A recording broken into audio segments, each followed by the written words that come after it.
Hello there, Kashmir. Welcome to the stream. I hope your day has been going well.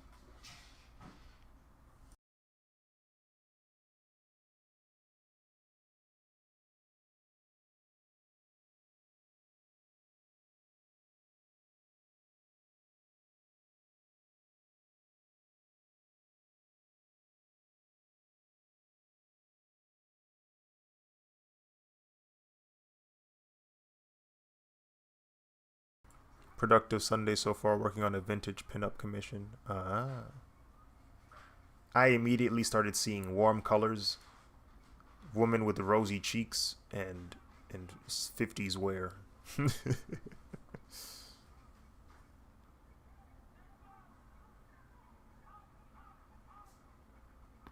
Ooh.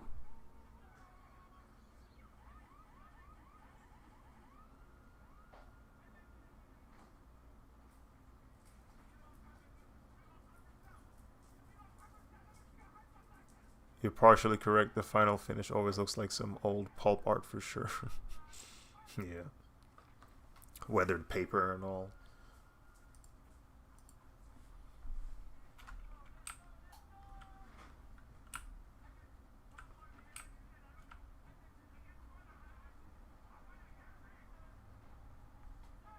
Oh.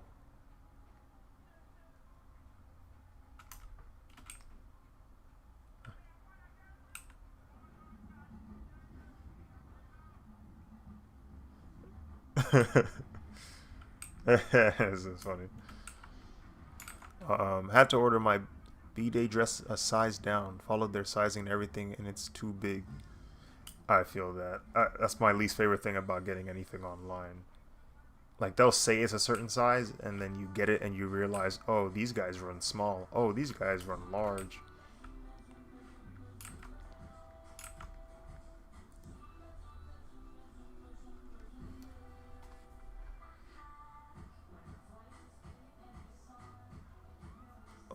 Also, you may or may not hear a dryer just constantly running in the background. It's off right now, but I'm sure it'll turn right back on for a few seconds.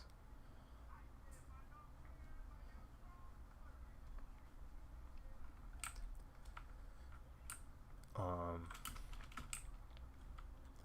I don't know how long this stream is going to be. All I know is it's going to be painful. This much I know. It's going to hurt.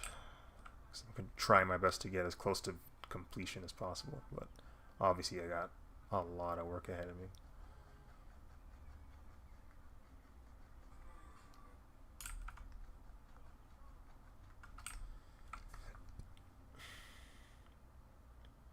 Masochist stream. If I doesn't bother me. I was gonna get the correct size before I read that the dress was non-stretch, but guess what? It's stretchy, so they just lying all around. They lying about their size, about its features.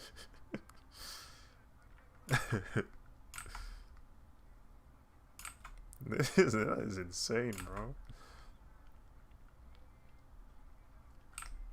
I am a fan of clothing with a bit of flexibility to it for sure, especially especially pants.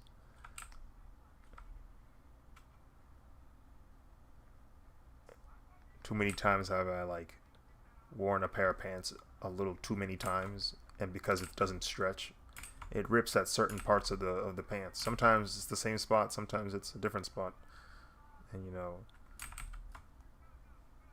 when the pants stretch, that doesn't happen as often.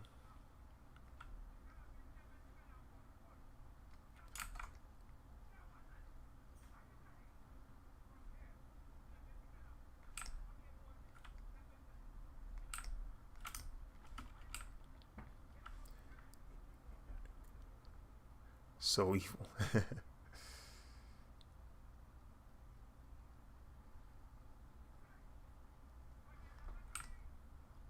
you go.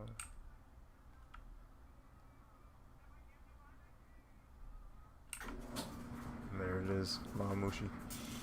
Um,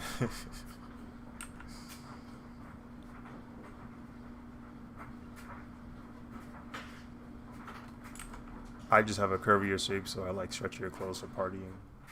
Yeah, I can see the benefit of that for sure. Clothes fit you better. Cause I don't know, man. Clothes aren't meant for anybody that's like even slightly larger than lean. Even if you're not heavy, like let's say you got like a lot of muscle on you, like if you got big thighs or something, you're cooked. Your pants aren't fitting you. You gotta get like a waist higher now. Not because your waist is doesn't fit it, literally because your legs don't fit it.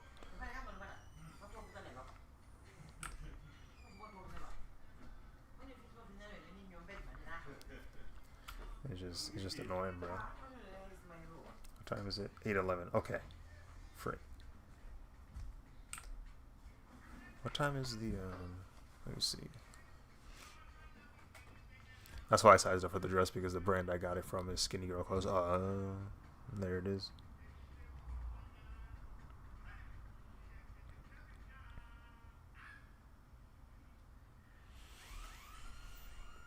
Ooh.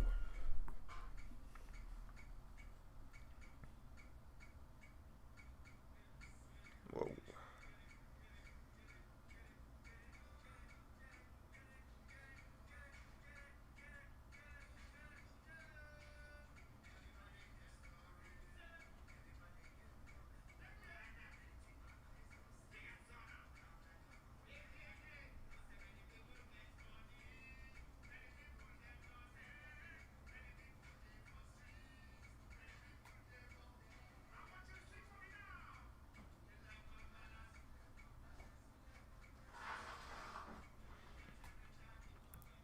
I'll be back, Kashmir, probably like 10 minutes from now. 10 minutes. I'll be right back.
Alright, I am returned.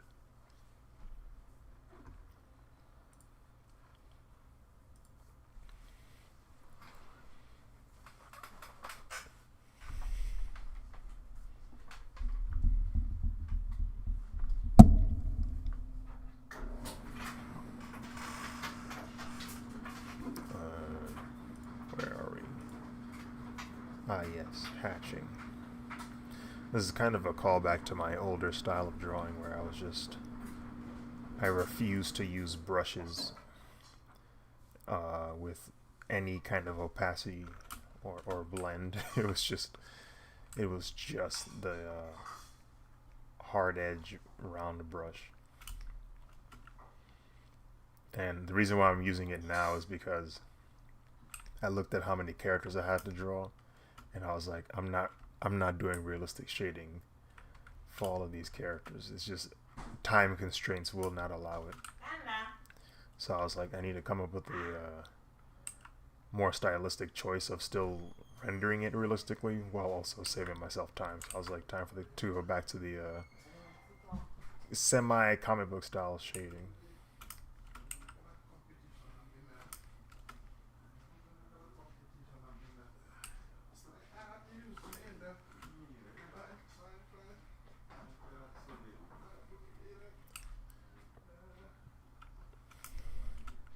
I think that's a good call. Yeah.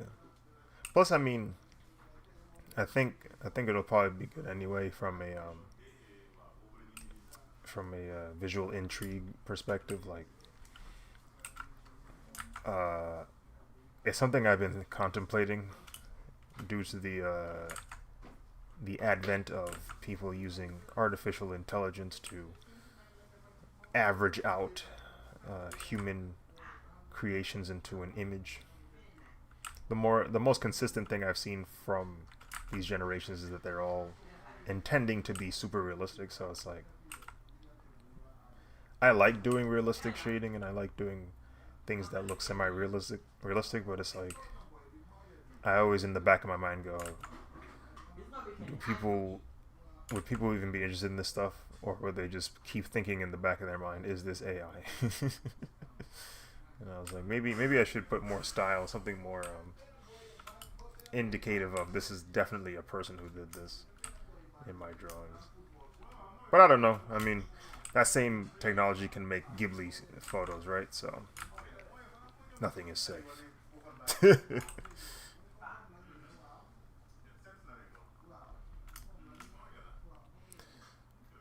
It provides a nice contrast to the human eye likes unique styles, though. Yeah, yeah, for sure.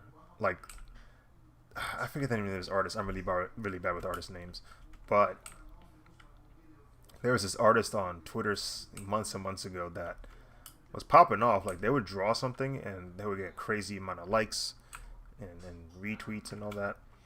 And their art style was so like, I don't know. It was so cool, but it wasn't like super difficult or challenging in the sense of it doesn't look technically ridiculous, but it just had a lot of character. It had a lot of it had sauce, bro. That's the best way I can explain it. Like he would draw the Green Goblin, but like in a style similar to Frank Miller. Like he kind of drew like Frank Miller, but with a little bit more control over his proportions. Like Frank Miller, he's a lot looser with his proportions. He like pushes the envelope when it comes to that. But this artist kind of reserved the perspective or the perspective, reserved the proportions a bit, but it was like a nice blend of style and perspective and proportion change. And it was the craziest thing about it was like there was little to no shading to it too. Like it was just line art, which I always think is cool. Like I find it cool that some artists can just do line art, and that alone is interesting enough for people to go, oh, I like this. Like me, I feel like my line art alone doesn't really interest people. It's only until I start shading. I could be wrong though, but that's what it feels like. Hate generative AI with a passion.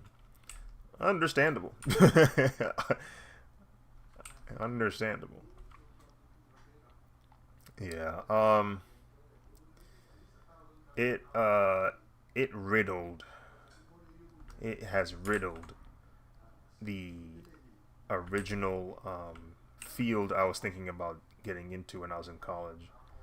When I was in college, I had studied industrial design, and uh, when I finished industrial design, a part of me was just like, I don't know if I actually really want to do this. So like afterwards, I kind of strayed away from it and kind of thought, okay, am I able to like sustain myself with just art and maybe not industrial design? So far, the answer is no, but that's besides the point. I found out um, going back to the school, like I went to go visit, and I wanted to see some of the students' work from that year, and I was like, oh, this is some cool stuff, and I couldn't help but eavesdrop on the conversation the professors were having.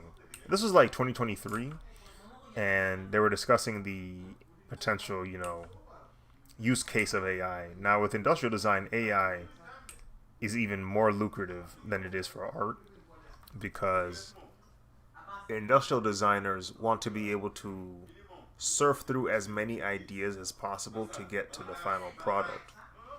So when you're in that iterative process, that ideation phase, you don't care how you get to your your results or your options. You just need to figure out what to do from that point on. You need to problem solve. So for them, AI is even better because AI is not the final product. It's the tool they use to get to the final product. Like they go, oh, what if it looked like this? Instead of them drawing it or instead of them modeling it, the AI can just do it for them. And they're like, yeah, we'll do that. And then they go in and actually do the work. So it expedites the process.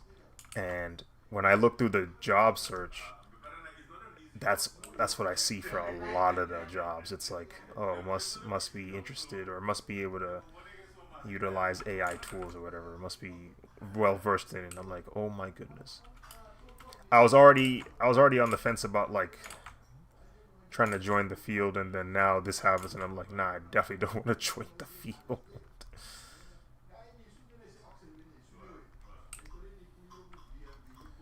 um, yeah, it is what it is. Boom, get banned. Boom.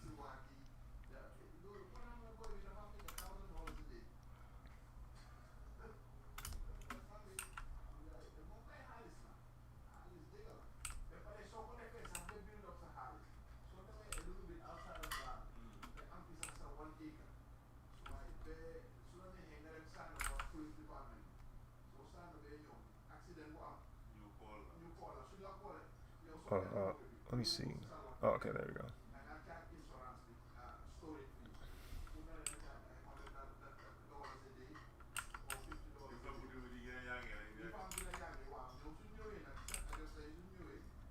But yeah, I don't know. Um, I also have been separated from that, from like the process of industrial design anyway. So I don't think I'd be qualified to begin with. I'd have to like basically get back into the groove of it and maybe relearn a lot of the processes and just like trends that's going on right now in design, just for me to even be considered for a job. And so now I'm like really contemplating. Okay, um, what do I do in the meantime? Like, what other job do I go for? Yeah, I got a part-time job at a store or whatever, but that's not gonna cut it. But then I look at the fields that I was originally interested in. It's like, oh, that's not gonna cut it either. They're in the AI bug. They're in that phase right now. I don't want to be a part of that. So it's like now I'm thinking about, okay, maybe I should just join a job, get into a job field where AI AI interference isn't as noticeable or as integral to the job.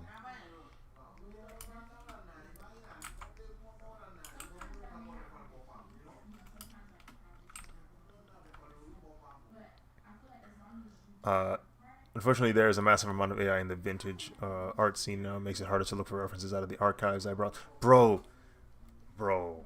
Oh, in this recession, I'm trying to figure out what's gonna cut it. Honestly, yeah. The the reference aspect of art is infuriating now. It's genuinely infuriating to go online to try to look up proper sources of something, and you can feel it in your bones that what you're looking at is not a real photo. You can feel it in your bones. You're like, no, this is generated. I can't even properly research like historical, images. I can't even do that because there's just thousands upon millions of images generated, and none of them are accurate. And it's just like, ugh, what are we doing? Like that's the most frustrating part about it. The AI is not accurate. It's not factual. It's just providing nonsense, and that's one of its major drawbacks for me. It's just not only are you utilizing other people's work to make images that nobody can own, um, and the people that you got the images from don't benefit from it, but also it's just not real. It's just not factual information. It's not something I can truly benefit from. It's designed to be looked at for a couple seconds, like, ooh, pretty, and then keep it moving. Like that's all it does. That's all it benefits for me. Even when I see like AI generated thumbnails on YouTube, it's just like, I don't want to click your video. I don't want to click your video. Maybe actually I don't. I'm not interested anymore.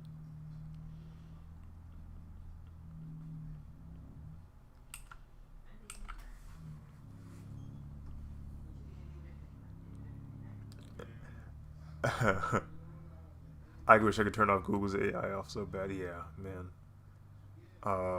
Always activates my uncanny valley fight or flight. It's the most, uh, it's the most triggering for my brain. Like, you know how you watch a CGI movie from like 10, 15 years ago, you can see it, you can kind of sense it, like, oh yeah, that they kind of didn't do that right, or I can see it now. It's not as realistic as I thought it was. Yeah, AI does that several times over, far more potently. um, Using AI for your marketing just shows you're a cheapskate. It don't. Yeah, it's not a good look for me. I'm sure the masses, don't really care. That's another sad thing I've learned about AI. A lot of people just don't really care that much. Like, they're not concerned about whether or not you use it. But for me, yeah, it just doesn't look good because it's like you're kind of letting me know your perspective on it, and you really do think this is the next step forward. And in some aspects you might be right, but here it's like, bro, I get you want to be, I get you want to succeed in the creative field, um, and you want to find ways to expedite the process because it is a very time-consuming thing to participate in the creative process. But like, it just to me is not right for someone to try and cut the line and then succeed in that manner. But I mean, hey, there's no rules, right? There's no laws that prevent you from doing it, so people are going to do it anyway. You're going to try and get ahead of the game. Rules and morals be darned, right? So, unfortunately, they just like that it takes a few seconds just to make it. Yeah, like, because if you've ever made a video, right? If you've ever made a YouTube video, if you've ever designed a poster, if you've ever drawn a poster, if you've ever made stickers, if you've ever done anything that requires any sense of creativity, there's one common through line for all of them. They all take time, and they all take skill. And AI has given you this idea that you don't need time or skill. We'll do it for you. And that's enticing. That's enticing. It really is. Um, I just don't think it's morally the most sound thing. And it definitely does devalue the art that does exist. It devalues the effort put into the work of people. I already feel like people don't really like artists anyway. That's the vibe I keep getting. I feel like people don't like artists to begin with, and I feel like this new technology gives them more of a reason to not like us. It's like, oh, you pompous artists, you finally have something that's gonna take your jobs away, and look at you crying. I'm like, they're gonna take your job too. If this keeps up.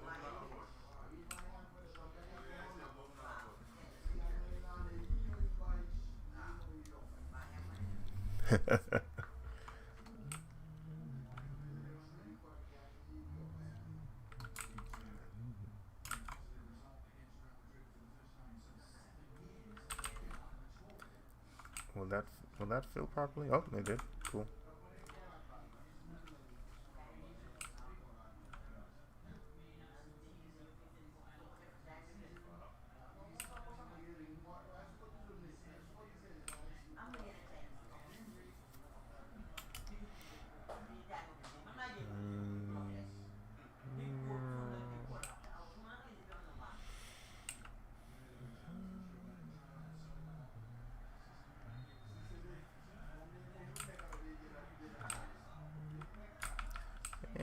It's a bit messy. Tighten that up. What's today? The 18th? Yes, the 18th. Bro, I do not like how quickly we made it through May. We're past the halfway point of May. We're in the 19th of May. Are you serious right now, bro? What's happening? I'm supposed to be a year older in a month? What's going on? Why are we doing this? I want my refund, by the way, so you know. Every time I think about it, I always I think about the crazy time skip of 2020 to 2023. Or 2022, really. It was a massive time skip, bro. Just those days we spent inside the crib, bro. I did get a cool skill boost because of it, though. Because I was drawing every day, I did get better at art several fold as a result. So that's really the only reason as to why I'm not requesting the refund. If I request a refund, I might not have the art skills I got from it. Yes? Let me check.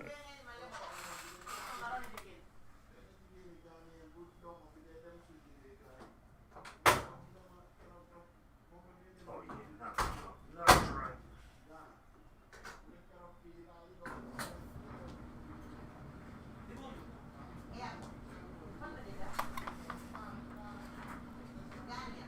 Birthday is the 26th. Oh, shoot. You're about to turn an age. I don't know your age. Frig, dude.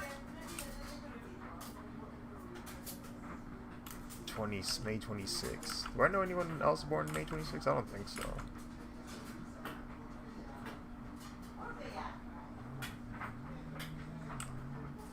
I know the weekend before the 26th, I'll be running a table at a convention, Animazement. Anyone in the Raleigh area, if you are trying to pull up to Animazement, be sure to visit my table. Aziz draws. I will be selling prints, stickers, trading cards, and that's it. That's really all I sell. I need to add a new product, something that can help increase sales. I've seen desk mats. Desk mats are kind of cool. They're practical too. Like there's a use case for it instead of just decoration. I've seen people with standees and acrylic keychains, things like that. That's like the typical go-to Artist Alley merch. So sad I missed going to DreamCon this year. I hope I can catch you next year. Yeah, for sure. If they accept me into next year's DreamCon, I'll definitely pull up again. I like going to DreamCon. It's such a cool vibe, bro. It's really nice. Like it feel mad comfy. Feels good going to DreamCon. Everyone's vibing. It's like positive energy. Um, Lots of money people like to spend over there. And like, what you got? Like, I remember somebody pulled up to my table last year and they're like, what y'all got? Like, he came in with the energy of, I want to buy something. And I was like, yes, this is exactly what I want. This is the kind of attendee I need. Someone who wants to spend money. Someone who is looking for something. You would make some killer acrylic stands. So, about that. For Anime Expo, I also got into Anime Expo because they decided to add hundreds more tables. So now we have, I'm going to assume, one of the largest artist alleys of all time with 900 plus tables. But I joined 2 stamp rallies for Anime Expo. One of them is a stamp rally where the prize is acrylic standees, and so I've done the art for my first standee, and the one leading the stamp rally, they ordered it, and now they have the standees with them, so I'll be able to see what they look like in person, but they look pretty cool. So we'll see how that goes. Maybe that'll be my introduction into selling standees. Maybe I'll start, doing that. But I want to see it in person. I want to see what it looks like. Standees are pretty cool. I saw this really dope standee online of the DDR machine. Like, that looks really cool. I was like, yo, this is sick. Having a DDR machine standee just on your desk. That sounds dope.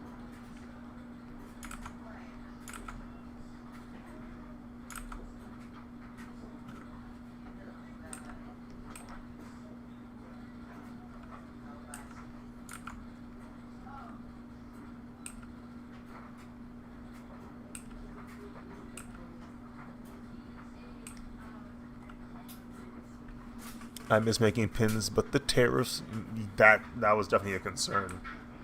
Um, our stamp rally captain, I'm calling her. She definitely tried to get them boys ordered before the tariffs kicked in, and she did. She was able to successfully get them in time before they kicked in. But yeah, that's a concern a lot of artists have, since so many artists like outsource their merch. It's just like all of it is overseas. It's like, man, it's taking a hit on their ability to purchase them. Since I haven't really delved into other types of merchandise for Artist Alley, I haven't been affected yet by the tariffs because, I mainly sell just prints, and my prints are, I order them within the country, so it's like, I don't have to worry about it yet. But yeah, it's not fun. It's not a fun time.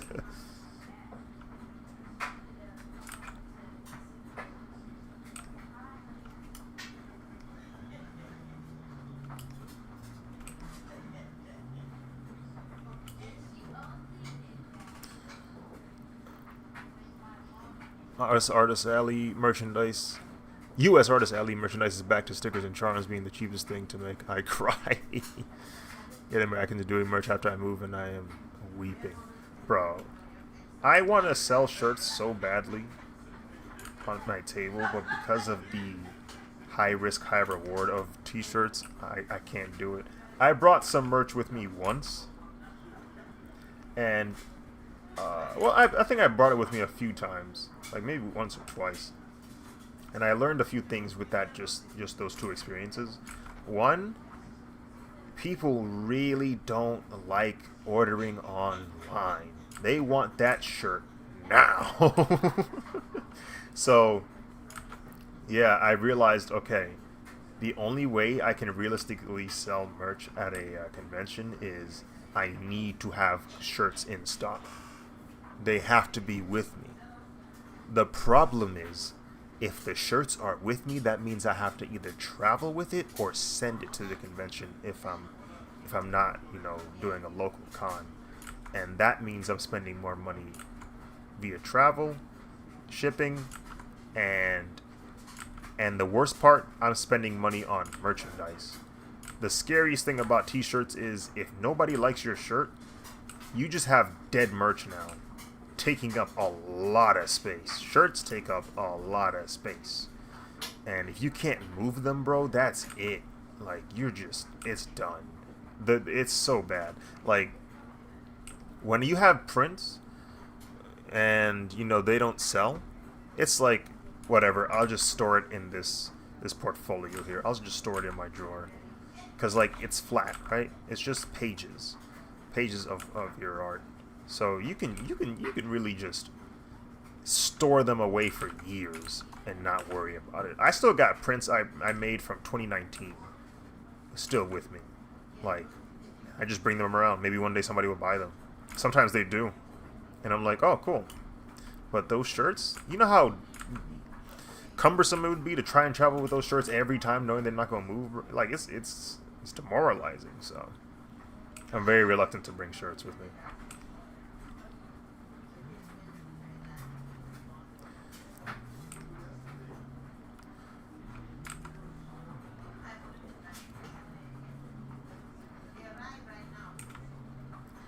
Plus, I think for me personally, I haven't gone past the threshold of, oh, that looks cool, to, oh, I want to buy this. Like, people have seen my merch and they go, oh, that's cool. But they haven't gone, how much is it? Let me grab it right now. That hasn't happened yet. I haven't reached that threshold. I know people love fan art merch. I want to stray away from fan art shirts, because it's so easy for them representatives to pull up and be like, hey, yo, delete this. And you have to listen to them, because if that representative from, I don't know, Marvel is like, yeah, no, you just have to stop selling that now. Or they will find you and hurt you.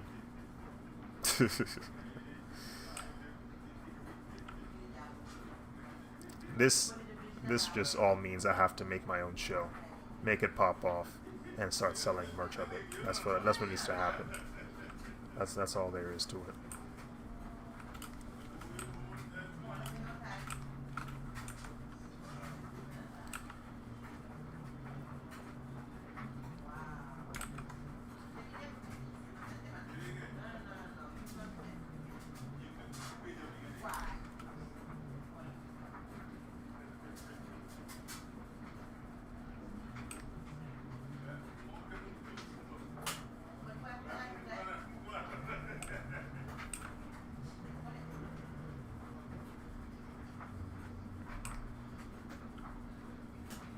I feel like a comic artist, Kashmir.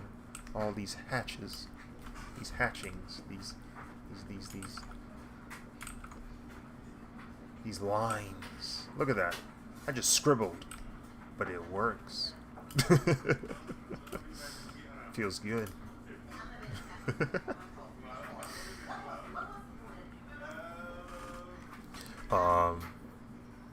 With pins, that's why I like it, because you can sell them for 10 to 15 minimum, and it's not a lot of space. True, yeah. You definitely a better return than shirts. Shirts can be mad expensive, and you don't get a return for a minute if you reasonably price them. A lot of Artist Alley people offer stuff strictly only for cons to avoid that risk online, but that doesn't prevent those people from coming up and being like, hey, hey, it's you with DFC. Yeah, for real. For sure.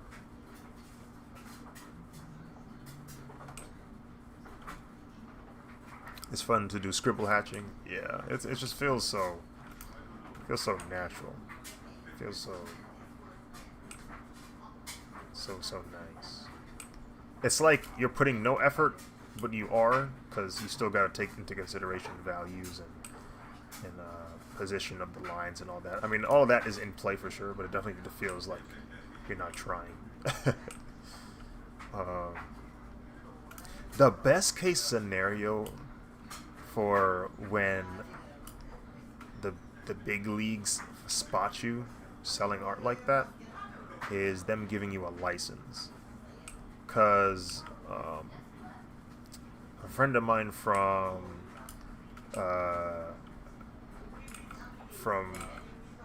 just conventions, they told me about how when they were picking up their license for one of the shows that they started selling for, the representative for that show was like, honestly, you kind of had to do it illegally. They didn't say those words exactly, but what they meant by that was because they were selling the merch while it was unauthorized, that gave the company metrics on how well they're doing selling merch of their show, of their franchise. So when they pulled up and asked for a license, there was a bit of validity to what their potential sales could be because they already have prior metrics of it. I'll bet illegal, it let the company know, oh, we can do this deal and we won't lose. There won't be a loss. You know, we will benefit from this. Which is kind of crazy. Like, the fact that you have to act first and then ask for forgiveness later, it's kind of funny. Because if you try to do it the right way, the legal way, they're not going to hear you. They're going to be like, man, you know, step aside. This is the adults talking. Like screw off.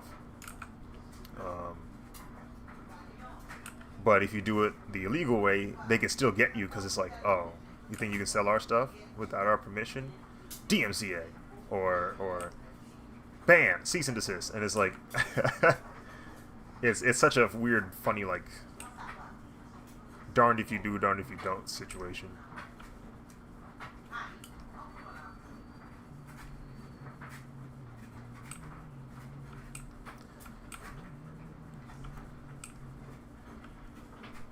It's not, yeah, it's why not everyone gets got for selling fake purses. Yeah.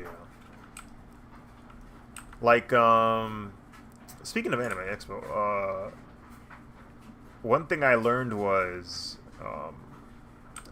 the exhibitor hall, a lot of booths were being clipped for selling unauthorized merch, right? People were getting cease and desist letters left and right at Anime Expo. But that was the exhibitor hall. These representatives knew about Artist Alley. They just chose not to go over there. And I find that interesting and I think it's because they know it's not good. It's not good optics. Like the optics of going to the Artist Alley and hitting cease and desist left and right doesn't look too great. Even though they're in the legal right to do it, they can perfectly do it. They just choose not to, and I think it's because they know the artists in the Artist Alley typically are small time. They're not going to have a significant effect on sales for that company. It's like, oh, it's just someone who's selling art, you know, of a couple of prints. It's no biggie. I think that's what it is. I think that's why they don't attack them. It's free advertising. Exhibitors Hall usually claims said merchandise was made by them or usually comes from resellers. Yeah, exactly. So I found that interesting. I was like, oh, okay, so you guys can do it. You just choose not to. I see what's going on here.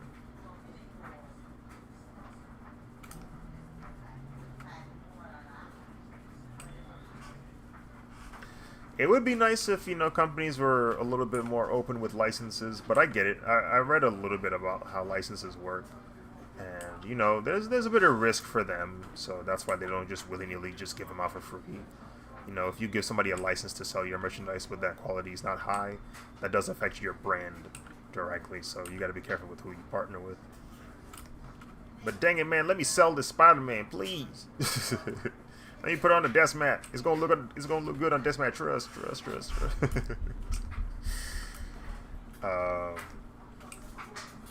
That is another thing I don't.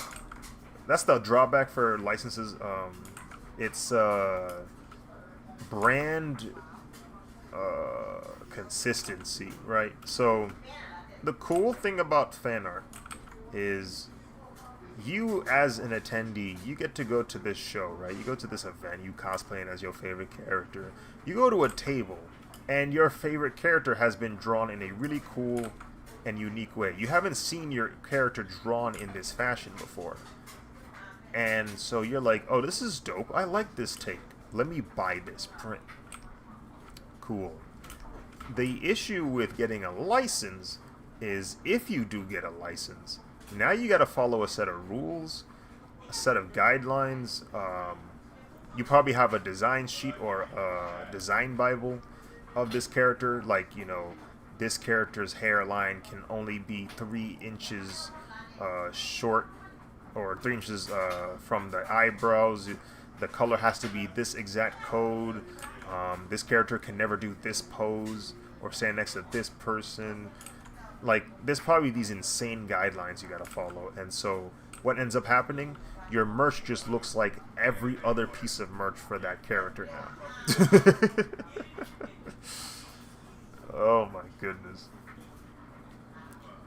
I'm seeing it happen right now with Anime Gear Guru. Anime Gear Guru used to make their own like Naruto merch,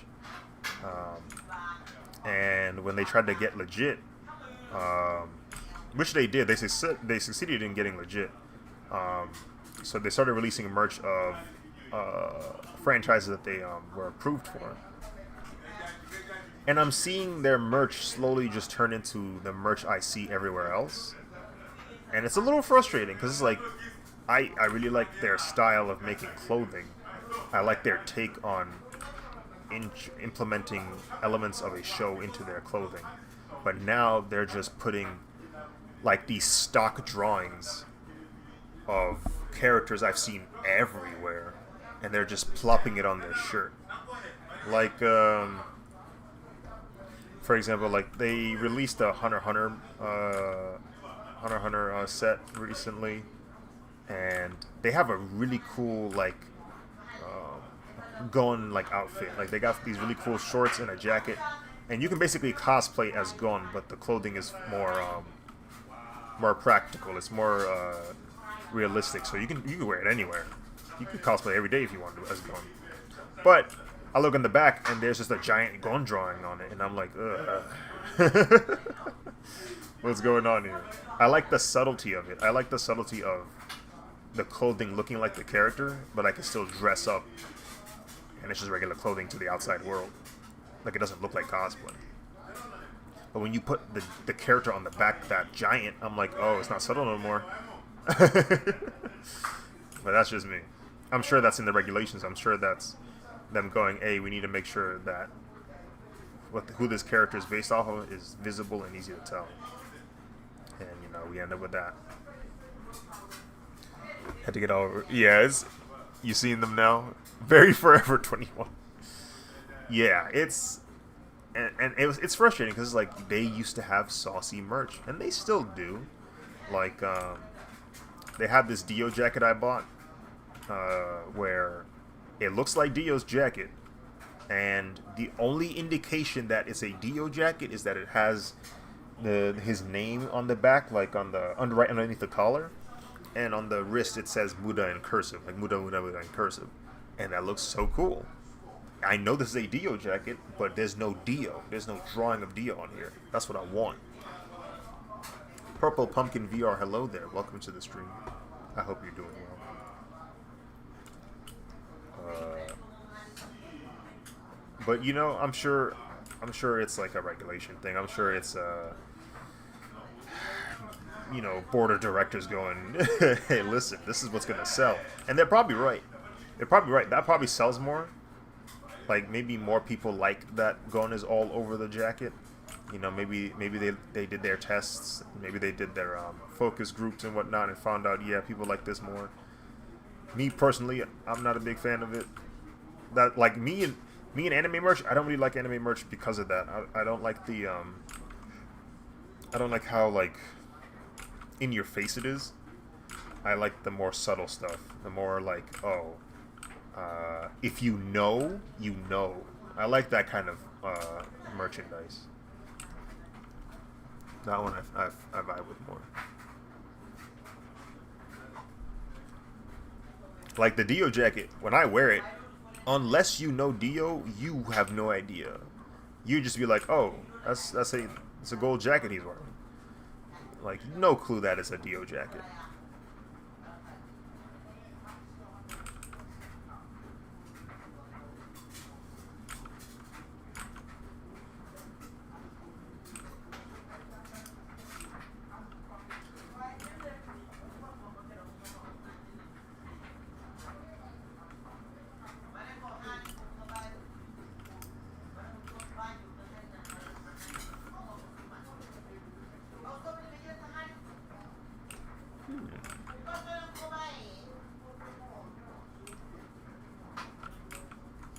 I wonder. Hold on. Let me try some.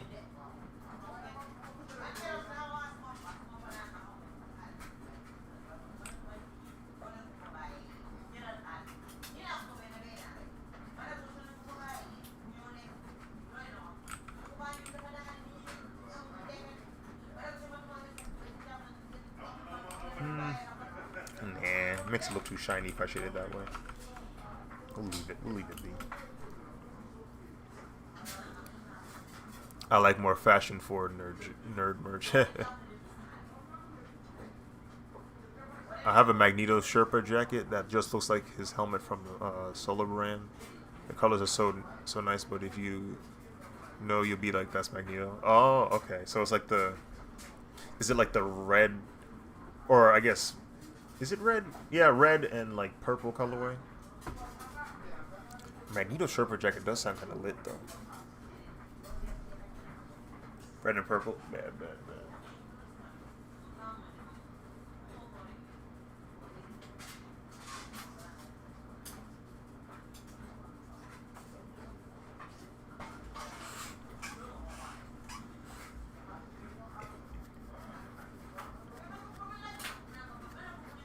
Low key for DreamCon, I'm gonna probably do a casual Dio cosplay, because now that I have the Dio jacket, I have some pants that kind of match the color of the jacket, some shoes that are brown, and I'm gonna get a black shirt, and it's just gonna be like a very casual Dio fit,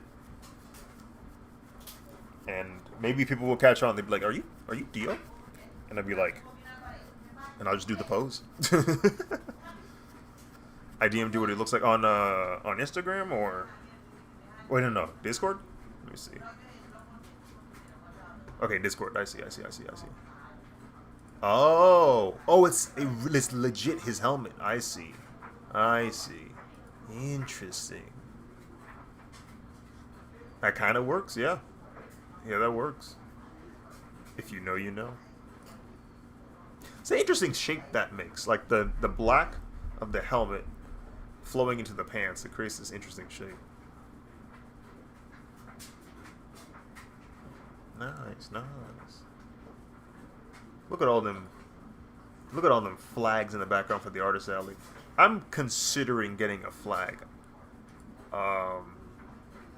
Because it does help. Having a flag does help. Because,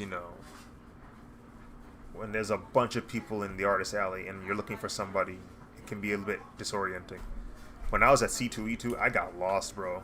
I was trying to look for a table and I could not find it. Had to retrace my steps several times over. But I found it.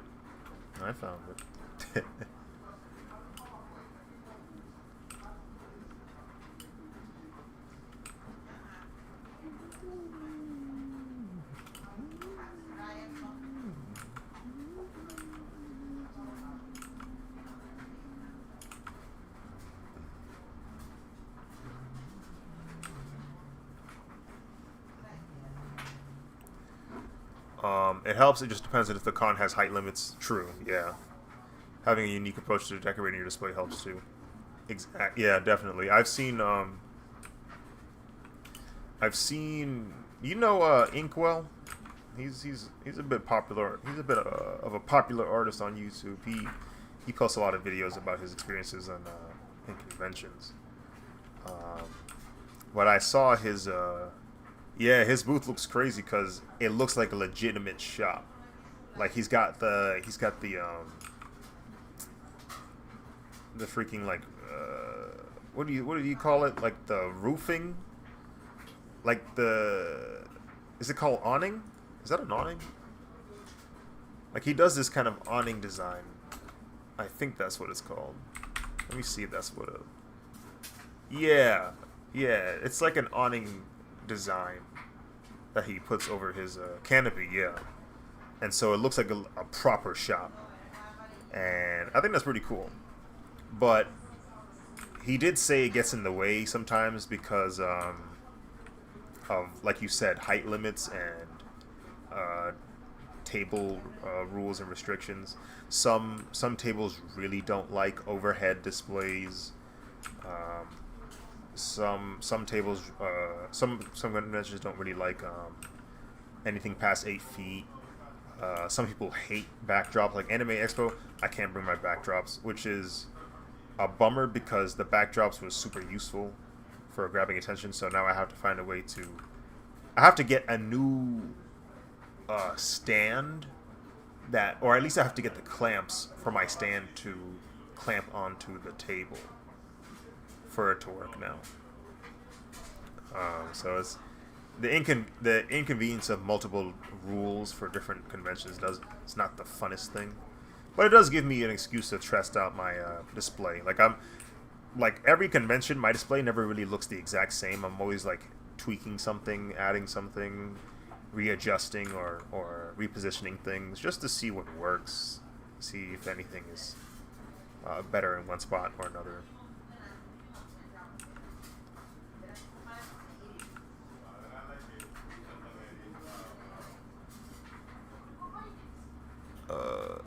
It really suits his artwork for sure, for sure.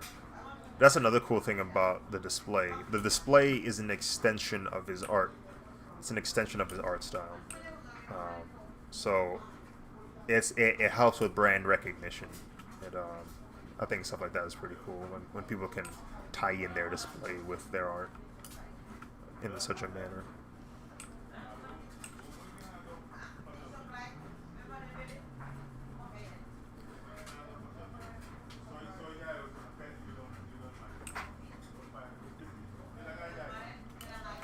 That's definitely something I'm wondering what it would be like for my table to fit my art style. The issue is my art, or rather, the prints I sell are such wide variety in terms of the subject matter that it doesn't abide to one specific theme. So I guess maybe if there comes a time where I'm in Artist Alley and I can exclusively just sell my original art, if I ever get to that point, then I can definitely push the design language of my display. Like, oh, this is Screw Break. These are robots in a distant future. So I will make my display like, a makeshift city. Like that'd be insane, right? Like a dystopian future city or something. I don't know.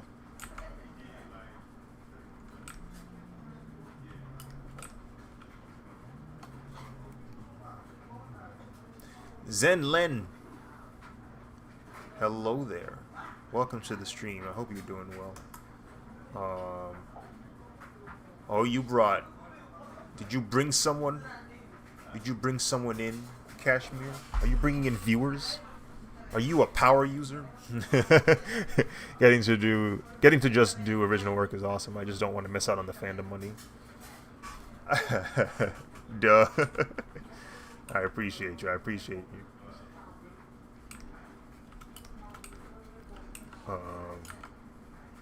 Yeah, man. Like that original work is so powerful because if you can share your original work and the people mess with you, they really like that original work.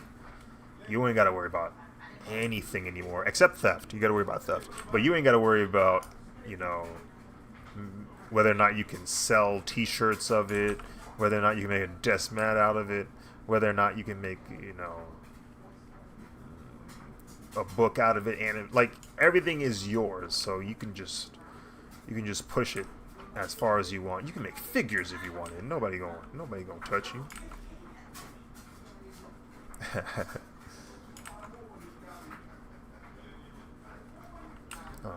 So yeah, I don't know how, I don't know when, but I'm definitely gonna give it a shot.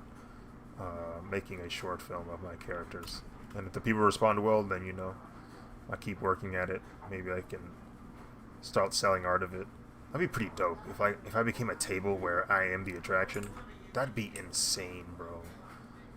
It's like, oh, that one artist who made that is here, and then they pull up, not for the art really, but I guess more for what I'm up to, what I'm doing. I've seen it happen. I've seen it. I said, whoa. Like, the artist for Scary Godmother was at C2E2. I was perplexed. I was like, what, she's here? What's she doing here? That's cool. The artist for Invincible is he's right there. He's sitting across from our row. What? Oh yeah, there's Dan Mora. Dan who? Dan Mora? I could just say hi to him. He's just drawing. He's just chilling. Cool. Let me go say hi to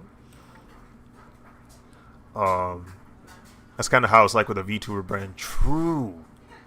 That's true. Yeah. It's nice to know my following is here a lot for my personal work. Yeah, for sure, for sure. There's one artist I follow. She used to go by Ink Nettle. Now she goes by, I think, Mino or Mino. It's spelled M-Y-N-O. And I'm always impressed by, like, her following because she doesn't really post any fan art. She just posts her original characters. And every time she does, it's a banger. Not only is the art nice, but the people respond to it very positively. She gets a lot of likes for it. And I'm like, yo, that's cool. That's cool that she has a fan base that messes with her original character to the point where she doesn't even need to do fan art. It's cool. It's cool.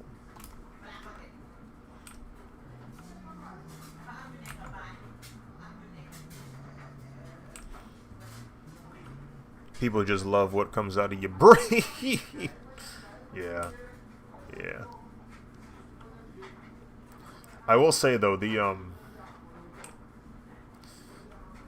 I'm not gonna lie, it's really strange seeing the way some people respond to fan art. Well, not fan art, people to respond to original art in a not so wholesome way. There's been a few times where I'd post my drawings of my robots, like Model A to Z, Subject 4, and it's just like, what do you mean hear me out? Why are you saying this? What do you mean hear me out? It's a robot. What are you doing? Why are you asking? Why are you saying this with me right now? So, lesson of the moral of the story is must not draw any feminine robot. If they want to not like this on the masculine robots, I'm gonna just have to hold off. I'm gonna just have to hold off on the female robots. People need water. They need water, bro. Down bad, down horrendously.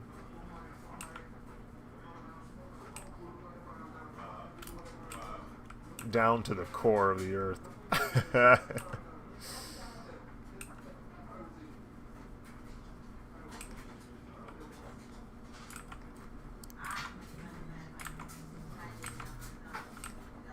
What time is it? 9:18. Okay.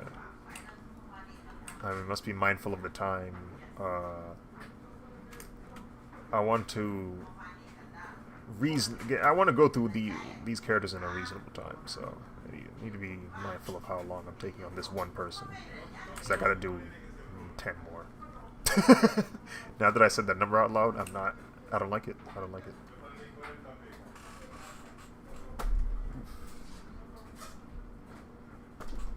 Woo.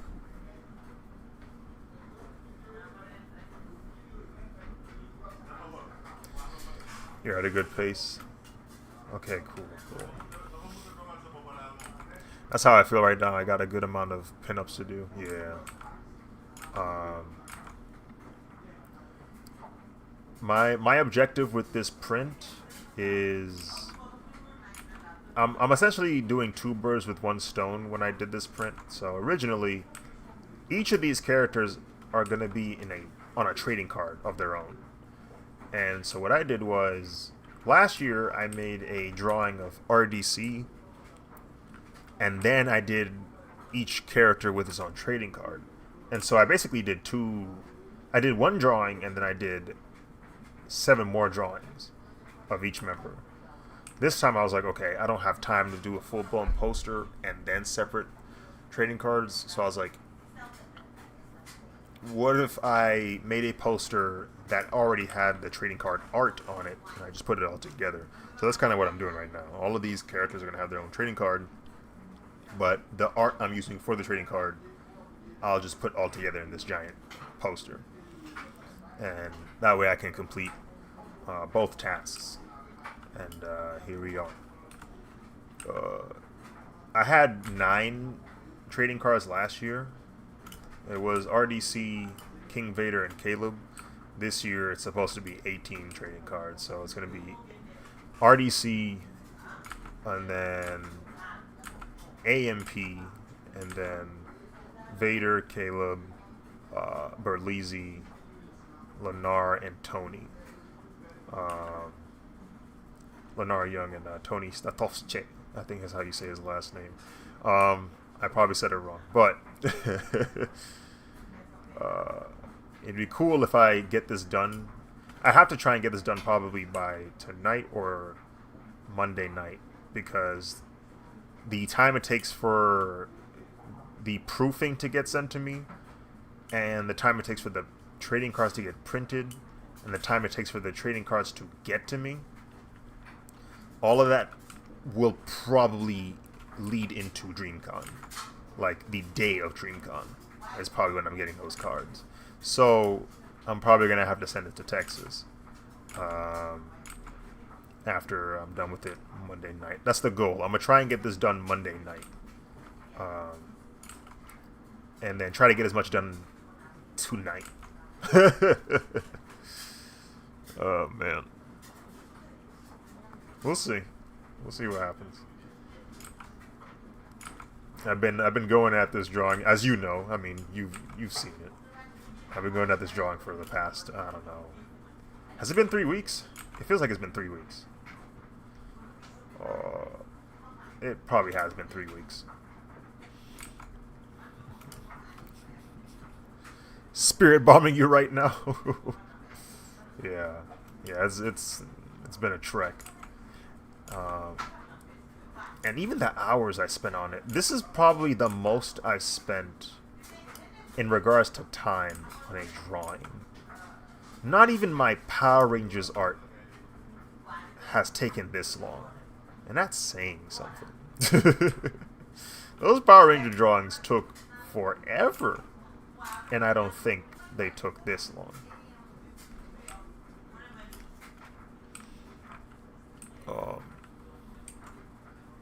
But I think it's because of all the characters. This is probably the most characters that have this much focus and detail that I've ever drawn. The most characters I think I've drawn in a picture might be the SPD drawing or the Die Ranger drawing. But the thing about it is, with those characters, or with those illustrations, the Power Rangers are the main characters, so it's like 6 to 8.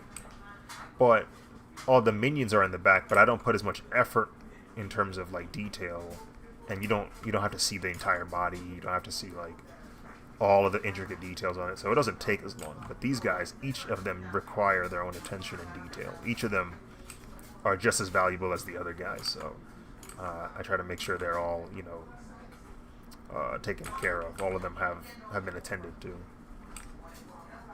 and that's what probably took it. That's probably what made it take so long, because I'm trying to do like this fine line art, like, it's just super thin, has to be polished, because I'm intending for it to all be presented by itself.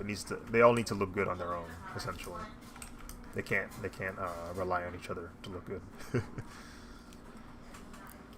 It's gonna be so worth it though. I really hope so, yeah. If I can get these trading cards in for DreamCon, bro, that'd be so nice. That'd be so dope. Because RDC, they like their trading cards. Like, it was received well when they got it last year. So if I can get the other groups to like it, the other new guys to show up and be like, oh yeah, these are dope, that boosts my self-esteem for sure.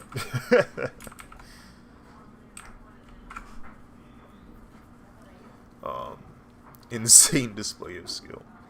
That's one skill set I'm getting better at, is assembling a lot of characters. It's a challenge to try and incorporate that many elements and have it in an organized fashion. It's a bit of a challenge, because you have to look at each character and go, okay, where are you going to be placed? Does it even make sense for you to be placed here? Like, I kind of have to make I have to make like a mental short story as to why they're in this picture. Like, what's the reason for them to be in this spot, in this location? Like, the SPD drawing, the short story in my brain was, okay, they're at a city plaza, and the there's the what was their names in the show? Is it Caltrops?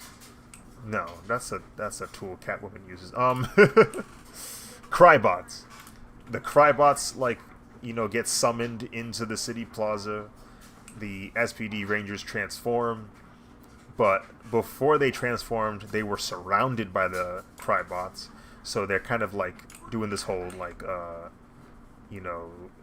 circled by the enemy's position, and when they transform into the Rangers, they start fighting off the Crybots from their circle, and so that's why it looks that way. That's the story in my head. That's the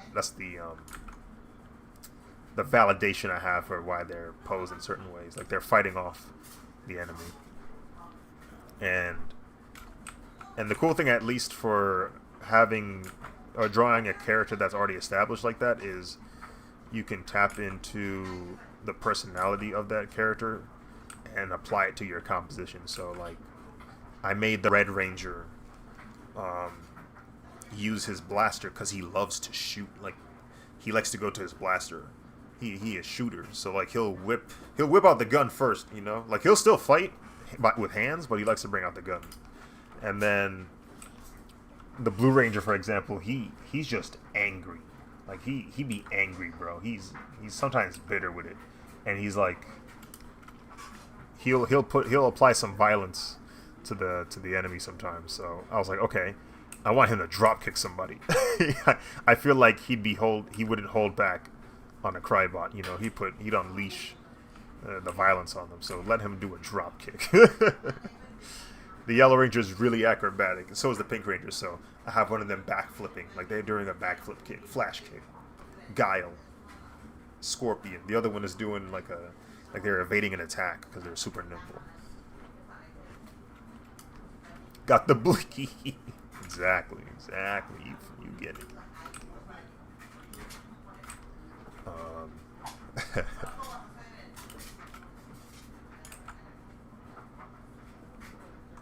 Let's see.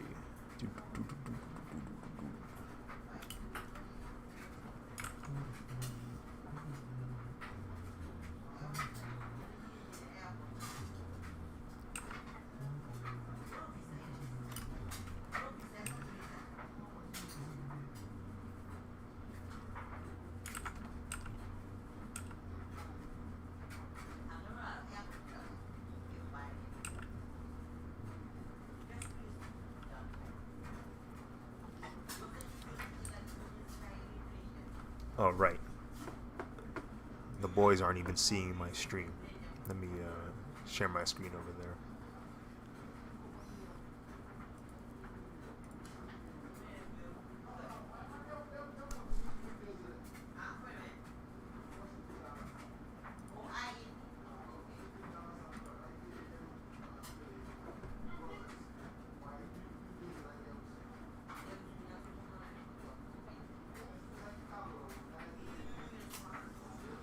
The boys gotta see, can't deprive them. You see, you get it.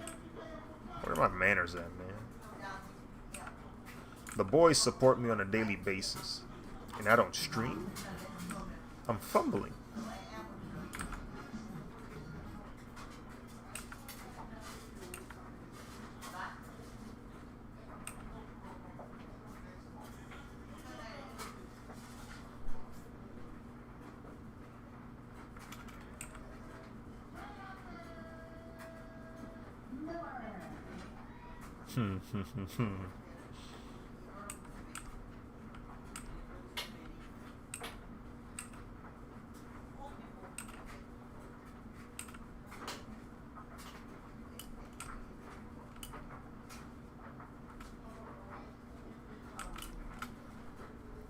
All right.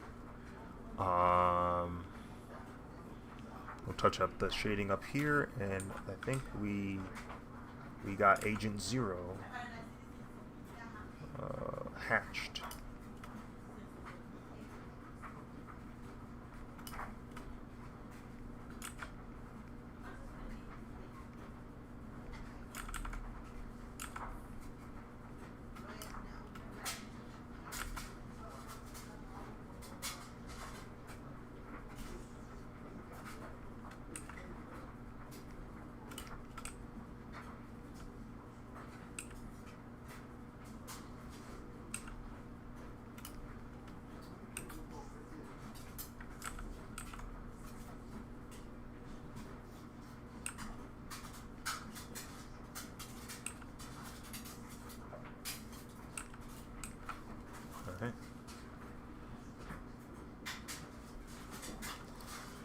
Sometimes for me, the work I'm streaming is for the homies, so I gotta share it. Yeah, yeah. True, true. I've been contemplating whether or not, if I get my lazy, procrastinating, uh, self-doubting self to finally get around to finishing my animation, if I should stream that or not.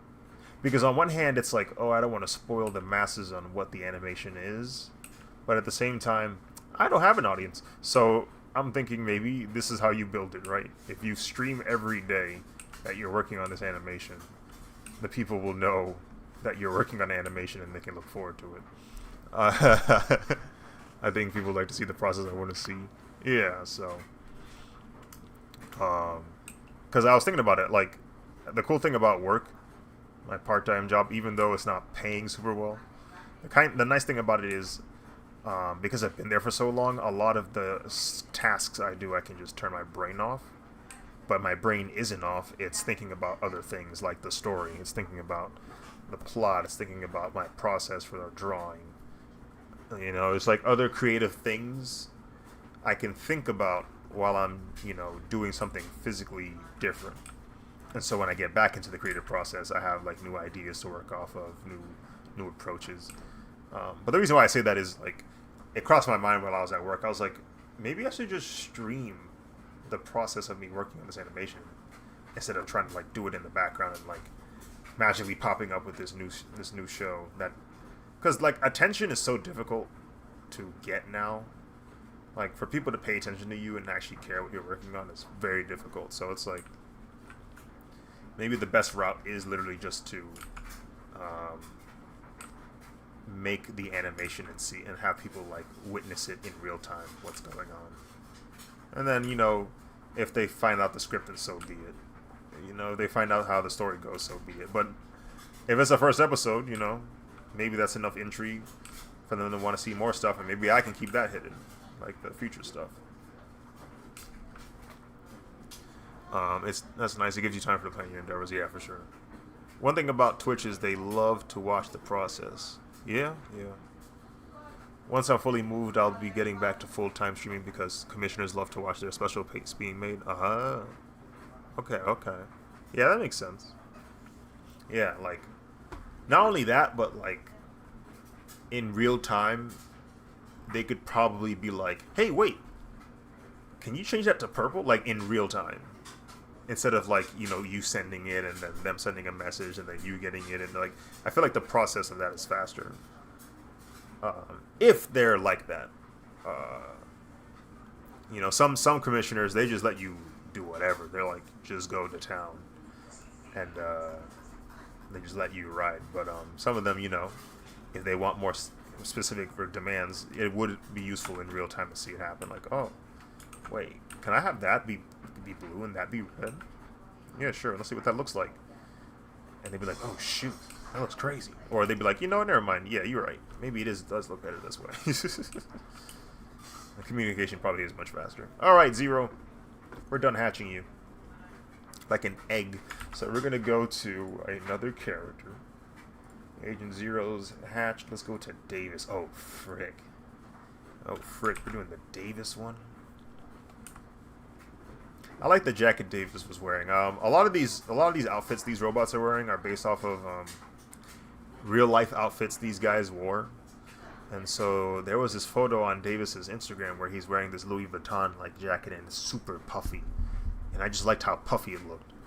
and I was like, it's okay. I could probably do some cool shadow effects with it. I obviously changed the Louis Vuitton symbols with like things more akin to the theme of this drawing, just DreamCon. AMP's got a bolt in their logo, so I put a bolt, and then DreamCon is like the clouds is their logo. So I was like, okay, it'd be kind of cool if his jacket was AMP slash DreamCon inspired. He looks great, such a nice little dude. Yeah, he got some sauce to him. Yeah, I like how he looks for sure. If there's one thing AMP likes to do is they like to dress well. They got the money for it. I can't really be mad at them. Let me see. I'll turn off this, and this should be purple now. Go to gray. Oh, it might take time to load. Yep, it's loading now. Oh, how did I not see the follow earlier? Thank you, Zonlin. I don't know why I thought that said Zenlin. Zonlin. Follow me earlier. Thank you.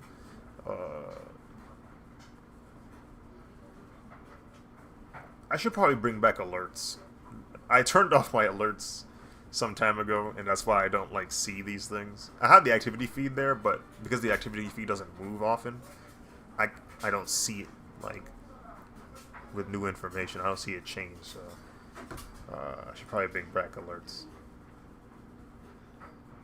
I should bring back alerts and have my characters as the alerts, just so I can plant the seed of my OCs. Just subliminal ways of introducing them. They just pop up every now and then. You see them walking across the screen or something. Yeah, I used to not have. Well, I used to have animated alerts, but they were drawings and stuff that I already did. It wasn't designated specifically for alerts. It was like for example, I think one of my alerts was Model H2Z like charging like a Super Saiyan, and I did that for like something else, but then I implemented it into the stream. There was I did draw Subject 4. Anytime I hit Control S, he would pop up off into the screen and be like looking around. But I don't know. I just turned off a lot of alerts and little animations like that. But I should bring them back in one day. More news at 10. Oh, is it? Okay. Maybe something in here is... Yeah, probably. Let me grab this. Delete everything outside of this. Control U.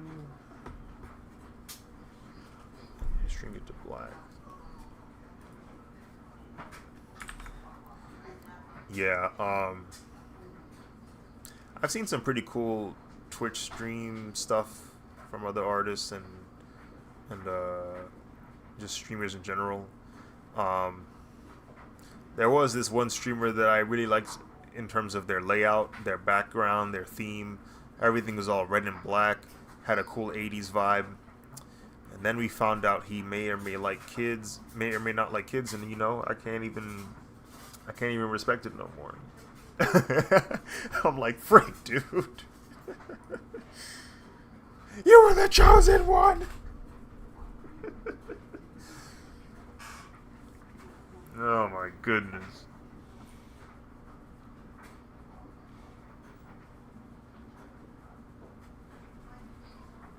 I be getting mad when I find out news about someone who's doing good, like someone who's providing like actually good content. I get mad when I hear stuff like that. It's like, bro, what do you mean you're just a terrible human being? What do you mean? What do you mean you suck? You're doing so good. You're doing just fine. What do you mean you suck?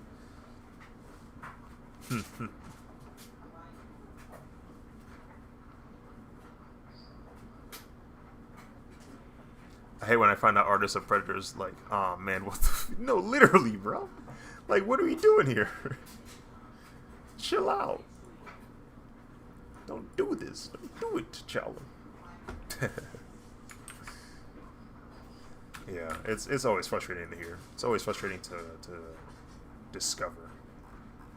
Oh, hold on. Did I not shade this part? I guess I never saw it. Probably because it's behind him. That's probably what happened. Probably because this was behind 0, I never noticed I had to shade it. If that's the case, well, I guess we're going to shade now.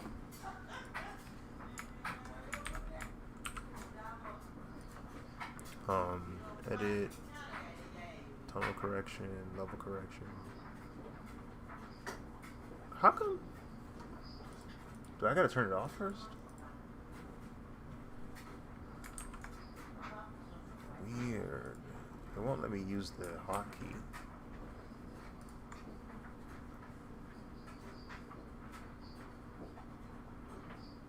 Why won't it let me use it? Oh well.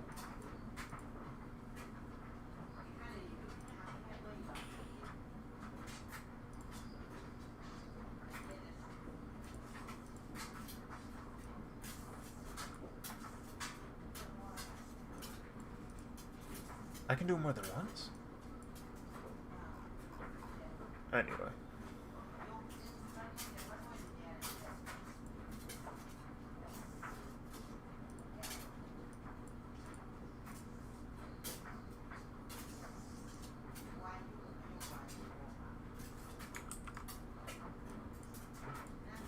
Whoa. There it is. It was just a different color, so it wasn't showing. I had a suspicion something wasn't showing, but I didn't think it was that much that was missing. Okay, but I fixed it now. I fixed it. We don't have to do extra work. Yay, we don't have to do extra work.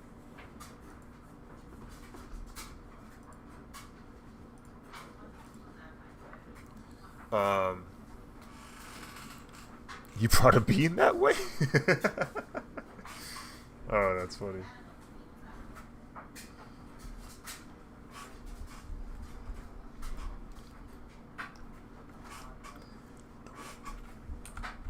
Speaking of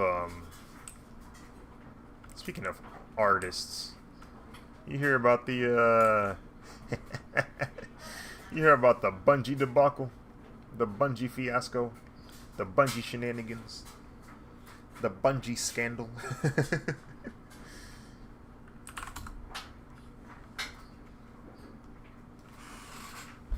Dude. Yeah, knock him out. Oh my. She had lost in the work and they still put it in the game.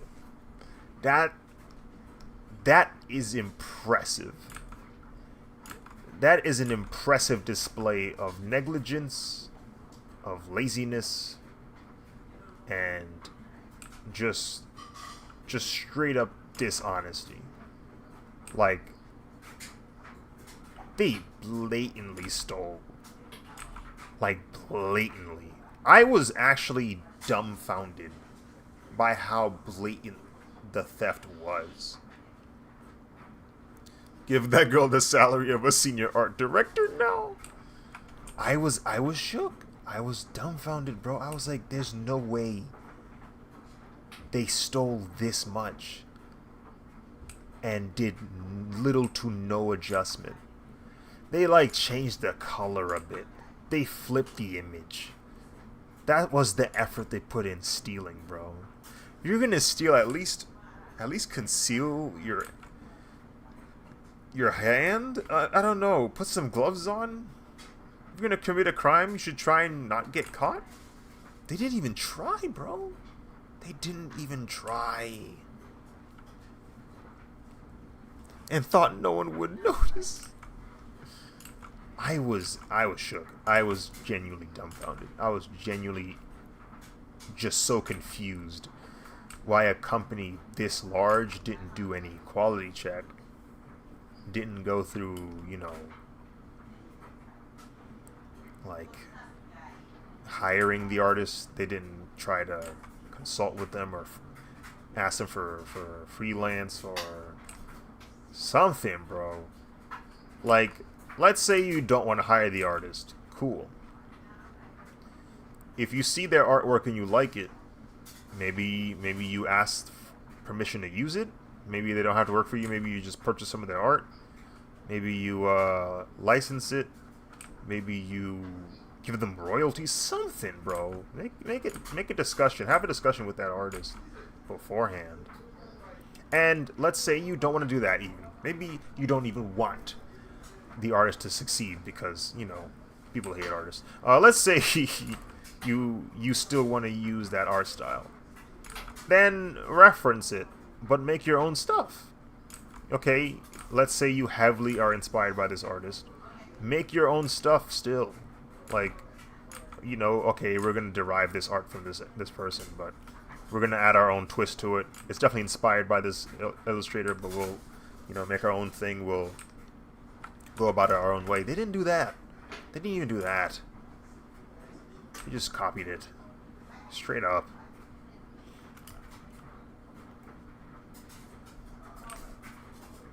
It's embarrassing. It's embarrassing. And, you know, Bungie says that it was from an employee that no longer works for them, that no longer operates with Bungie, and they posted that those pieces of art into the game long before they noticed. And I'm sorry, I have to take that with a grain of salt. I don't know. I don't know if I can really trust them when they say that. I mean, not to mention they've had theft accusations prior. When you have multiple cases of theft for your company, you start to lose credibility. You start to lose the faith of the people who hear about these things. Like, all right, this is like the third or fourth time this has happened. There's no shot. There's no shot this keeps happening. And it's all coincidental. It's all you didn't know. It's all, oh yeah, a former employee did this. You know what I'm saying? I don't know. It just don't look good. It's distasteful. It's demoralizing, you know? Anyone who wanted to be an artist sees this and goes, oh, even the big boy companies are taking art from the little guy. Like, what? What's going on here?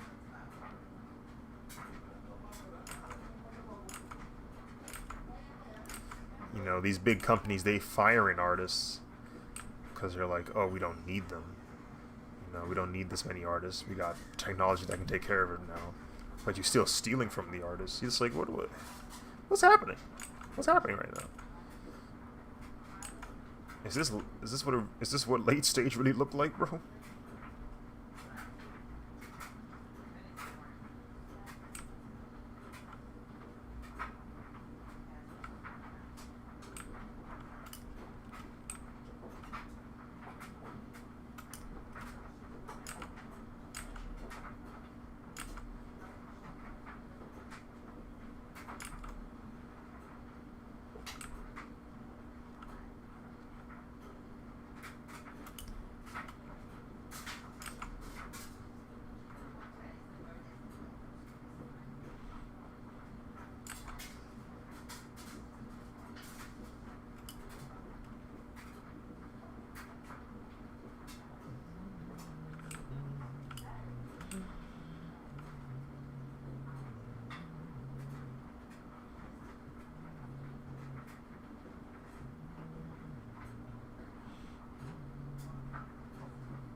Oh, I didn't even see the Instagram stream for a minute.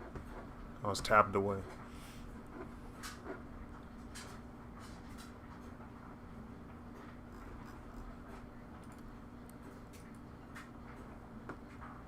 Yo, Aziz, I love your art, man. Keep it up. Inshallah, you'll be recognized worldwide. Thank you, Gallant. Appreciate you, man. Welcome to the stream. Thank you for your kind words. And you know what? Maybe one day it will. Maybe one day we will be certified worldwide.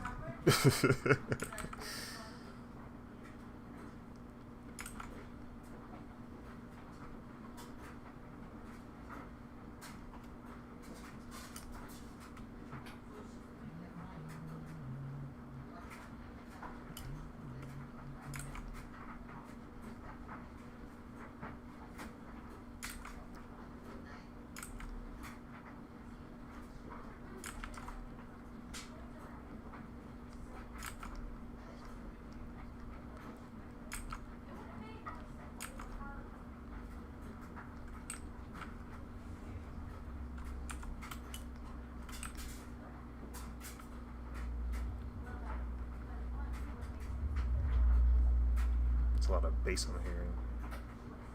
What's that vehicle up to?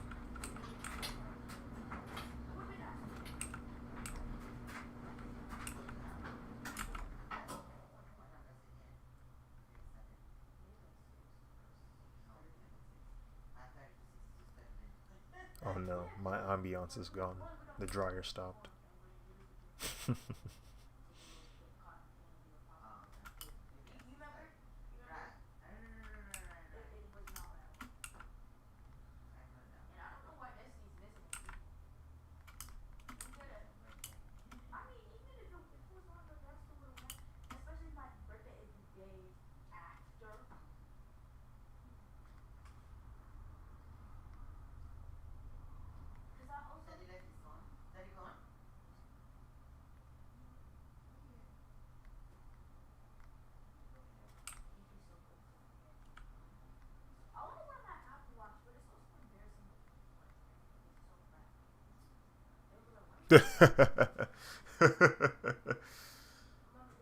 I'm an artist too. I'm doing my best as well. If you ever get a chance to remember to give my page a peek, for sure, man, for sure.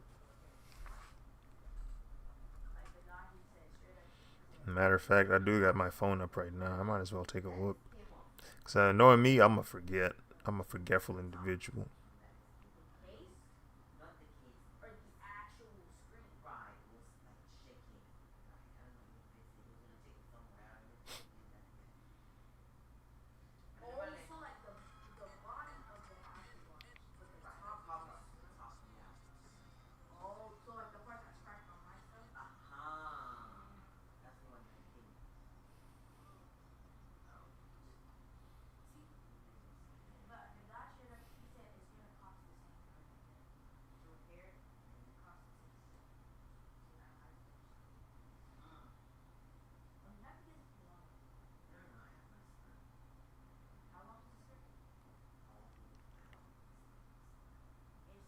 Found it. Here we go. Okay.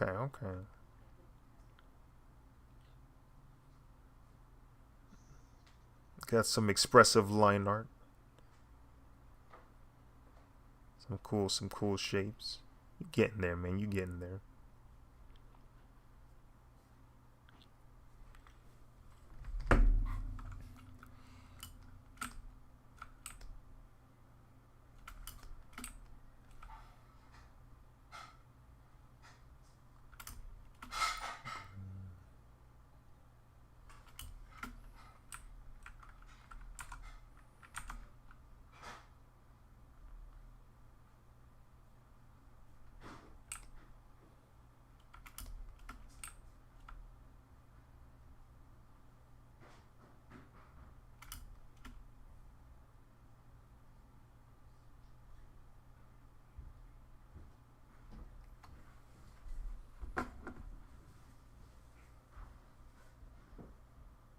Dryer ASMR over.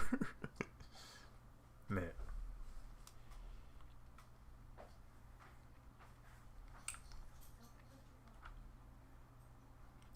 Bro, if I had well, I don't know. I don't think I would have taken that route.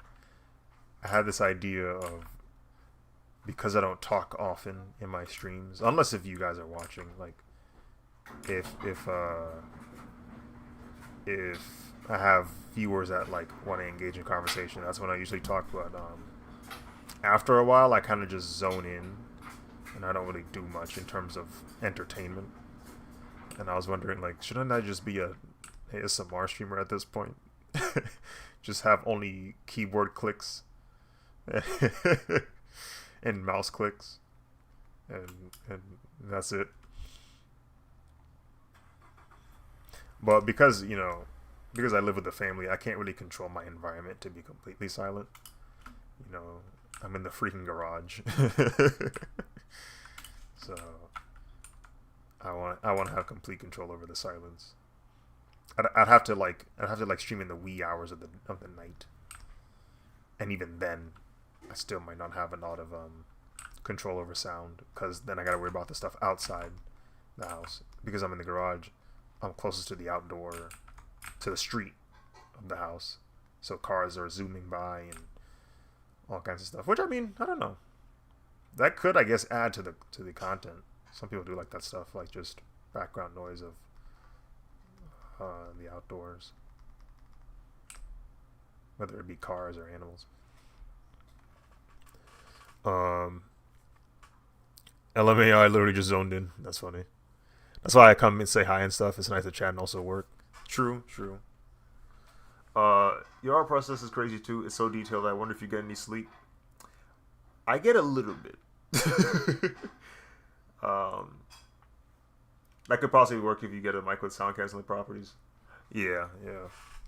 I tried to use like a noise canceling software, but I didn't really like it. I didn't like how it worked.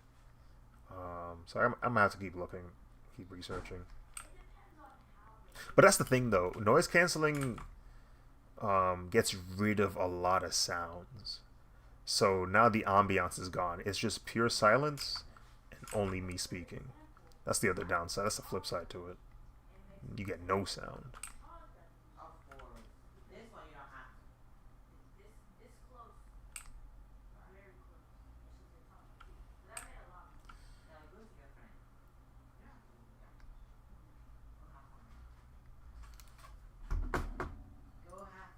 Nah, he's boring. He's uneventful. He's mid. I don't care.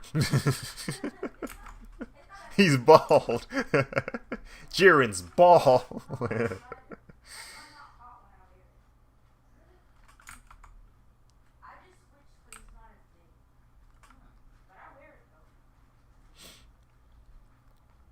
That man's gray because that's how uneventful he is. That's how boring he is. They couldn't even find a color for him. It's like, no.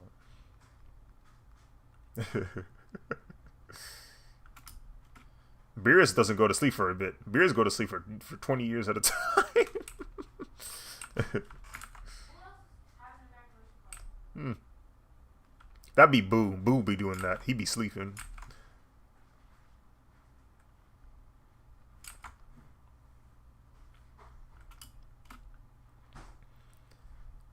Yeah.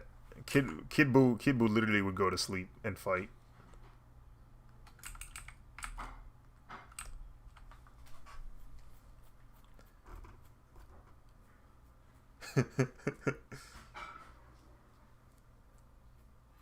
That's true. I never thought of that. Yeah, yeah. It's just pros and cons, you know. Um, I'll figure it out though. I'll figure it out.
And with my art, I want to add more fluidity and better rendering. I've been practicing a lot with lighting too. A big influence on it, so I'll be shouting you out whenever the new improved stuff uh, and stuff is. Okay, okay.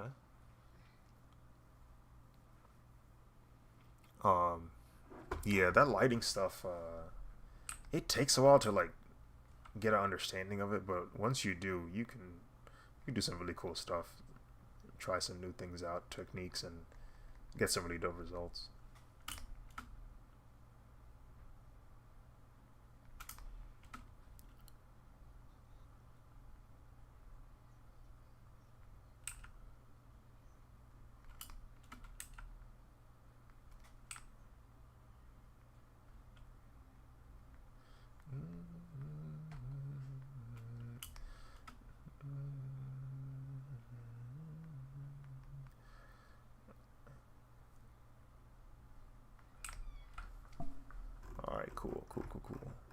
Louis Vuitton. Louis Vuitton.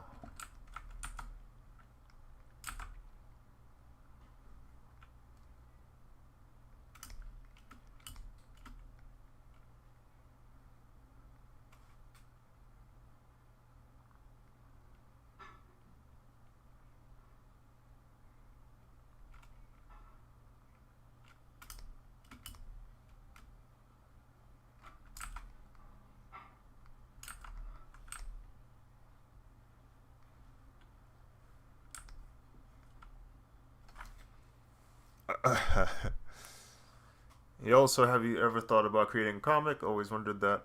Yeah. Yeah.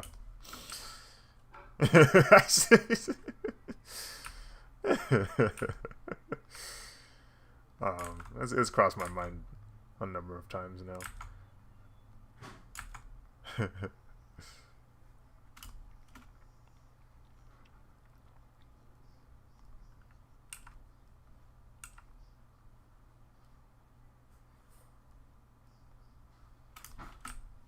um,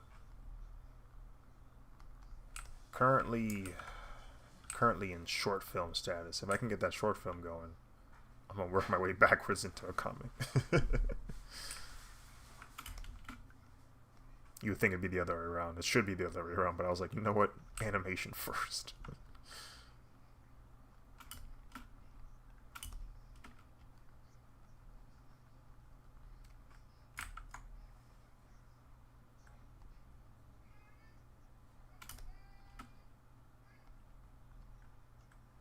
Ew.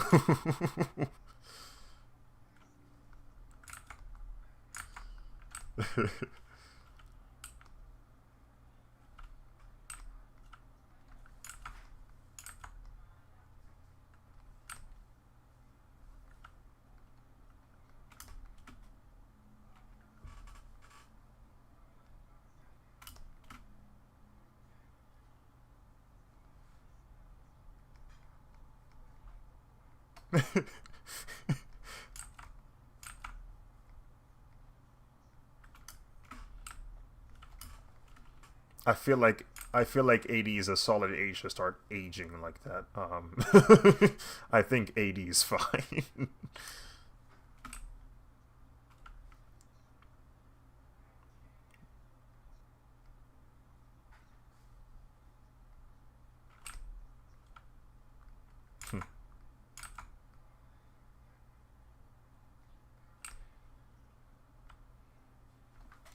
Apologies for all the questions. Don't know when I'll get an opportunity like this again. It's all good, man. It's all good. Um, it.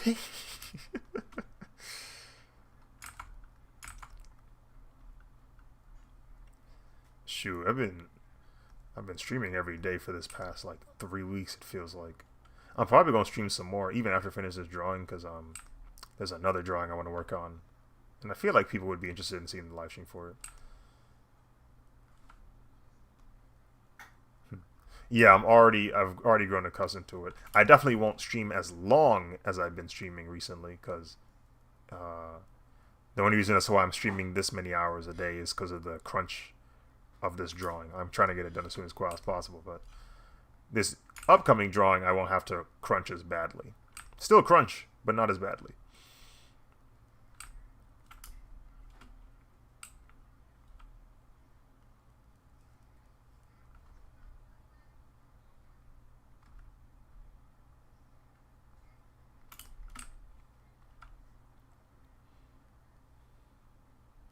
Nothing's more satisfying than going to the deli bakery area and getting a hot, fresh loaf of bread.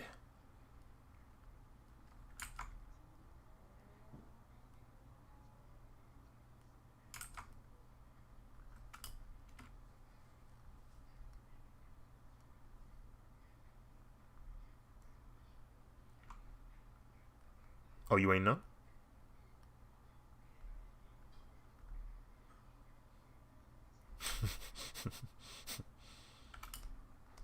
You ain't know?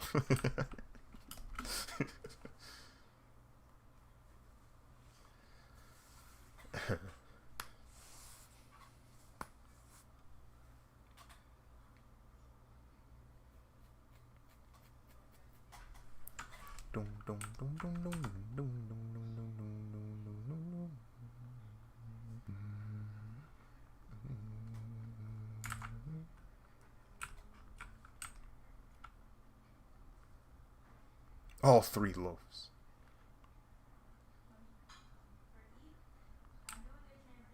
No one else can succeed.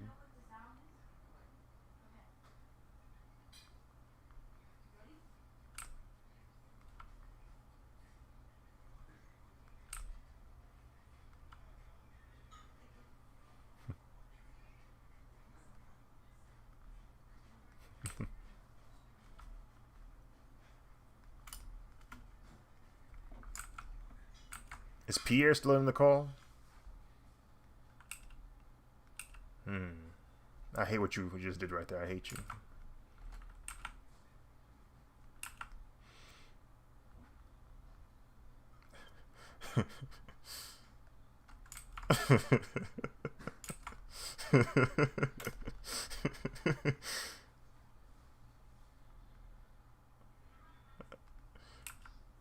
Cause my brain was processing, bro. My brain was processing because I said, why did he use that word specifically? No one ever says steps away, and then it clicked. I was gonna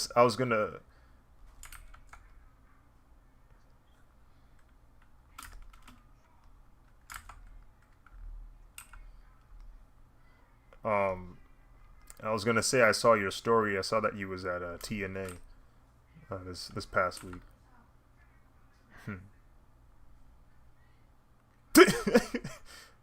Phrasing, but I understand.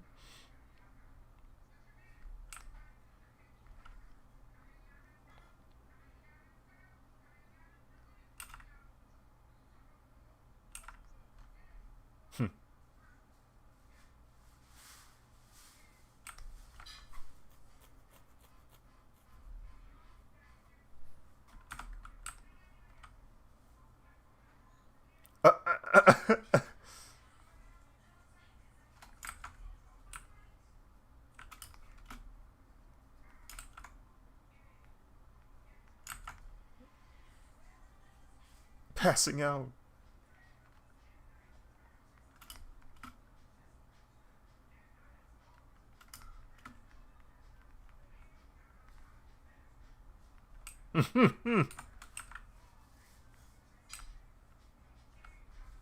I got tagged.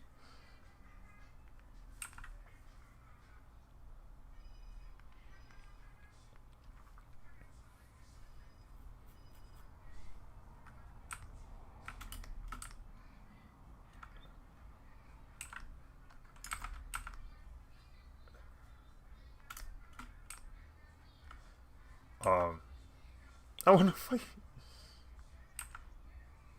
bro.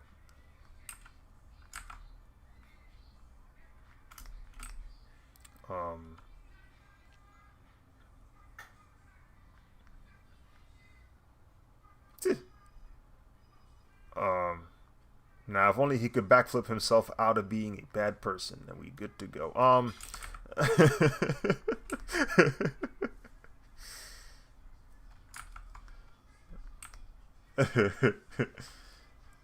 Villain in WWE and IRL.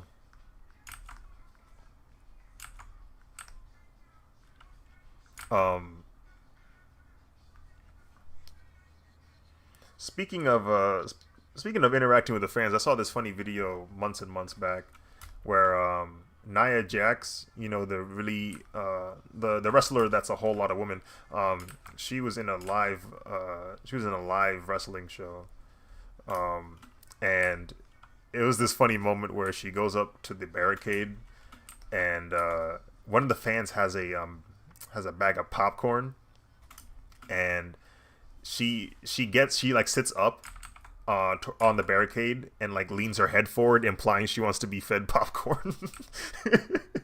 and so the audience member is literally like mouth feeding her popcorn. Joke is stupid.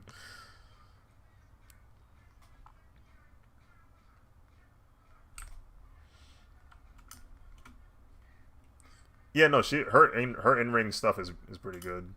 Um, you said what? Yeah, yeah, yeah. That big old family tree. You might die. You might die. But you know, you might die. She's very tall, bro. She's like like at least 5'10" or 5'11", bro. Very tall individual.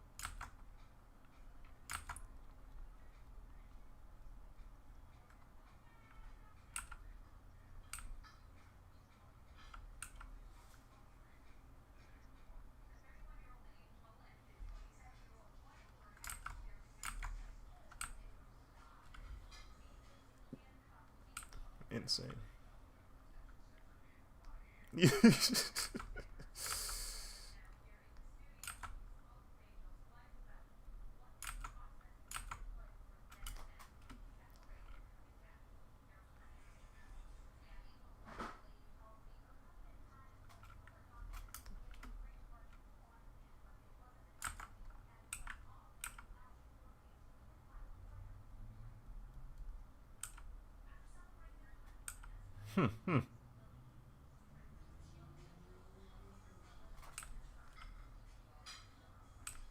Weave, weave, weave, weave, weave.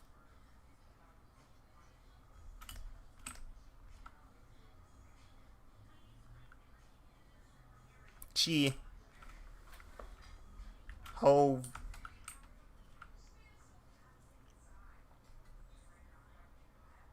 Hmm.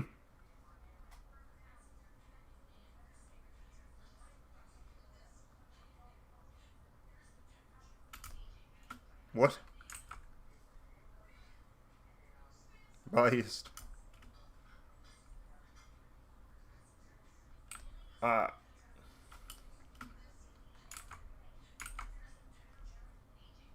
Nikita is Nikita's an interesting one. I know she she's an interesting one.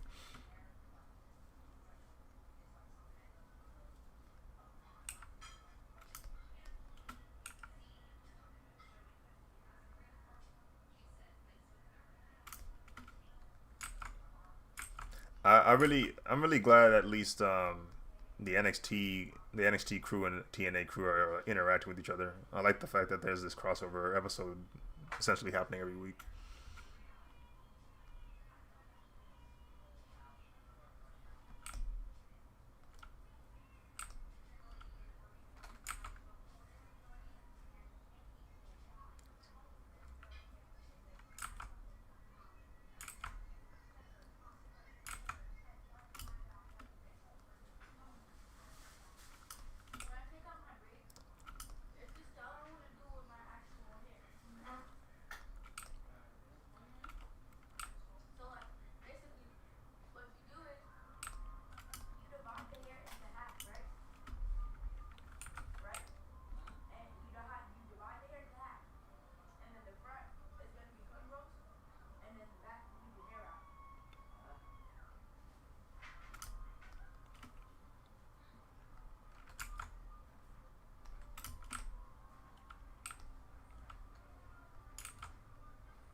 What's the time right now? 10:15. Frick, dude. Frick.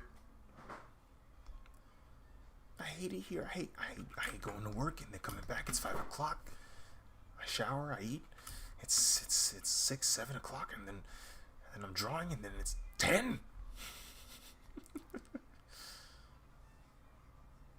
Makes me seethe.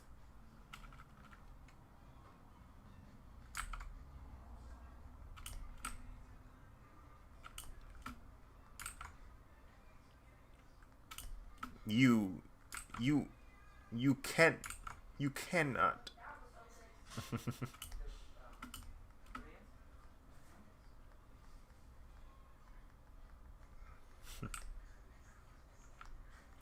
um,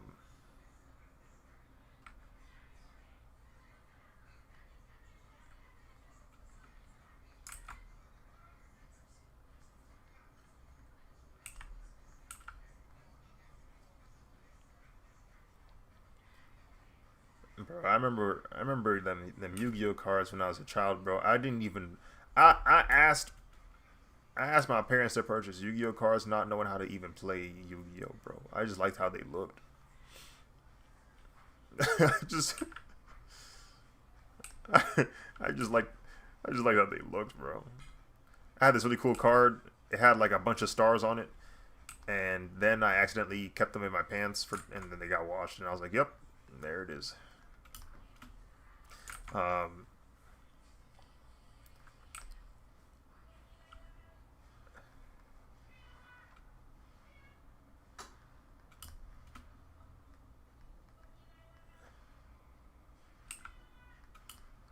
oh, frick.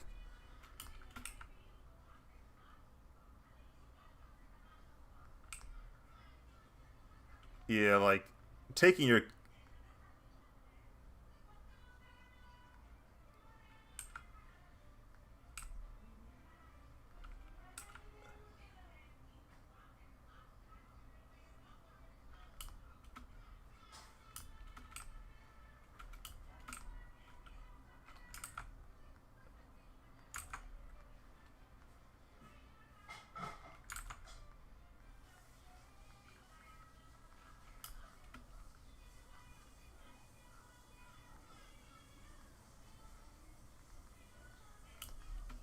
hmm.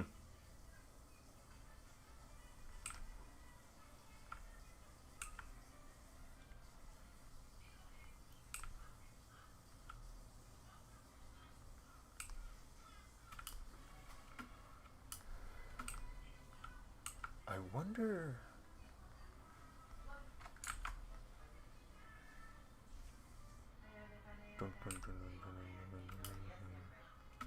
Hmm.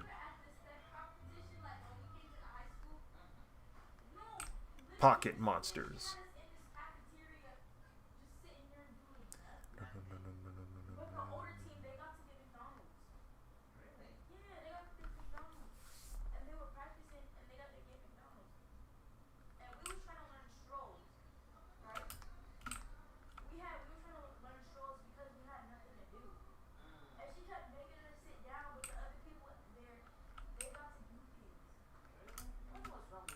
Um, I was thinking about it earlier today at work. I thought about because I my dad knows about WWE wrestlers from his time, and like he like when I like I'll say certain names like Stone Cold. He's like, yeah, I know Stone Cold. And he knows Triple H, Stone Cold. Everybody knows The Rock, Undertaker, and it clicked. I said, my dad was watching wrestling like during the Attitude Era. He also knows about Hulk Hogan, so he probably grew up with that age too, like the golden age or the like 80s age. So he knows about wrestling from 80s to 90s. And I'm like, it makes sense as to why he didn't want me to watch it. He saw it become the Attitude Era. he saw he saw the product. Yeah, he saw the product become raunchy as heck, bro. he's he's like, nah, I'm not letting my kid watch this. I honestly can't blame him because when I go back and watch some Attitude Era content, I don't think I don't think I would let my kid watch it either. They was tweaking, bro. Tweaking, bro. Vince McMahon, are these your fantasies you're playing out in real time, bro? What is this? Why is there a bra and panties match going on right now? Why? Why?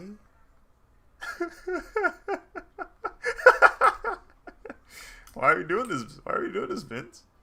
Why is there a Raw and Panties match right now? Why are y'all looking for hottest divas in their area? Why are they all in bikinis, bro? I thought they were here to wrestle. Oh my goodness. Nah.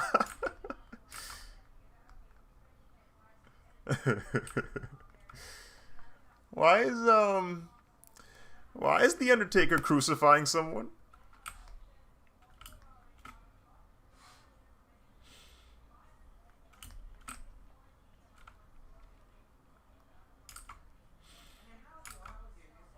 Why is this man throwing the middle finger with ease and drinking beer? I can't.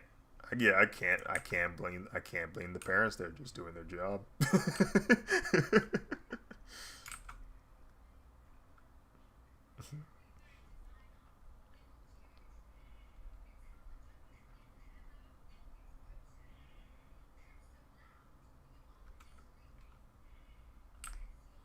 Oh, like you go in and then you find out there's a super deep dark like inside like yeah. No, honestly, based off of the stories I hear about at least the older gen of wrestlers, there is a lot of backstage politics that go on. Like there's a reason why like clicks get made in the WWE because or any wrestling promotion because um the environment is so cutthroat and competitive that you're better off being in a group of friends so they can like back you up or help push your matches or convince the boss like hey maybe this guy should be going over, maybe this guy should win this match, or you can be like hey I don't feel good about this match brother, it's not gonna work for me brother, I'm not letting him go over brother. um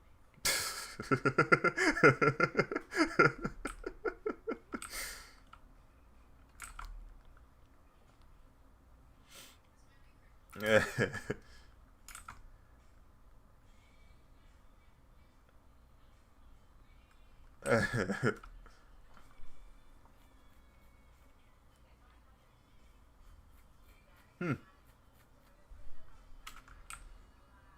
And if those accusations for Vince are true, then it probably was just like the boys, where it's like they're just up to no good behind the scenes. Hmm. Hmm.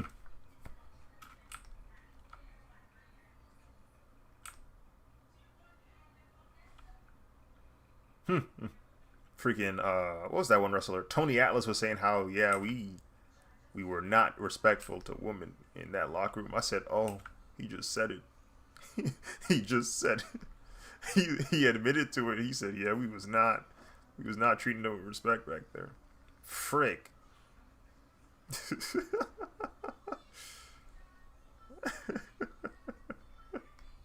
Insane, nasty work. Hmm. Hmm. Yeah. So someone online put it like pretty solid. They said that wrestling now, the wrestlers treat themselves like athletes, where they take care of their bodies more. They exercise more often. They watch what they eat. They don't do anything crazy. And back then they treated themselves like rock stars. Like they'd go out to the bar every night after they matches. They drink all night. Um, they got groupies with them. They just doing all kinds of nefarious activities, and and then they go wrestle the next day.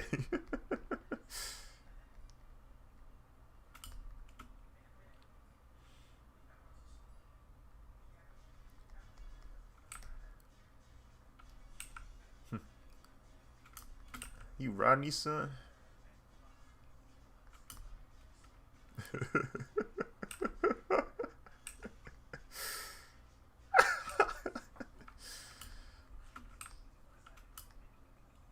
No, no, it is. Why is that? Why is that your?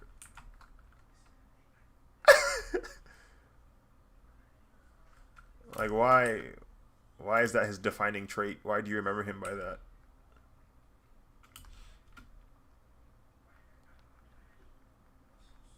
That's the for way.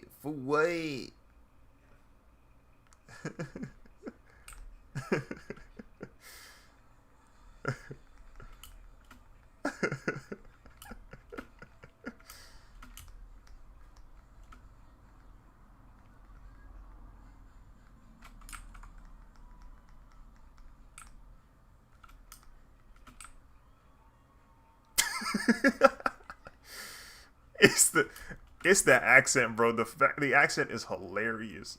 I don't know why that accent specifically is so comical.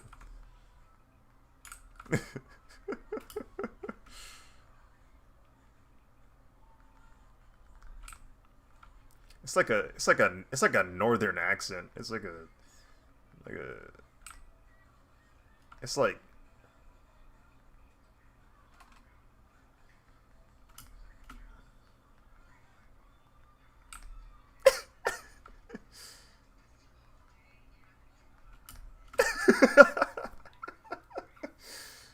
oh my goodness.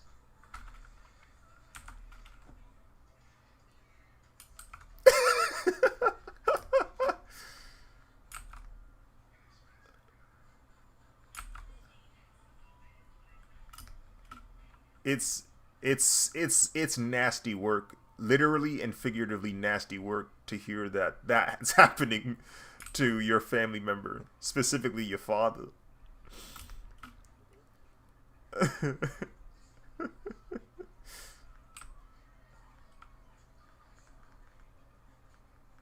of of all the family members it could have been, it's your father. That's that might be worst case scenario, bro. All of the family members it could have been, it's your father.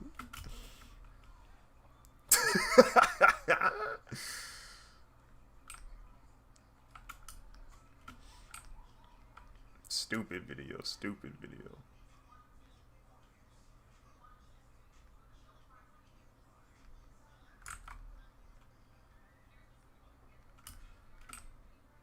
He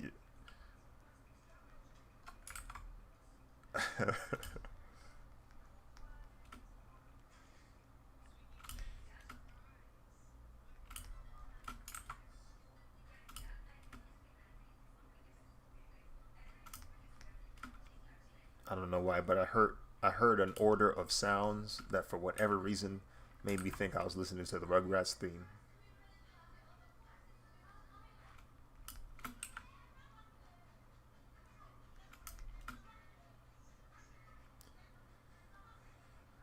Uh oh.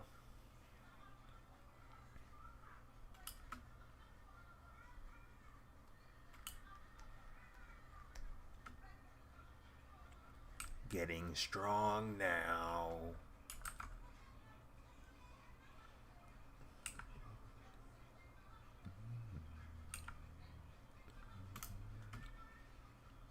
Oh, I don't know if I remember telling some of y'all, but when I was in Chicago for C2E2, my hotel was in a very nice spot. It was next to the uh, the Art Institute of Chicago. Uh, so I got to see a lot of bangers. I got to see a lot of art that I've seen my entire life and never thought I'd see in person. Um, like they had American Gothic, the one with the guy and his wife in the pitchfork. Um, yeah, I saw Nighthawks, that drawing where it's a couple of people in a diner at night, and there's like a lot of it's like a lot of green outside. Um, I saw I saw a lot of like really cool impressionist stuff. Oh, I saw the Sunday afternoon painting, like the really large pointillism drawing where like if you zoom in you realize all of the brushstrokes are a bunch of like dots. Um, uh, yeah, I saw that in person. It is ridiculous. The scale of it is ridiculous. And then when you look at it, you realize it really is just a bunch of stippled like brushstrokes. I'm like, this is ridiculous. This is actually insane to look in person. Um, what else did I see? I saw a lot of really cool like European art. And we didn't even make it through the entire museum. That was the part that made me mad. We were there for about 2-3 hours, and we were only able to go through one floor, maybe a little bit of the first floor, and then there was a bunch of art we missed out on. And I was like, dang, I guess I have to spin back on Chicago. But on the last day, I got to see Cloud Gate, also known as the Bean. The Bean. It's that, you ever seen that? Yeah, it's that chrome, like, yeah, that large chrome figure, bro. I didn't know this about the Cloud Gate, but you can walk under it, and when you go underneath it, it has this really cool optical illusion. So it's shaped like a bean, but when you go under it, you'll see that they actually went deeper into the shape. So it doesn't just wrap underneath it. It actually like has this hole that goes all the way up into the top of the sculpture. And so what happens is, because it's chrome, the mirrors start to like flip on each other. And when you look up, you no longer have a sense of depth. Like, the way the illusion is making it, it makes it feel like you're going forever, like up into the air. It's so cool. Um, yeah, if you ever go to Cloudgate, walk under it, and you'll see what I mean. It's super trippy. Yeah, you gotta see it. You gotta see it underneath. Like, people don't talk about what happened underneath the Cloudgate, and it's probably the craziest part of that experience. Just walking underneath it and seeing the cool optical illusion it makes. It's like, whoa. Um, yeah.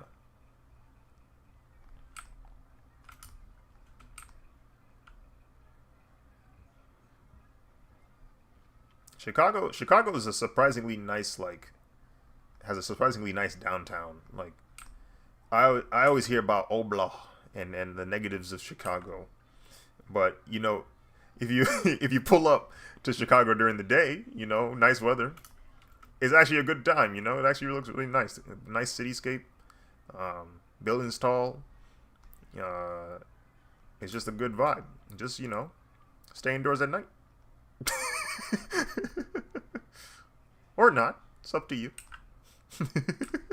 even even the bellman of our hotel, he was like, "Yeah, you could take the bus to the airport. Just don't go at night. It's starting to look like Thriller out there." I said, "Oh." I said, "Oh, frick."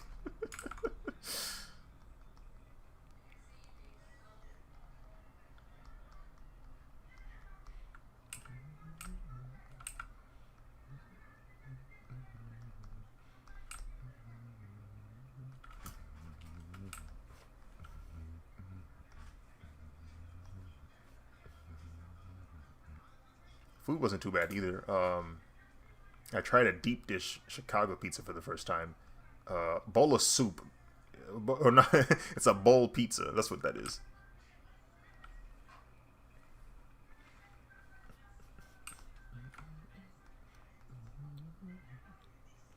No, no, not getting. Let him get up. Let him get up. Let him get up.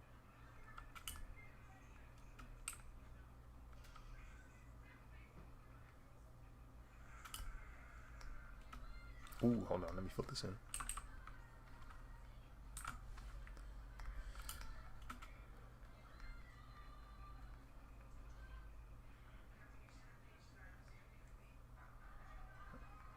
Caleb, I don't like you, and the reason why I don't like you is because I don't like me. That's exactly where my brain went.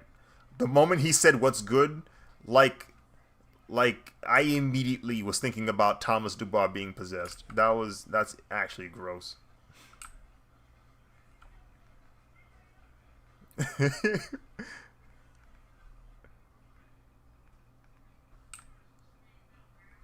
Are the wings halal?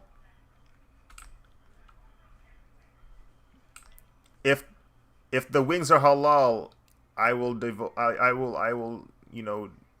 divulge. But if not, then I might have to pass.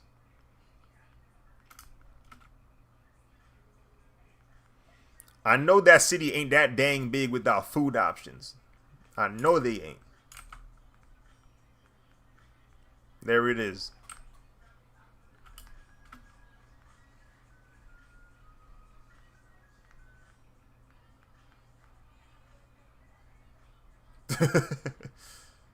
Man, I don't know where to eat. Here you go. Throw this. What? Throw it.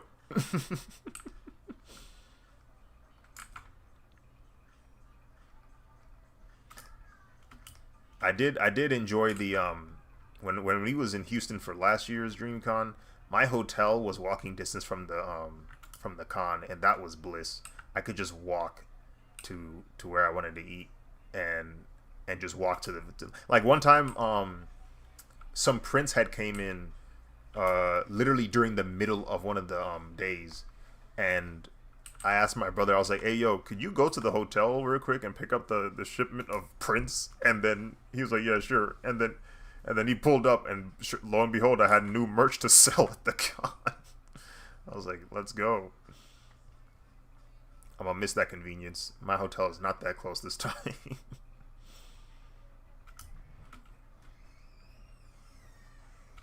Yeah. I try to book it pretty early because I don't know what the availability is closer to the con date. So I just like try to my best to look for one.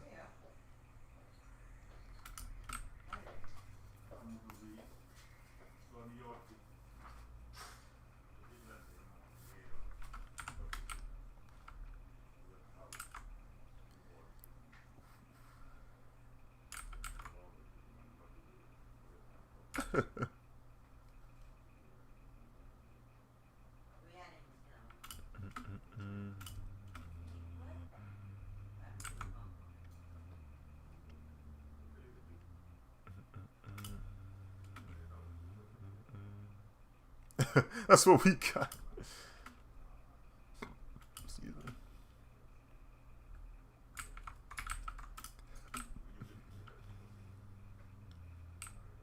Tiki Tots.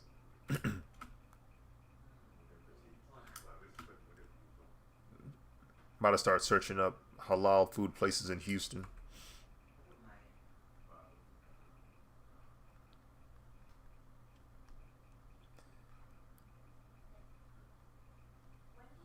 There was this there was this banger Italian spot in Austin. Maybe I'll look up for Italian food.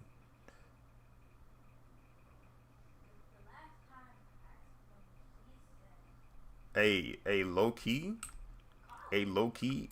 How many of y'all want to go watch Karate Kid the Thursday of DreamCon? Karate Kid is on the 30th, or not? It comes out the 30th, but we could watch it the day before DreamCon. Yeah, there's a theater like 20 minutes from the convention, like 20-minute walk.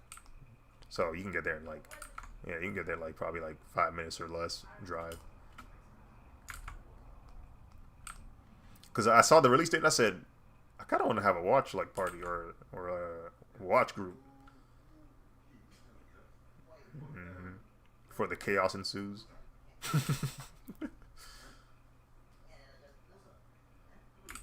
That's true. Yeah, I heard there's some parties that go on like pre like.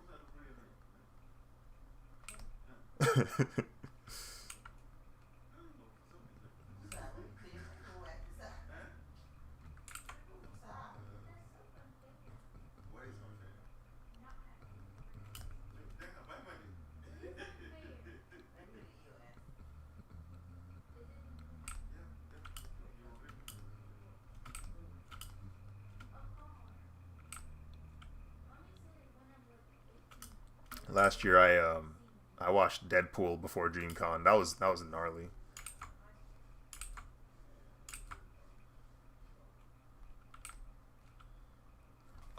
Commentator, very detailed, bro. Good job. Thank you.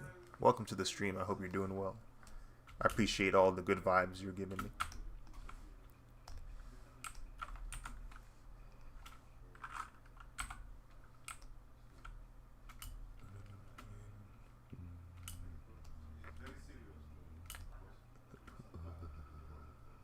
So let's patch up some of this here. There we go.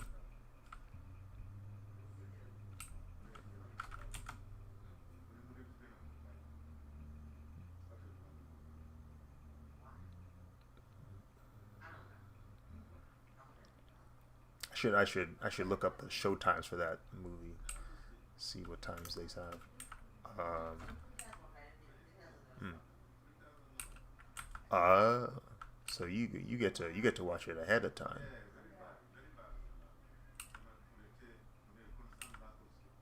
Hmm.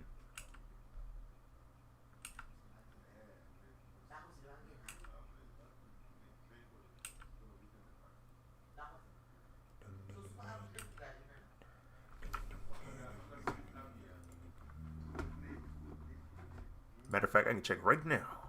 Fandango, activate.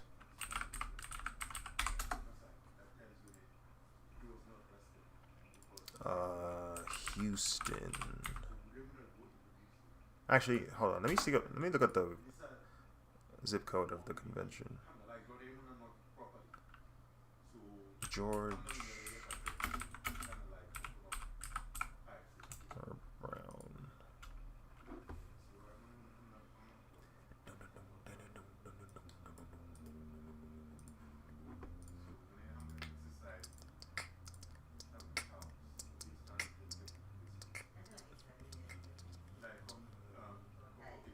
Okay, so the theater near the convention center has a showtime for 2 p.m., 4:30 p.m., 7 p.m., and 9:30 p.m.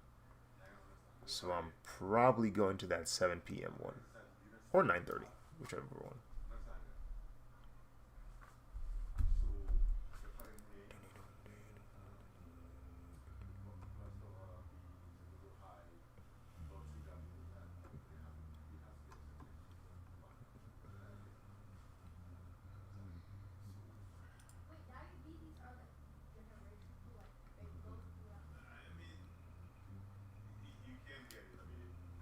Oh, these theaters kind of small. Oh my goodness.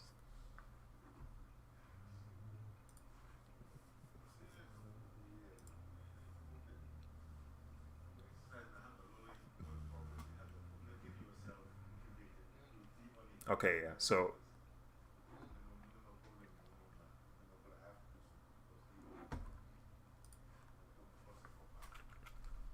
I did hear someone mention that earlier. Yeah.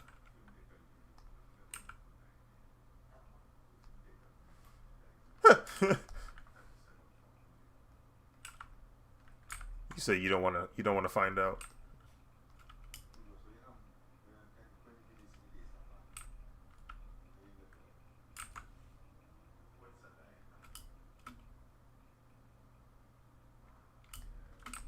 I Yeah, I'm not a fan of it. I'm not a fan, bro. People, listen, bro. Listen, bro. Listen, bro. That was a bad time.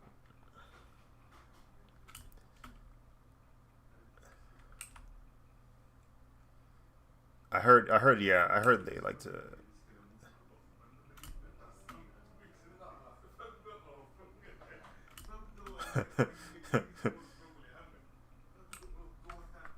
Instead of pencil, they haven't inked this yet, bro.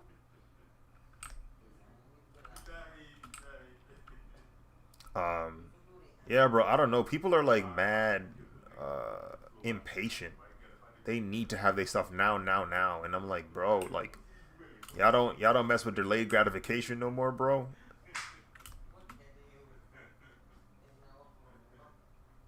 You know what?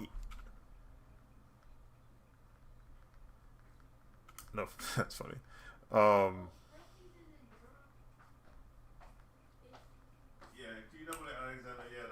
wait, can yeah? How come you can't? How come you can't remove it?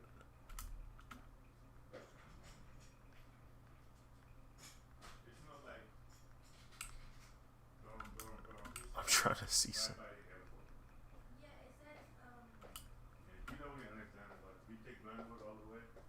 Um, what was I gonna say?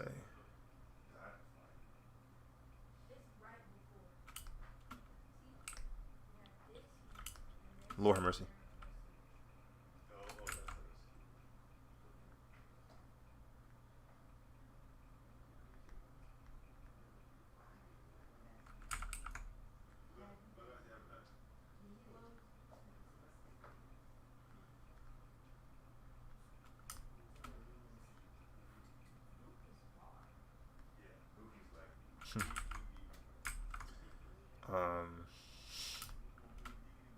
Oh.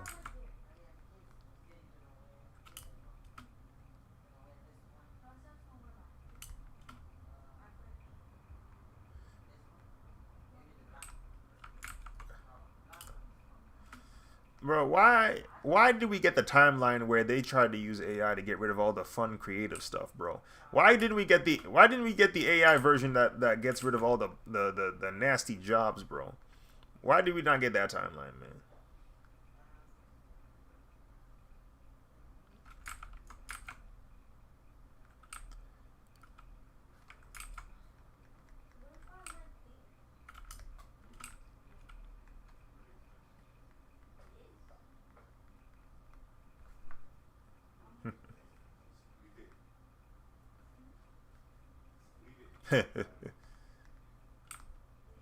Like literally,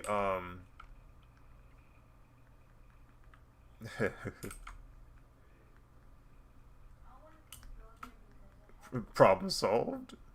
You're not losing sales off. You're not losing sales off of them fries, bro. Like you the margin of loss is not high, bro. You be alright.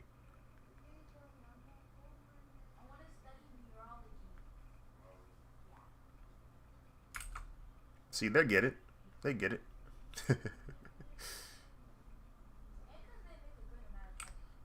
Oh yeah, for sure. Um, yeah, it's void of human interaction, which you don't realize how nice human interaction is until you don't have it anymore, and you're like, oh, I see. This is the problem.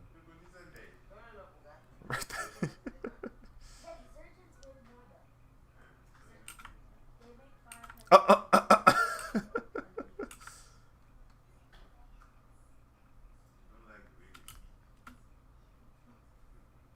That's the next step in AI advancement. African American vernacular English.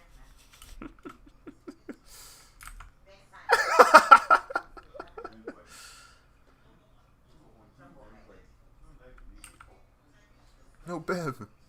Yeah, you can choose. You can choose regional dialects of AAVE. Like it's a setting. You can ask for Philly, Baltimore, New York, uh, Atlanta, Chicago. Oh man.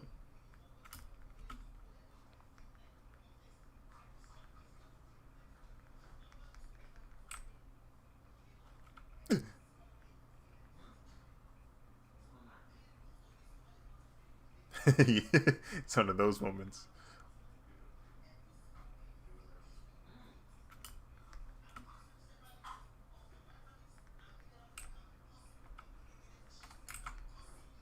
You know what the funniest thing I've heard a customer say to me at my store? She she complained that one of the items she picked up wasn't the price that it said it was, and so I was like, "Oh, let me check." So I go over there, and I see that the price is exactly what it scanned as, and so my assumption is she didn't read it properly. But you want to know what she said after I was like, "Oh yeah, here's the sign that says it's this much." You want to know what she said to me? I don't think y'all ready. I don't think y'all ready for me to answer this question. She said, "I don't know. You must have put that there." And I I think I don't remember how I reacted. I think I said what? I was genuinely confused by that statement. I don't know if she was joking. I don't know. But she said I put the tag there. I said nah, nah.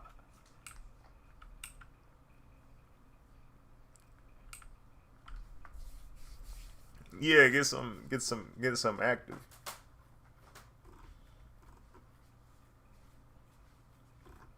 There are some people like that. There are some people like that. It's risky business, but people do like to rage base in person. Giving you a fade. Mm-hmm.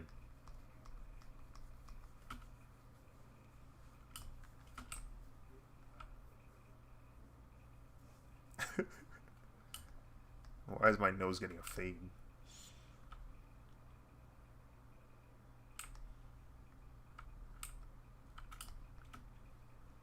Here.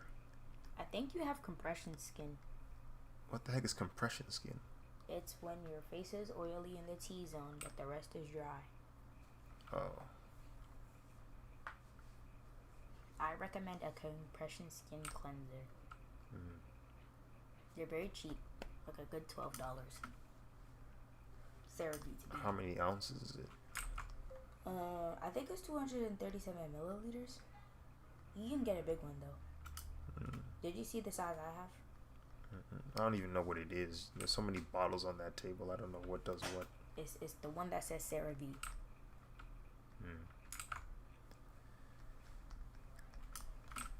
You want me to show you? Sure. I don't feel like going upstairs, so we're gonna look it up. What time is it? 10:52. Did I do Duolingo? Probably not. I didn't do it either. Duolingo sesh.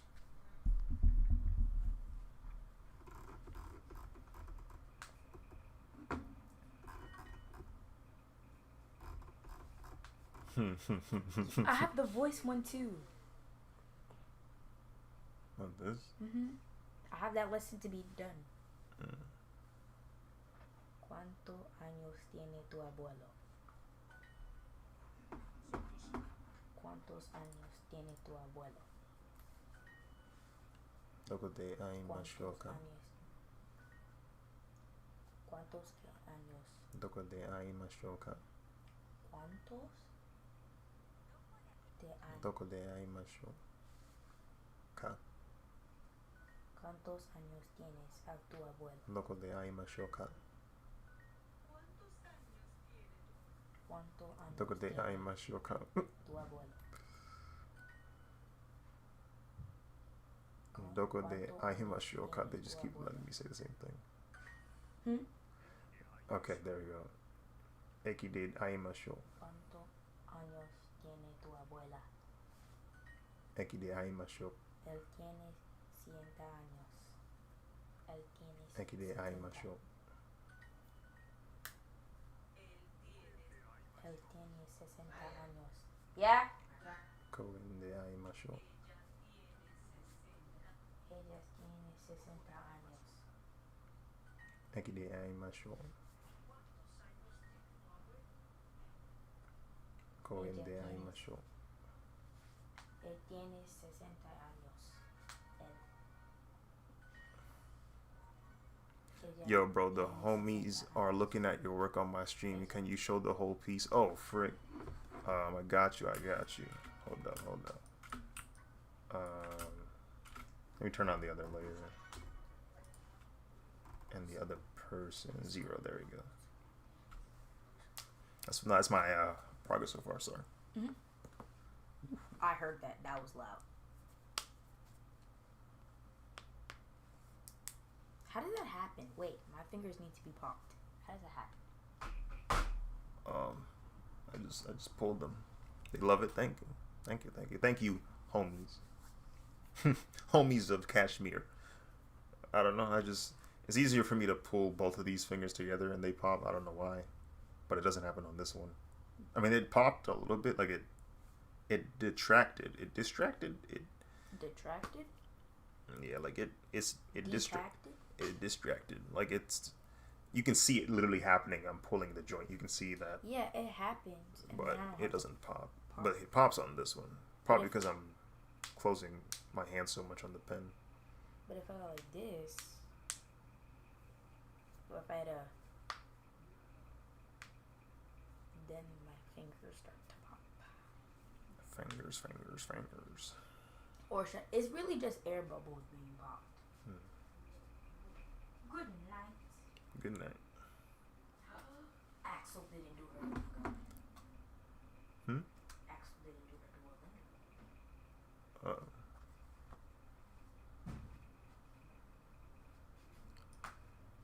And it's funny because I don't think they understand, Masu. We find ways to annoy them because they annoy us. This is payback. Wait. Is that...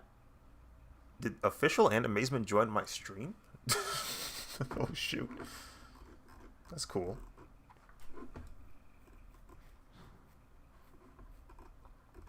I didn't even... Wait. Y'all follow me?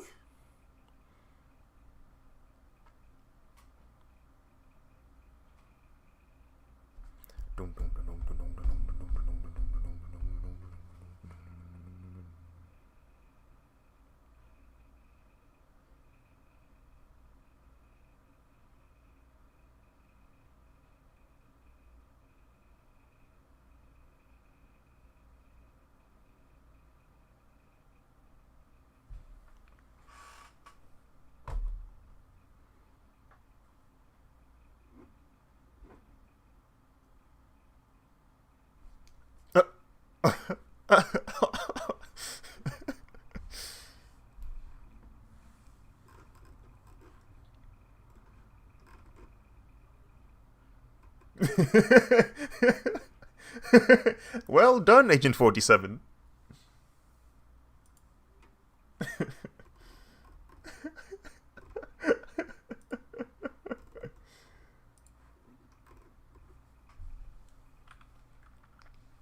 Bro, I'll be feeling bad when I see like characters in movies like get a subtle cough and the cough just gets worse gradually because it's like, oh, they got him.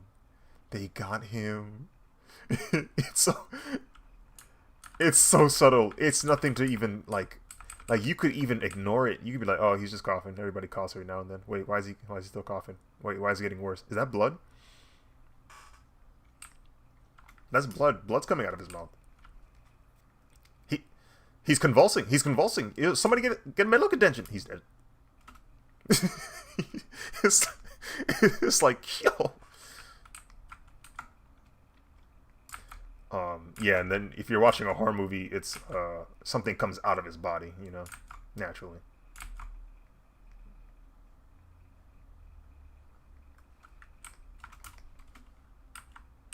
Like whatever sick freak thought of the xenomorph uh, reproductive process, they need to be they need to be studied, bro, because that is probably the most vile thing I've seen. Like, what do you mean this creature spawns these horrific tentacle octopus looking things, and then they violate your mouth.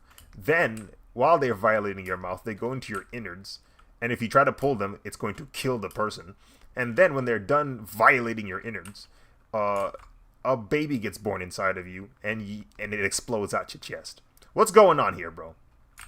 What's going on here, bro? Like, what are we doing here?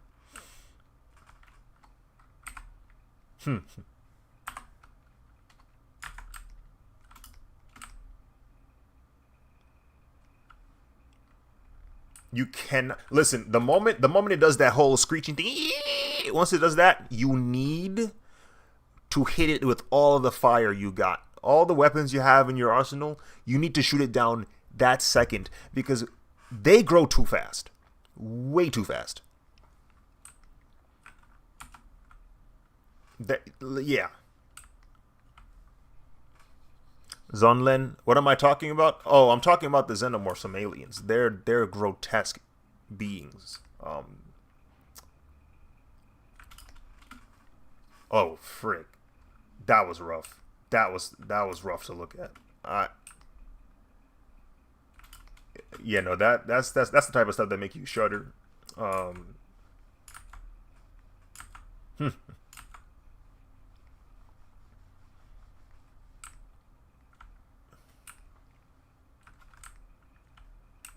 not that body.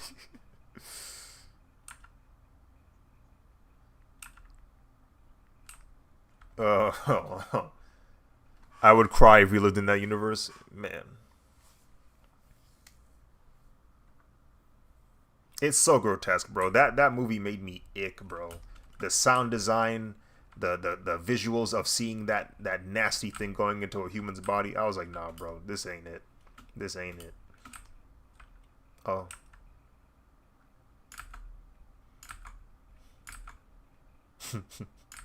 this ain't it.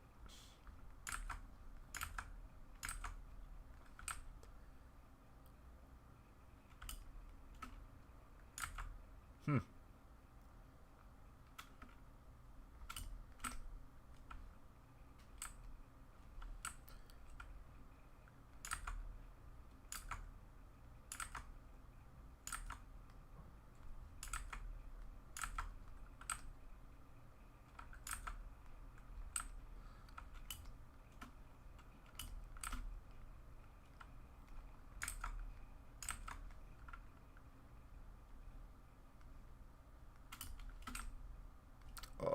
Let's see. Oh.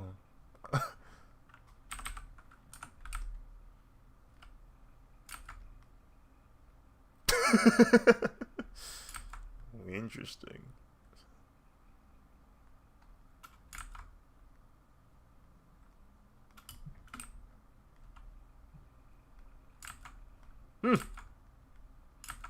It's like Hitman when you it's like Hitman when you hear that whisper that wind sound when they're being suspected or about to be suspected.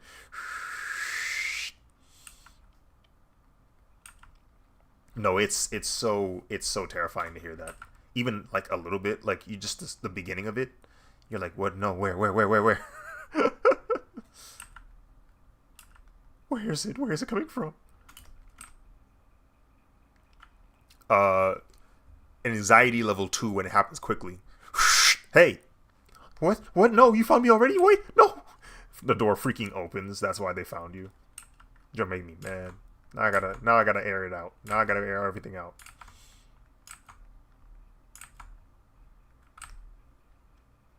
The funny thing about Hitman though is you could theoretically air out the entire mission, but not only is it difficult, like you might actually literally run out of ammo, but they will shoot you down quick. They do not play, bro. They will get you out of here.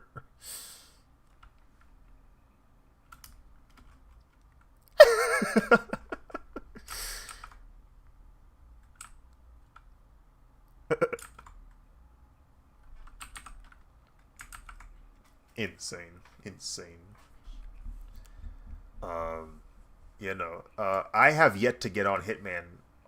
It's been years, and the reason why is because I'm afraid. I'm afraid of how much. I'm afraid. I'm afraid of how much time I will lose. But I ain't left Paris. I ain't left Paris. Bro, I ain't left Paris. Like, I went onto another map, and because of how much time I invested in Paris, I said, I'm gonna go back to Paris.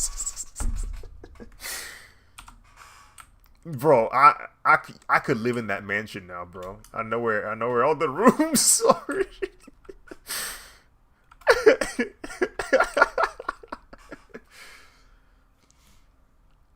Bro, that map design is so good, bro. The Paris mansion in Hitman 1 looks so freaking nice. And they put it, the setting of that location is like, I think the time is like sunset?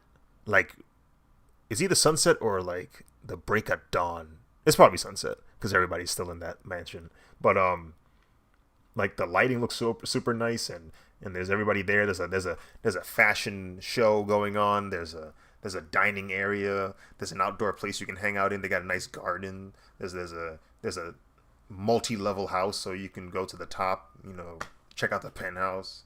You can check the attic out. The attic is a freaking school. Like, that's how big the attic is. Like, it's insane, bro.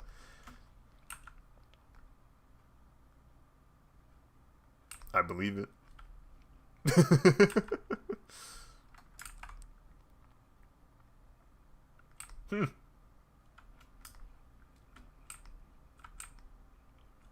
Oh.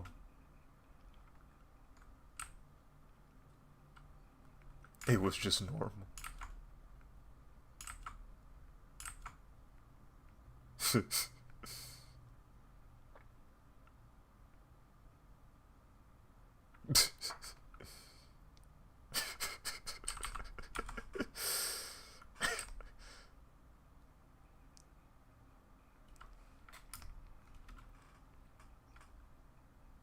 Oh my goodness.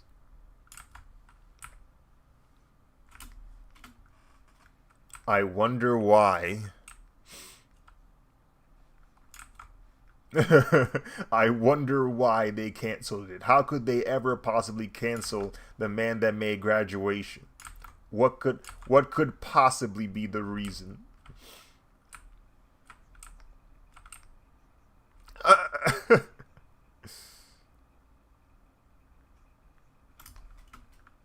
Yeah, he needs to get something off his chest.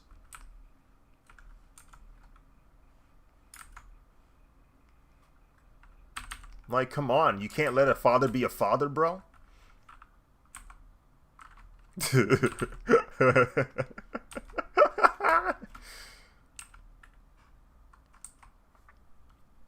You know what? He's got a point. Why did they go to that island?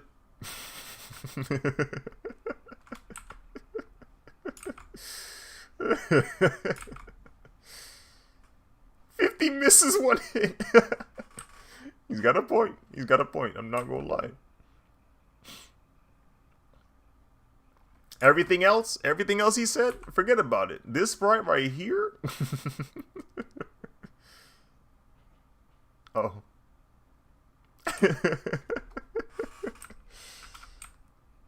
Yeah. If under good judgment, you know what I'm saying? Under good faith, would you do it? No, I don't think so. Oh.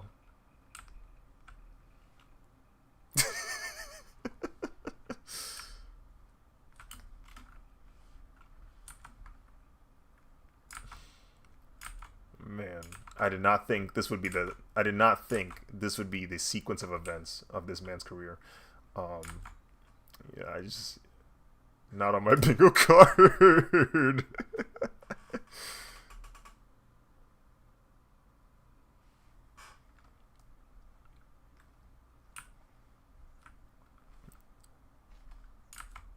At this point, yeah, there's no way he's thinking about his family. There's no way he's thinking about his family when committing these acts. There's no way he is. There's no shot he's thinking about his daughter, bro. There's no way.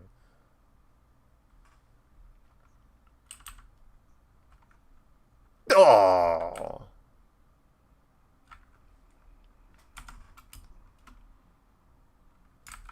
Hey yo, this is bumping, ain't it? What's the daughter's name again? Isn't it like North? Yeah, Northwest. Yeah, ain't this bumping Northwest? This joint heat. This your father?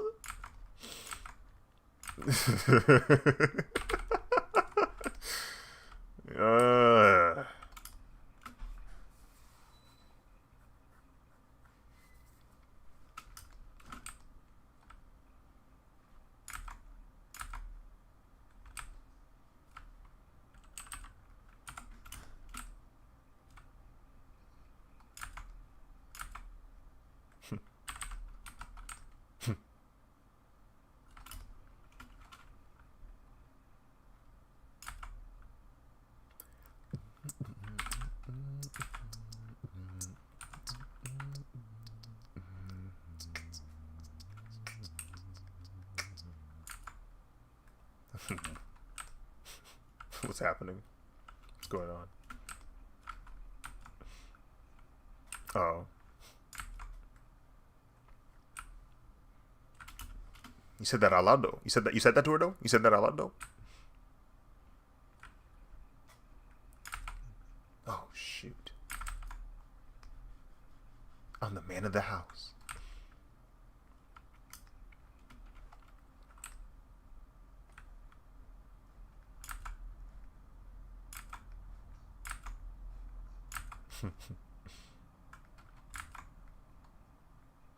That man was in space, had to get out of the ship, went into free orbit, or free, and then said the word. Oh, oh, oh. The fact that he slowed it down so that we heard every letter, you know what I'm saying? Like he really wants us to know for real, for real. He really said that, bro. He really said that for real, for real.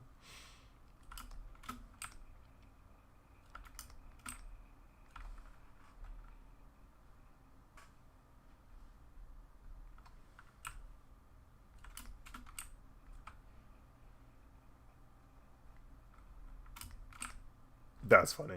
That's funny.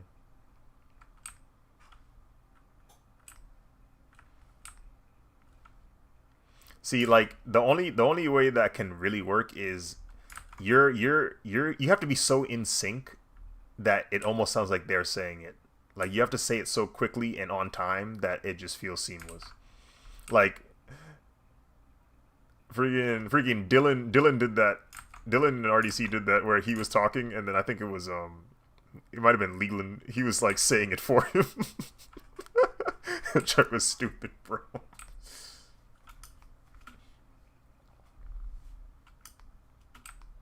Oh.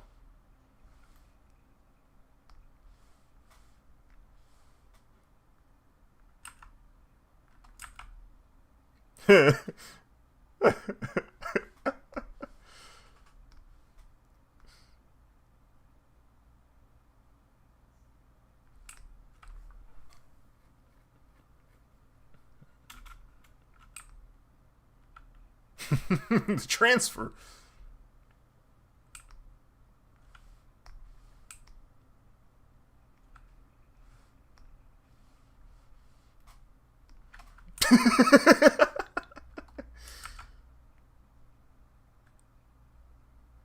They've just been honing their craft this they've been honing their craft this whole time, bro.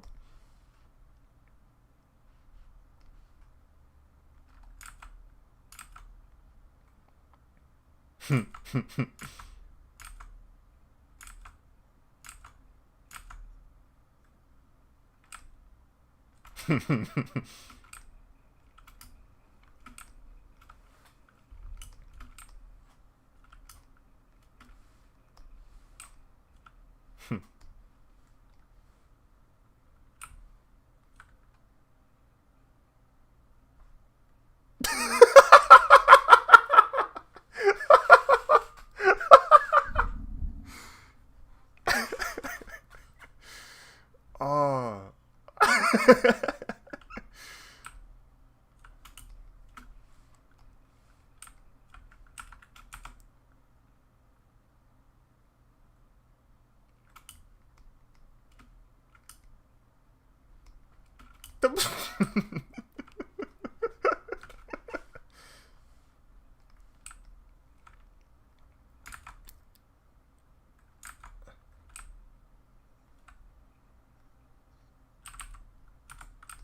Honestly. Yeah, all the societal inhibitors that you thought an individual would have, he doesn't. Like it's gone. Reduced to atoms.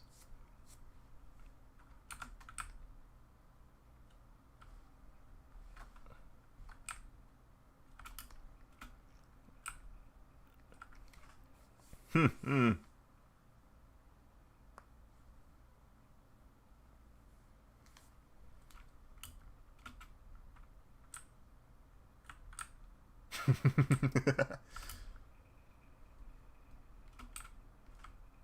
Not real. That's how far he is. That's how far separated he is from society. He don't even think the internet real no more.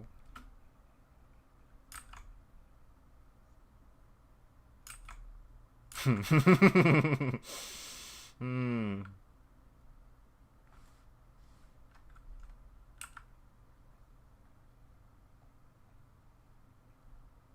Bark.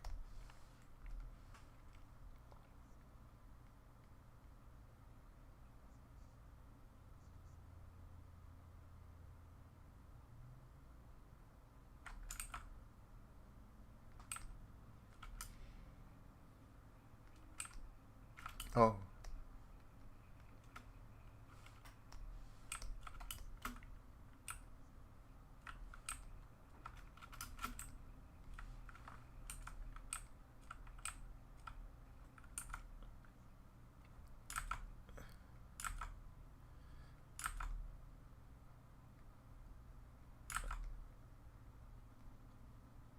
Oh.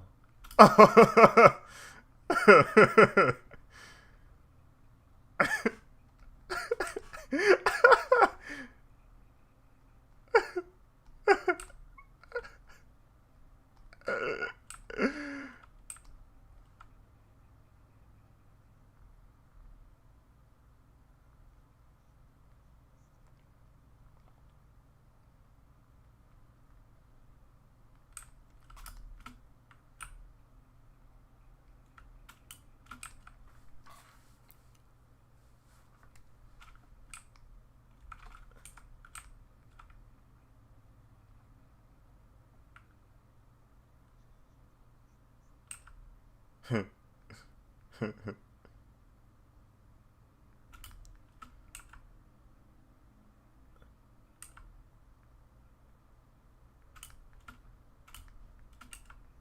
the paper towel. Yeah, y'all about to perform osmosis on this pizza, bro. What y'all doing, bro?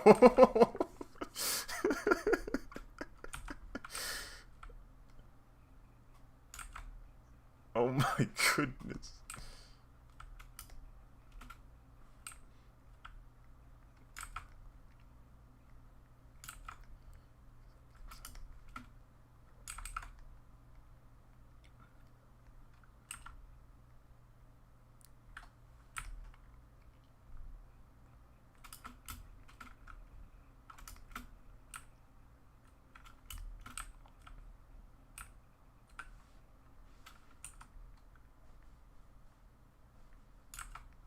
Oh. Wait.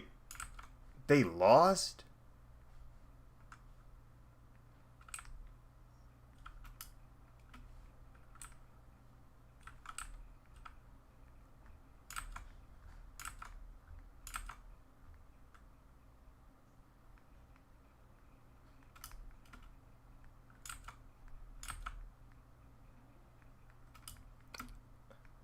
Oh, frick.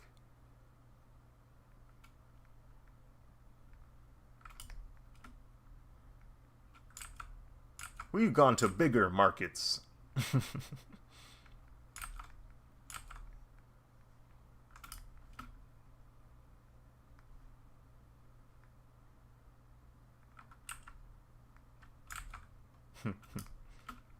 Ooh. What is that? What is that?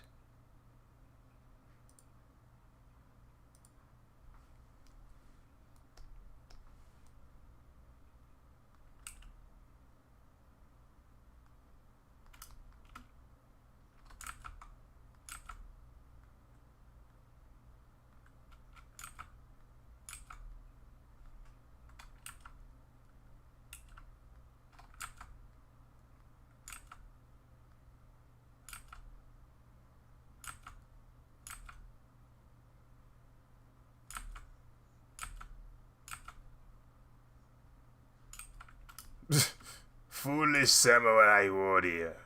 I laced you.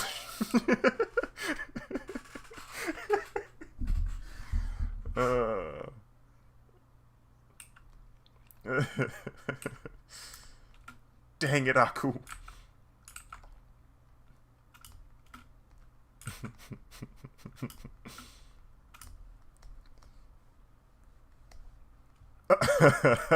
You like X-Men? What a... No!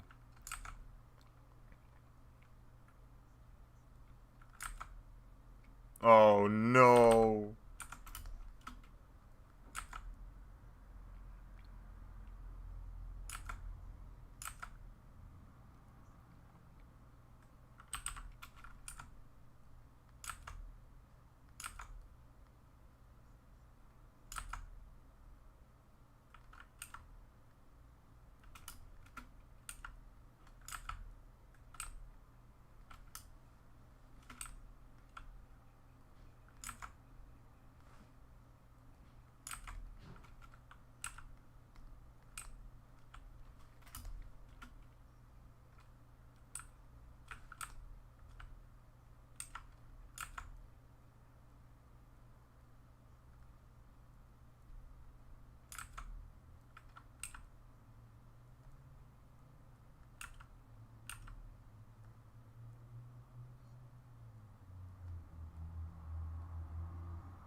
Florida.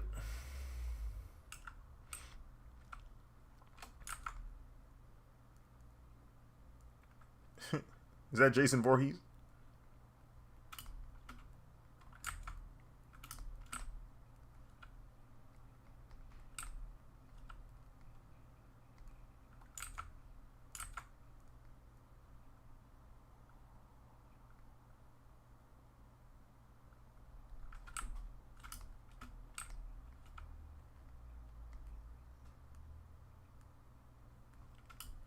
Lord have freaking mercy.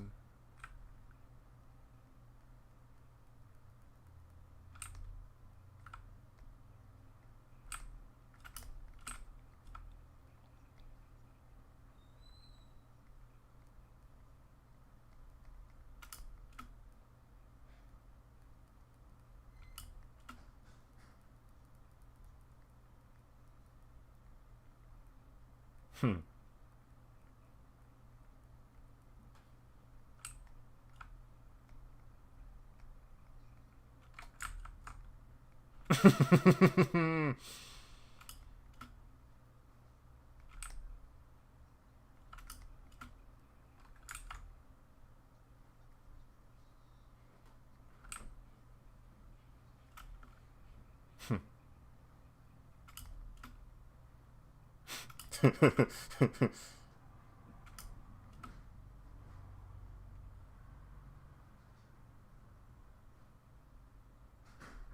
Naturally.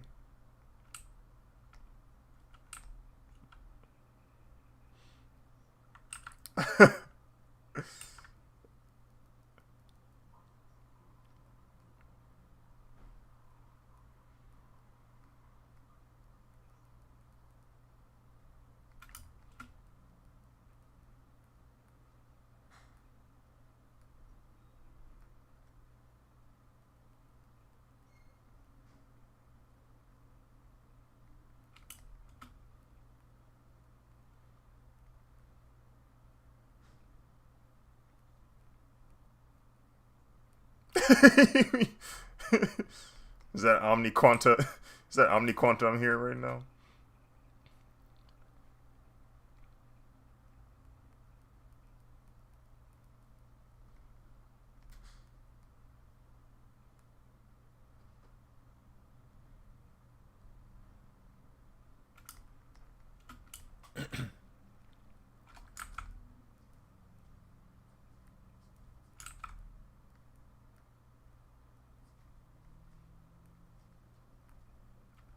Jeez.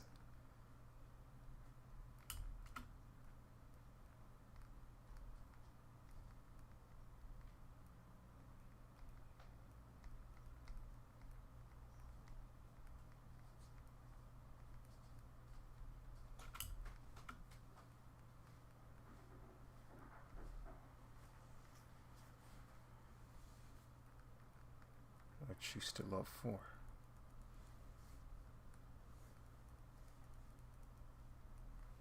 Because.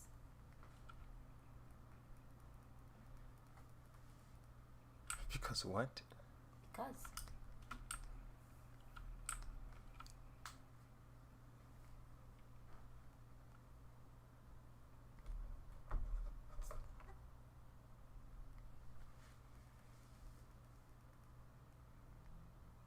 Let's see.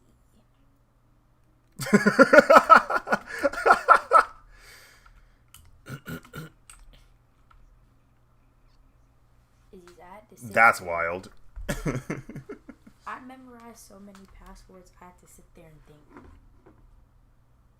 I memorized so many passwords I had to sit there and think. Because I'm opening your phone. I sit there and I said,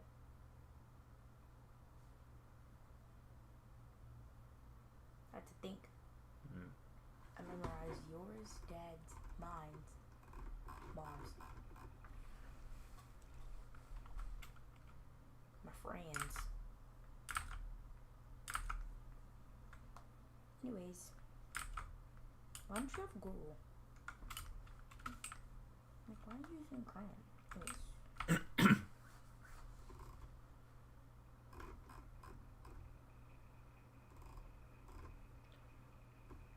Man, that shit took a while.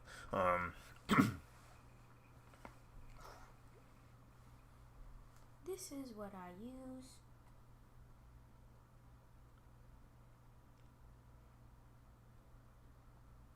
So am I supposed to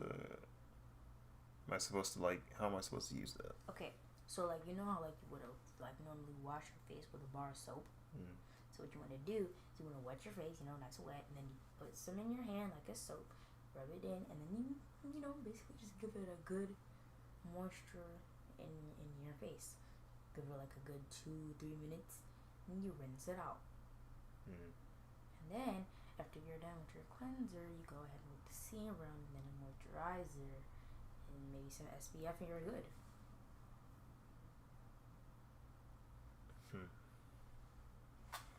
But I don't have an SPF, so I just use my serum and moisturizer. And then I do Vaseline as a backup. That's basically what you do. And you want to find a cleanser that's meant for your skin. And a way to figure out what your skin type is, you basically wash, like, just like wipe, basically, like, you know how like in Google you just wet your face. You basically wet your face and you do nothing to it for a good 15 to 20 minutes, and you check areas like right here and here and here and here.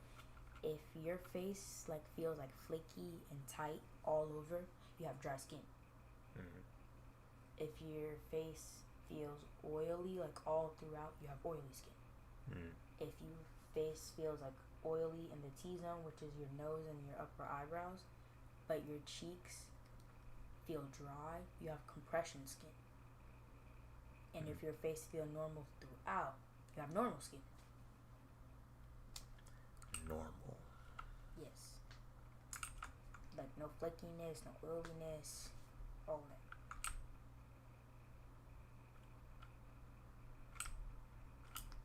And you would know which one is for you because at the bottom it says what it's for.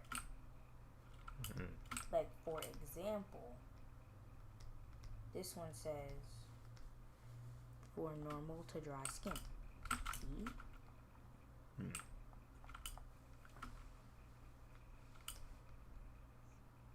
Now, it also depends which works best for you. Some people have allergic reactions to CeraVe. Other people say it don't work.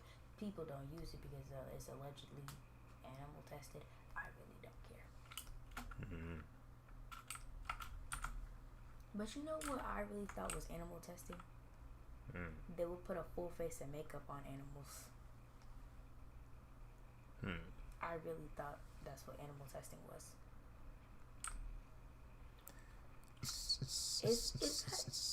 What is animal testing?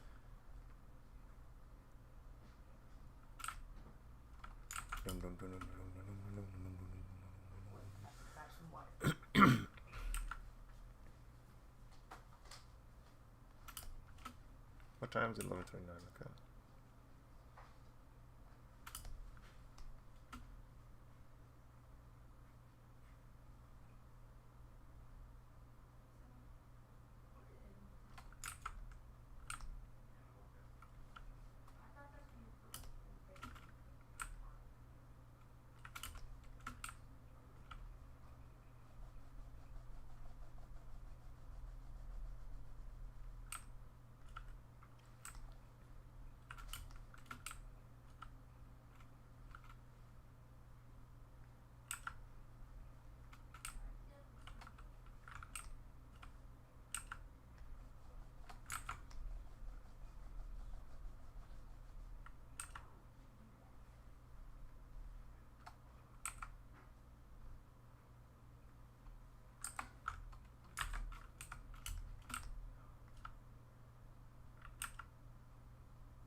Man, they were too lazy to make their own art style.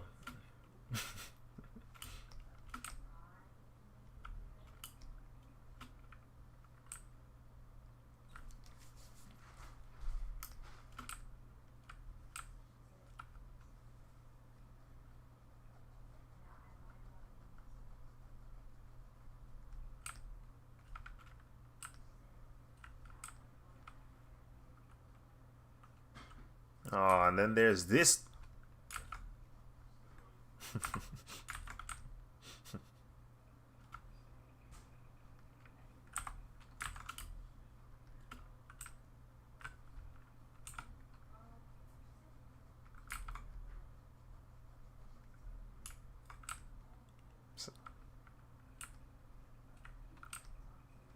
You want to know why? It's not because you joined. It's it's not because you joined. You want to know why? It's because you were doing so well to begin with. It's because you were doing so well. The game was like, oh, she's doing pretty good. Time to give her a comp. Time to give her teammates that don't want to win. That's how the algorithm works. You got to get off the game now.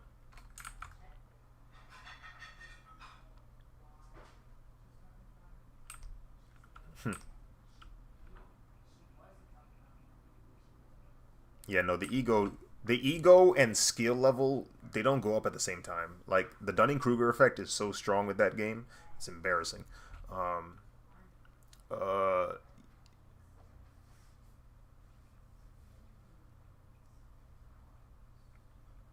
D7 Me One, yo yo yo, well yo, what's up, my pro? Hello there, welcome to the stream. Is the stream still going for Twitter? Not Twitter. Did I say Twitter? Instagram. Still going? Oh, there's a few minutes left. 2 minutes left for the Instagram stream before it shuts down. Yeah, Instagram has a time limit for their streams.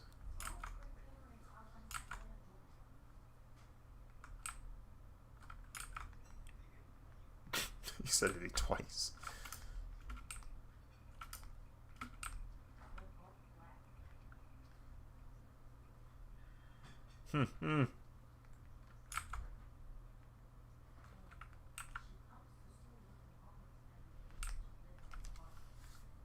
I remember. Can't wait.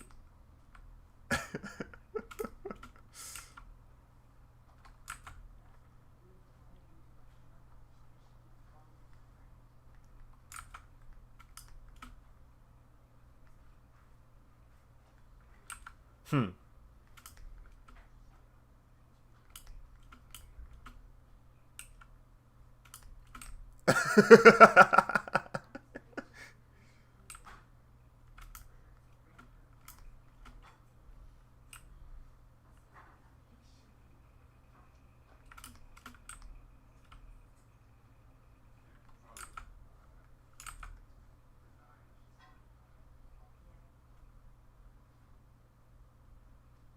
Oh.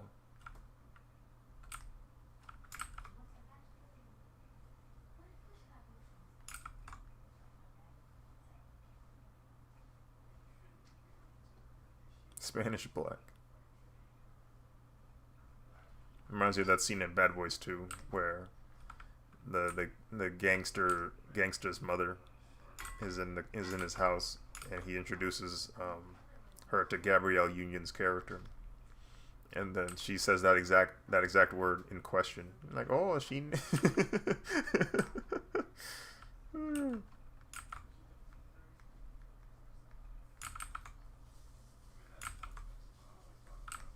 The headliners.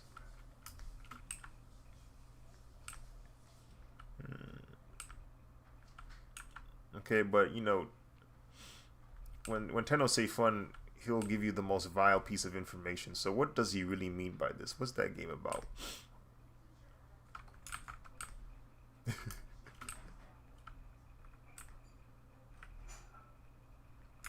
The scoop.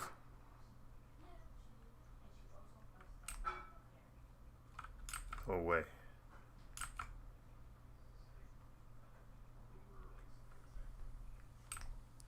That sounds.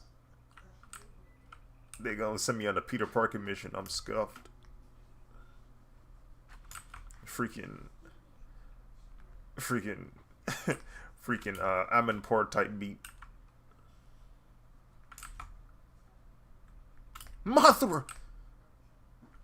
She gonna sing me to sleep, bro. I'm not getting anywhere near Mothra, bro.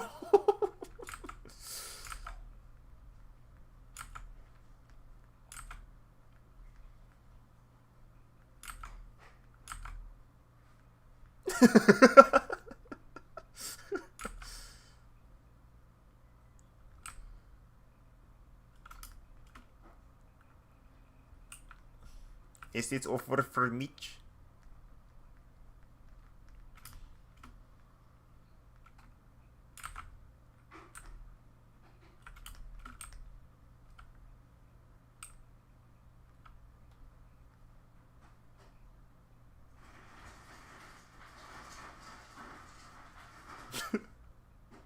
Why your voice shaking, bro? What the frick?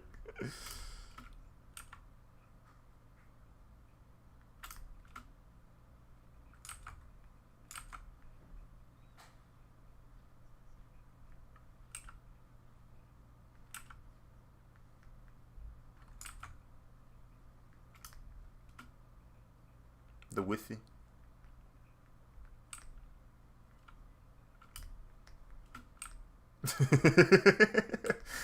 Yeah.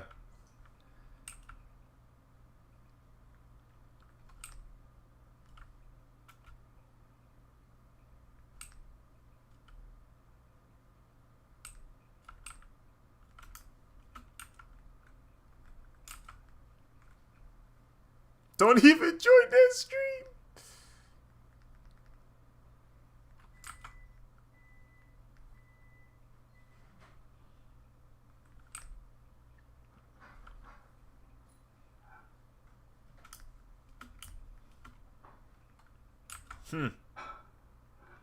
You know how heavy that game is, bro. That's a weight training program for your computer, bro.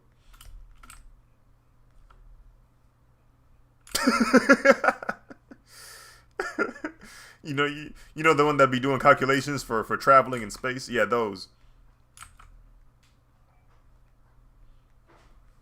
Not even those computers could. Not even NASA could handle the power of Doom.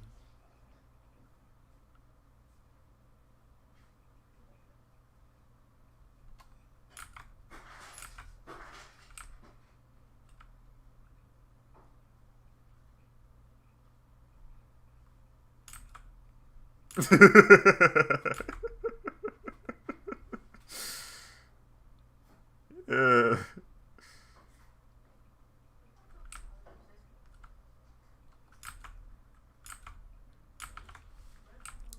like I've stated it multiple times, bro. I've stated it multiple times. I get better gameplay from quick play than I ever do in cop. It's horror. It's horrifying, bro. It's horrifying.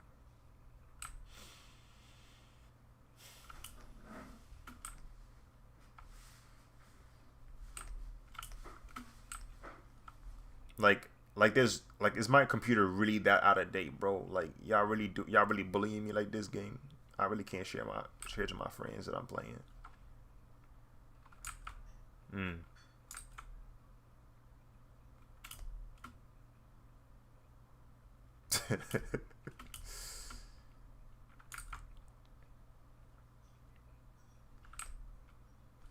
PC3.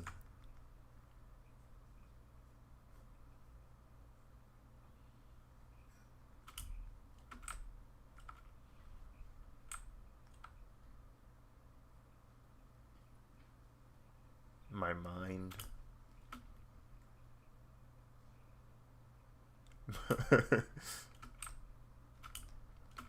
Maba Waibu.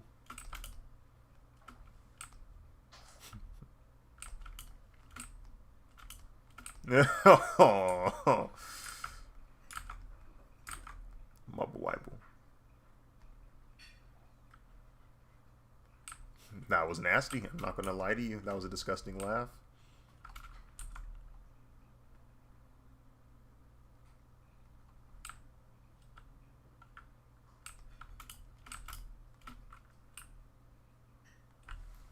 The good word. That's what they told you. That's what they told you to do. His stomach. His stomach hurt. His stomach hurt. His stomach hurt.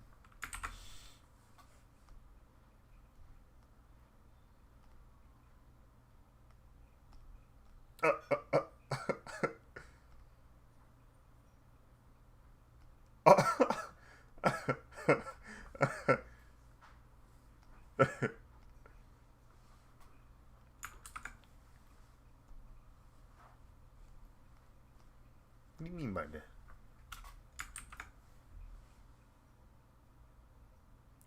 Oh, right. I forgot. I have to shade that separately. Okay.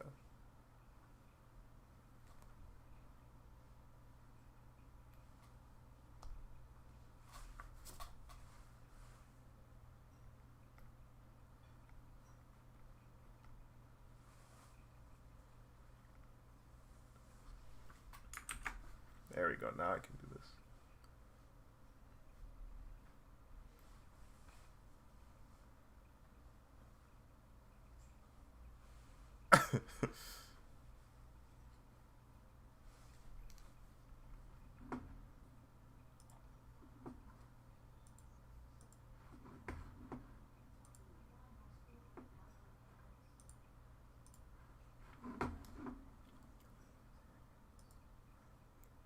哎呦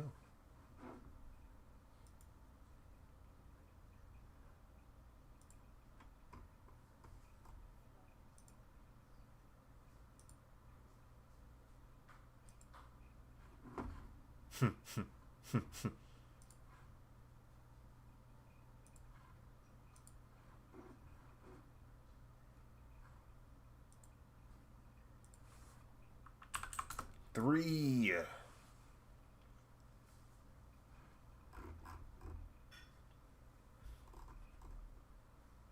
We up AF right now.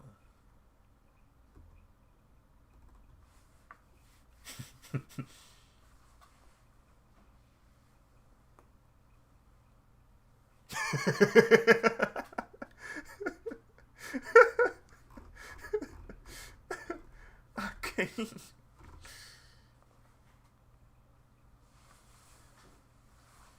Is it? They asked Culture in the EC. They said, "What's your favorite type of music?" He said, "I can't spell it."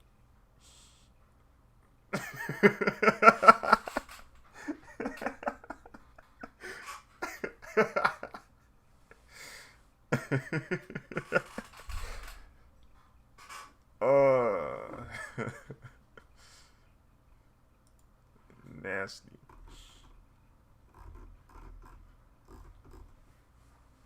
What kind of man would do such a thing? I'm really Mary Poppins for real. What you know about Mary Poppins? What you mean? What y'all know about Mary Poppins? What are you on about? You feeling like Mary Poppins? What are you on about? Okay, it's because of my purse, buddy. You ain't even got no umbrella on you, bro. Yes, I do. It's over there. I have an umbrella over there. Anyways, see, with my bag, you may think that these are the only things in there, right? But in a little. You know what So I'm saying? you've begun developing your little pocket dimension. Yeah. And it's so lightweight too. Feel it.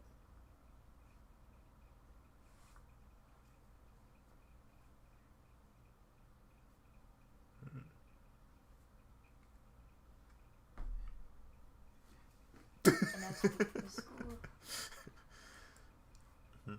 Because the whole process is, if you want the process to work, you need the whole entire evaporation to work.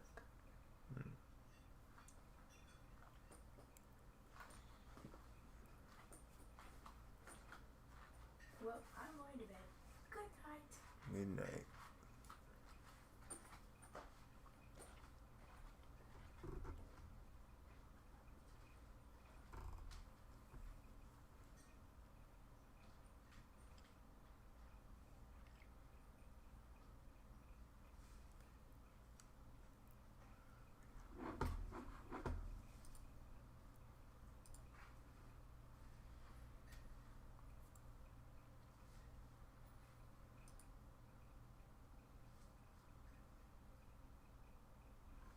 What are you on about?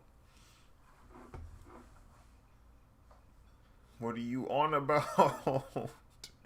they're they're doing a no.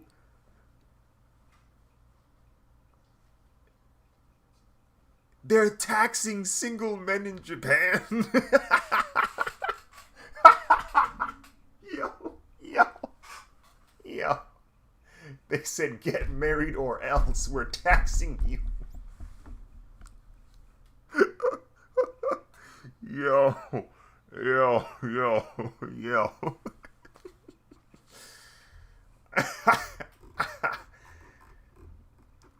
They trying anything over there, bro. They said we need this.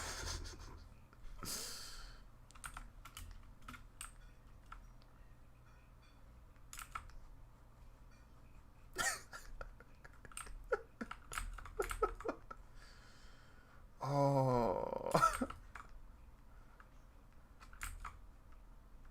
Oh my goodness. Okay. How big is the tax though?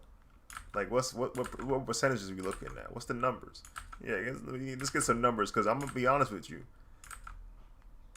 If the men are that afraid of female interaction, bro, that tax ain't doing nothing. That tax ain't doing jack squat. That tax, they will happily pay that tax.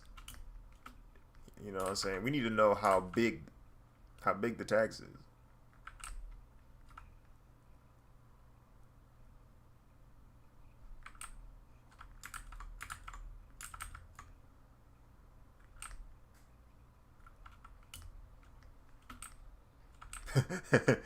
You a step further.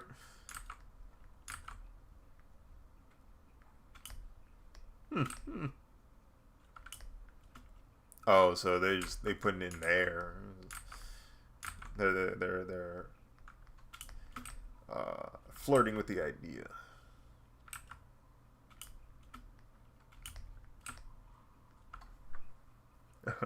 No maidens? Let me help you.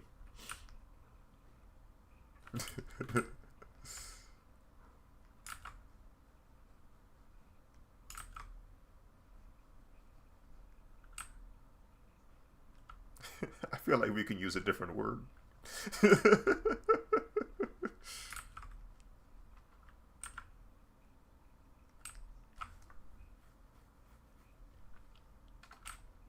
So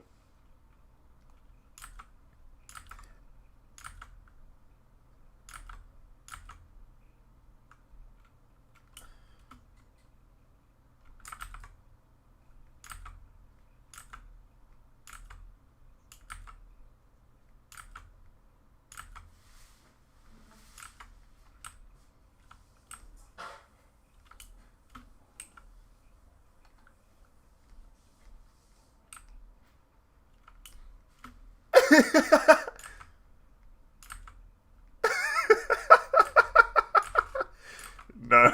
I think S'mores' reasoning is more sensible.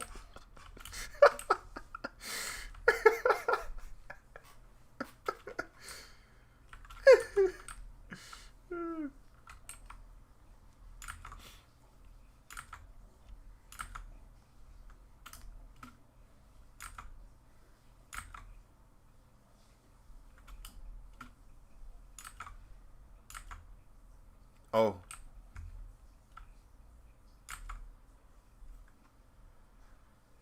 so so that begs the question: why don't they want them? Aside from like the typical like reasons that people say they don't want kids, it's got to be deeper than that for it to be a nationwide issue. What's stopping them? Okay, there it is. They poor.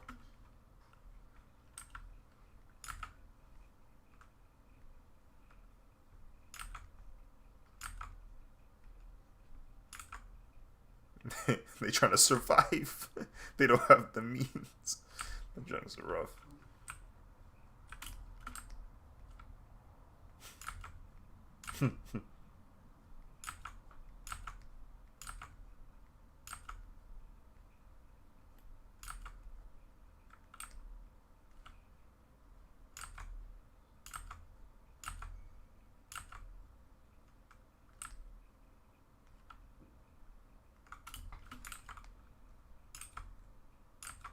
You're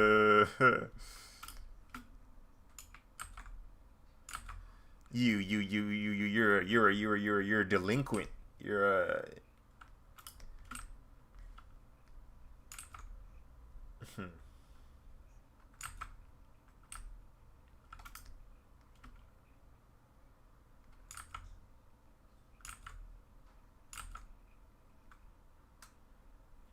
that blonde hair though.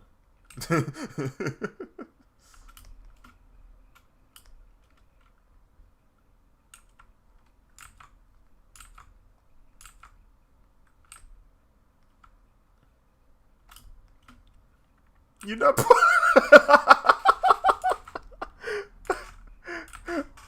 The straight up denial.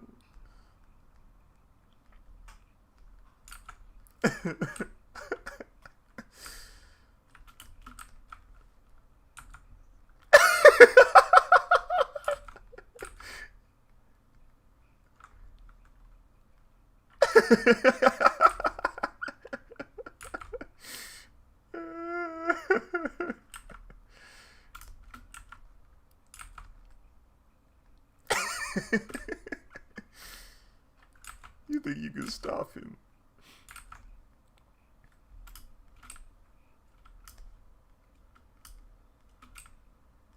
Phantom tax, phantom tax, phantom tax, phantom tax.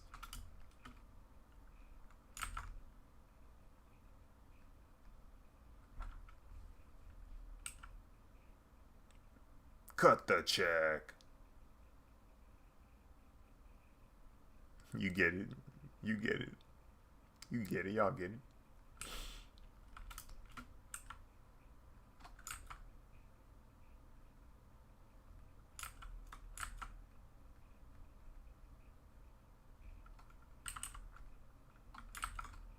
Oh no, I fumbled.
You're you're toxic, bro.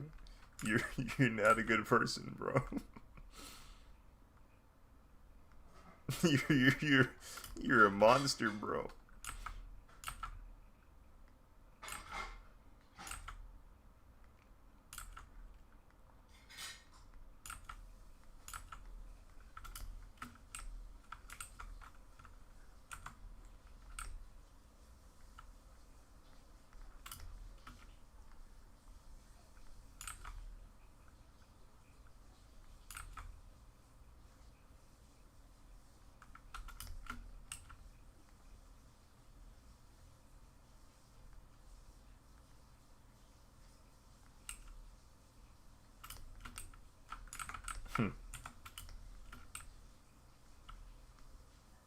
I will say that Galactus event was so cool. Like they did such a good job with the sense of scale, bro. To have him just like ominously lurking in the backdrop of the game, only for that to be a proper 3D model and him just pull up. It's like, oh, well, that was actually him this entire time.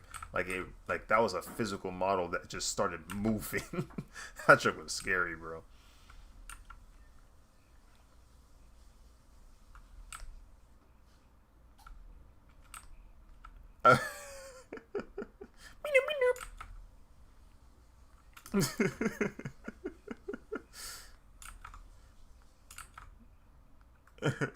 you you 200 pop him and you go what? No shields?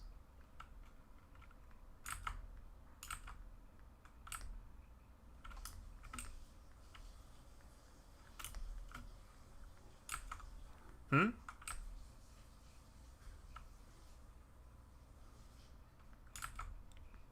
Why? I just want to see.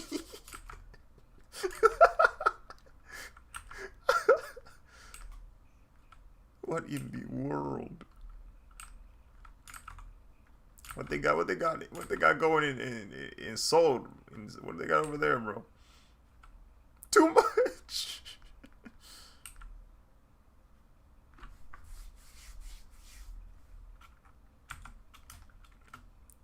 Out of it.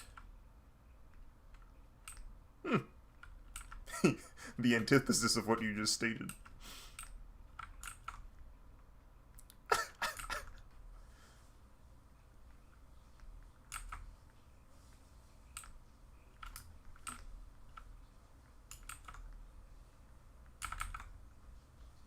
No way. This man wants me to suffer.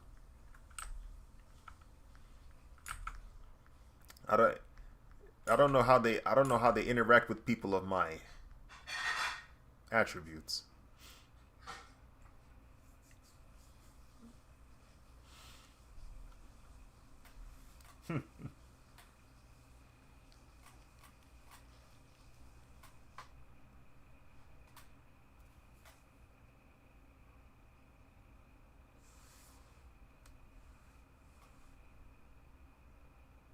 Oh.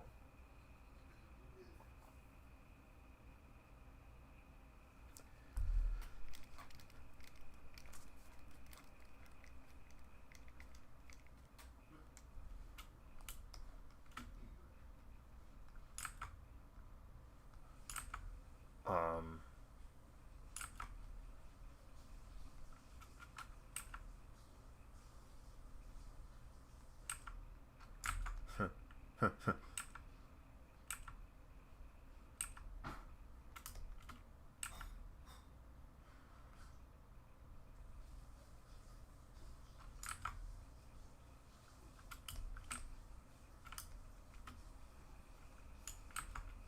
He said, "Don't."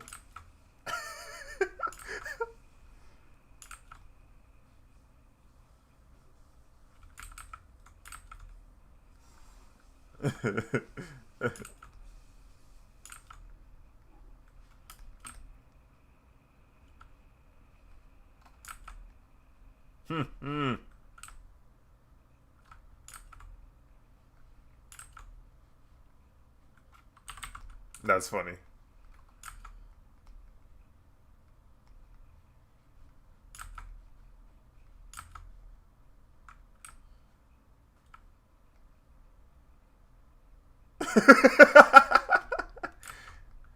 Hey, I'm gonna catch you later though. I gotta go perform some errands real quick.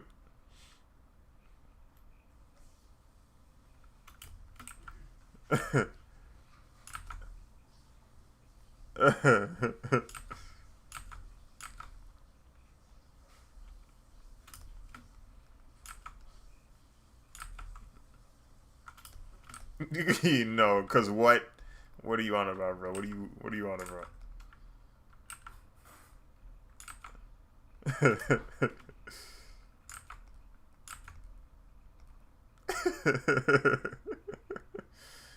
How do you even know my address?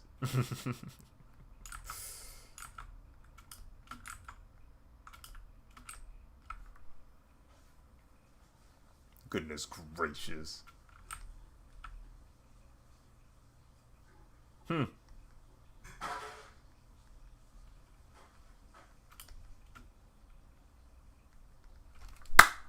sorry.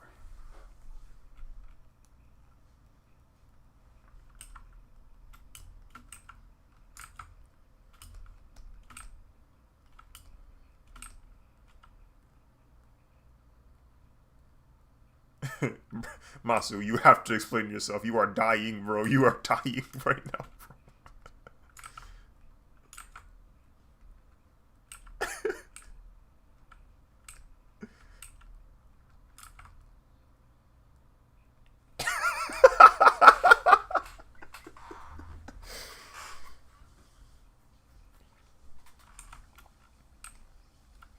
Okay, so okay, what's real and what isn't, bro? Because the photos I saw in VC or in the court, they're real. They're real. I thought I thought that was generated, bro.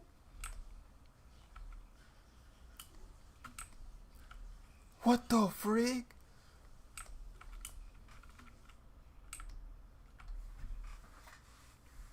Just do it.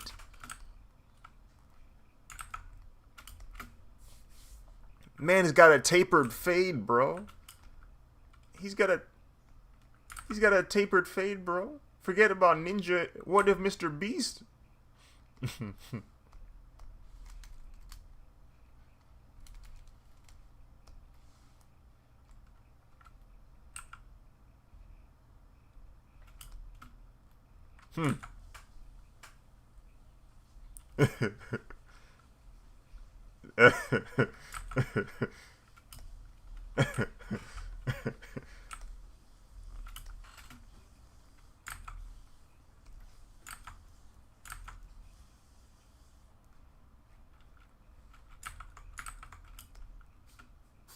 Huh?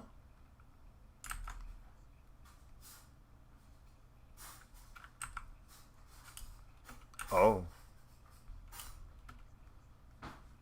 Wait, how did he have ask? How did he even get there though? How did he get to that location? How did he get to that location?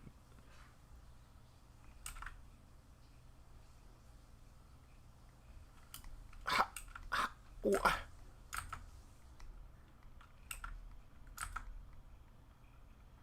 how did he get there, bro?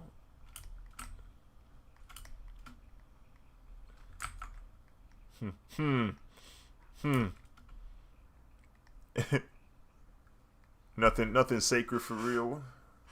Nothing sacred for real. Watch. Expedition Beast. Oh, frick. What?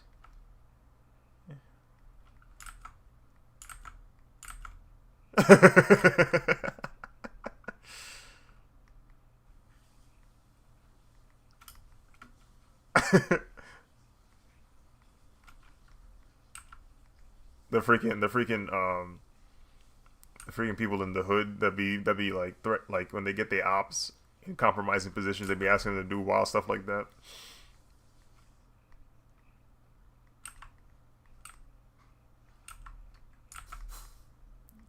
Man. Cause like what?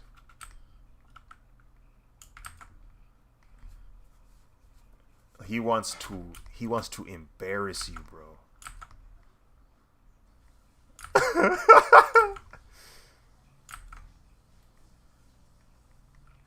that will destroy your credibility for sure. They're not going for your life. They're going for your reputation, bro, because they know that's all you need. That's all you need to suffer.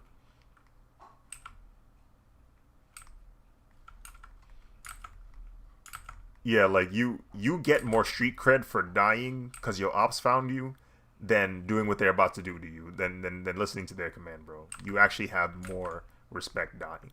It's kind of insane.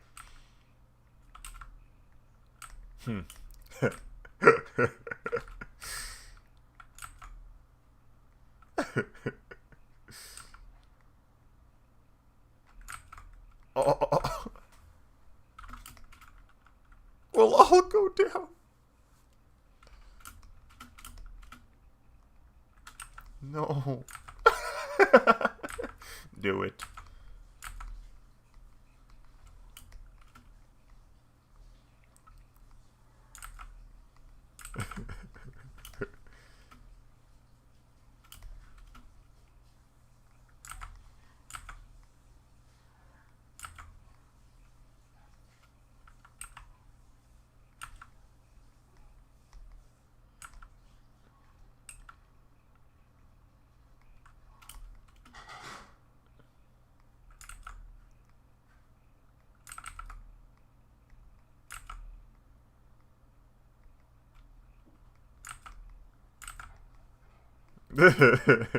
You can bounce back. You can bounce back from that.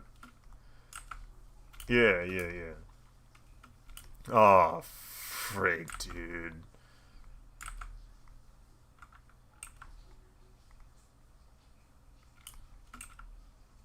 Oh no.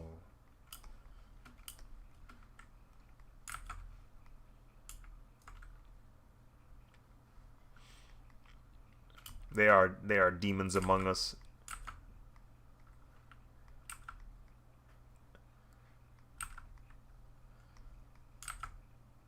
There's there's demons among us, and for some reason they want you to twerk.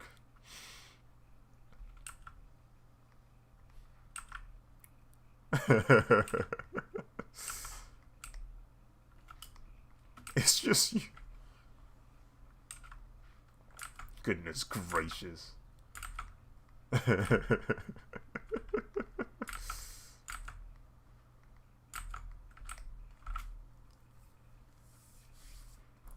That is insane.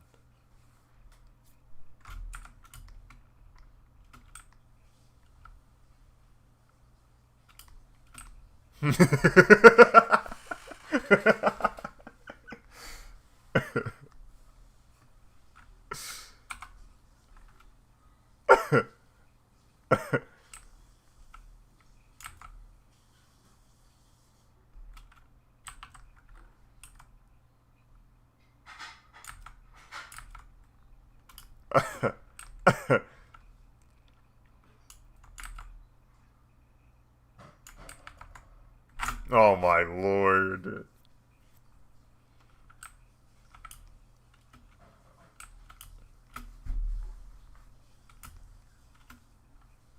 Hmm.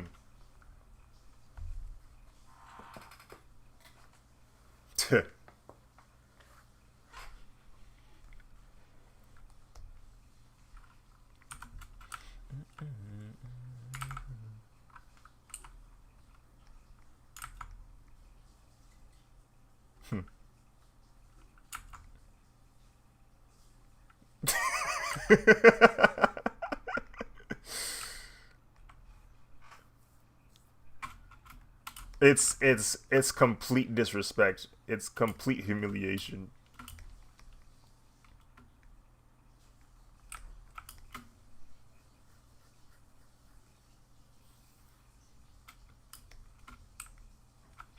That's honestly more terrifying. That's more terrifying than getting robbed. It's more terrifying than getting shot. They fully intend on embarrassing you. They want people to look at you in pity and disgust.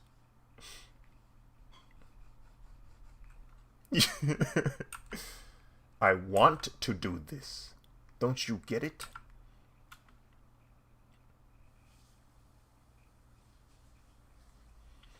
It's a new recruit. This is actually like their qualifying mission.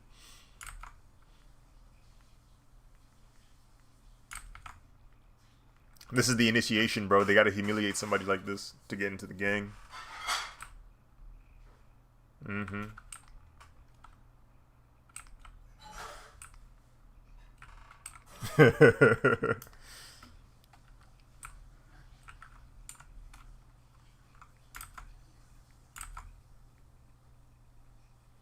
Good humiliation ritual.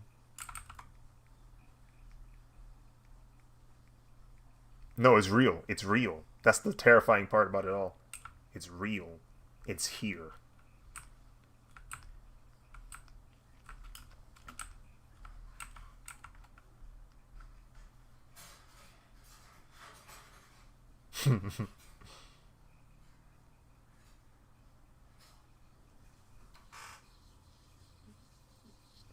The entire phrase. Yeah, say the entire title. Is that what you want? Is that what you want? Nah, nah, nah. You committed. No, okay.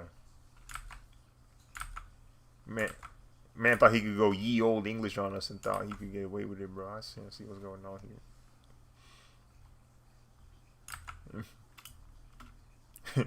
He said, "So say it." Matter of fact, I'll say it with you. You singing it says otherwise. Your body's reacting to it.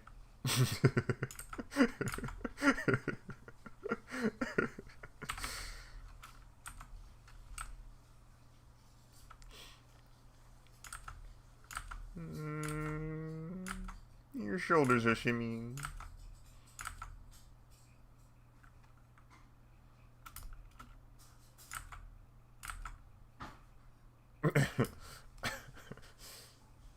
You're reading it. You're reading it.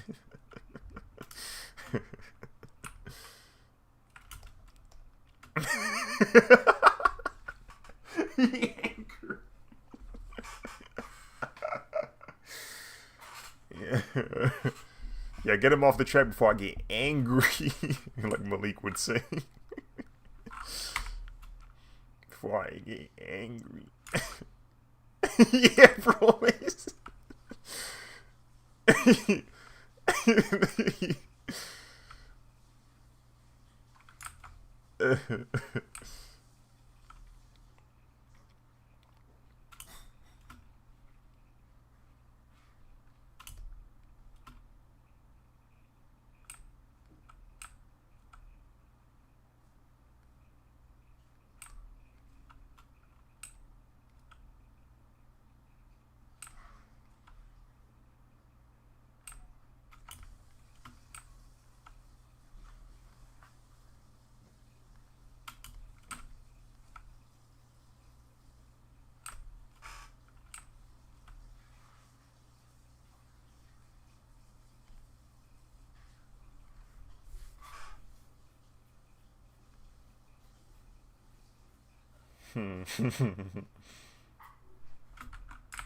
Dong, dong, dong, dong.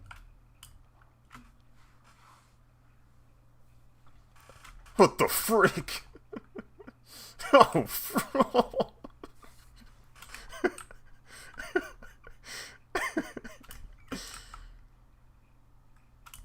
brother, are you Heisenberg? What's going on, bro?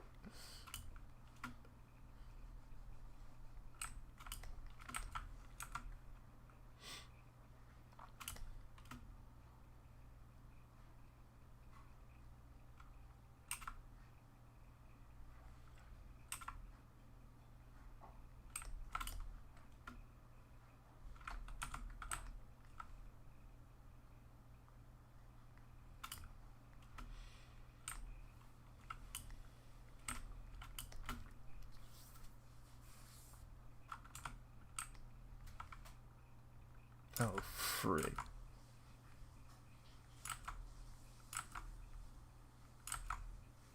Fortnizzle?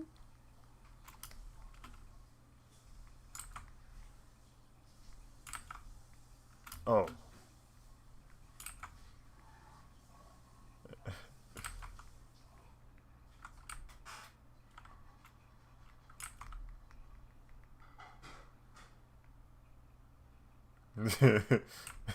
There's 100% humility.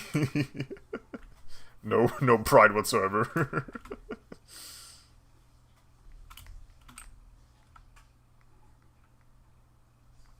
That madman. He really is a Sith.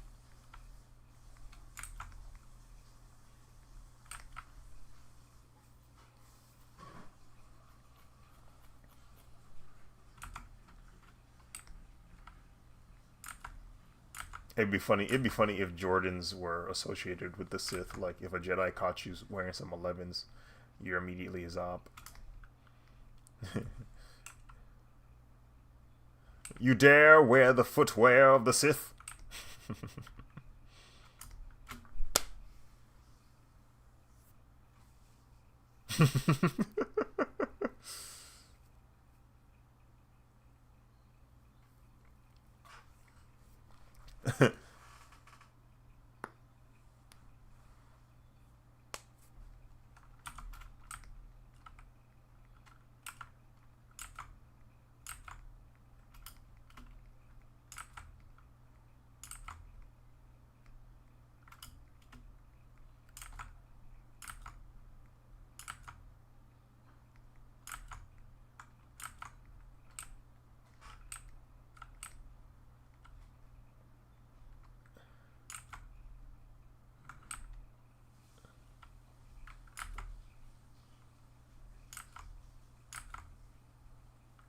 That's the terrifying part about it for me, bro.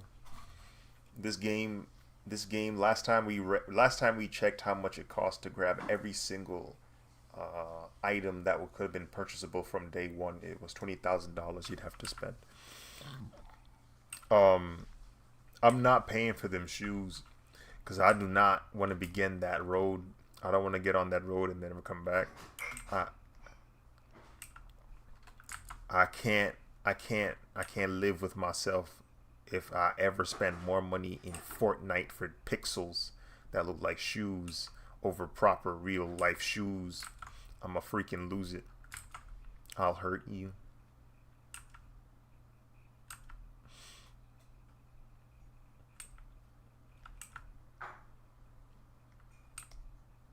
Next thing he's gonna use is the word voxels for whatever reason.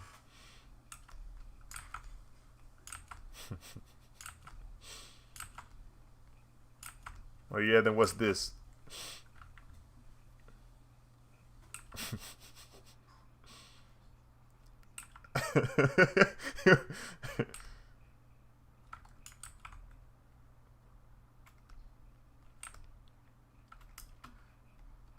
Speeding on the freeway. Gotta get the leap.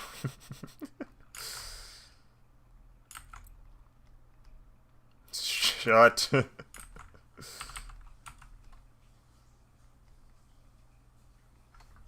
What was he on about in that song, yo? What was he on about in that song?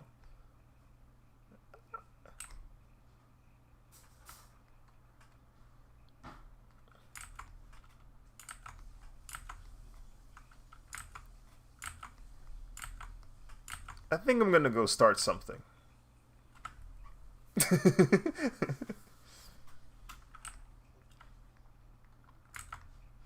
That man was speeding, got a ticket, and made a song about it. My brother was just doing whatever he wanted and it was working. He said, he gave me a ticket. That's the most normal I felt in years.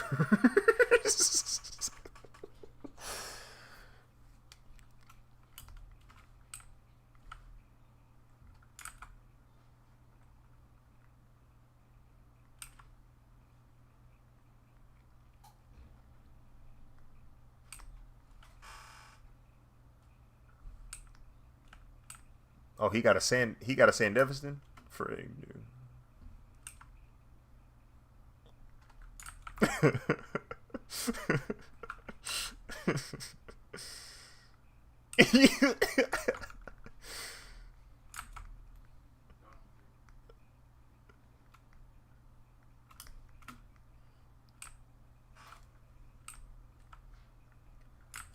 Goodness gracious.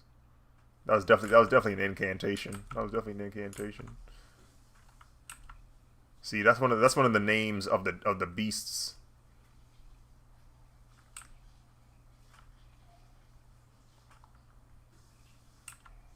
Um, you know what's funny? It'd be funny when I see bodybuilders backflip because of course they can because they literally have the strength to manipulate their body in such a manner. It's just funny seeing them float.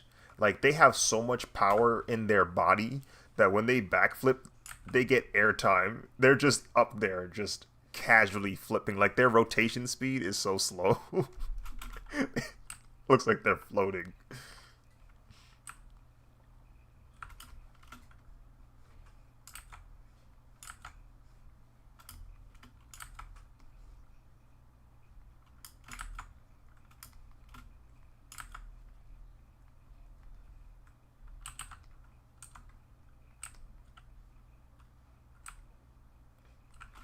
Bro, sound like Juji Mufu Juji. Is that how you say it?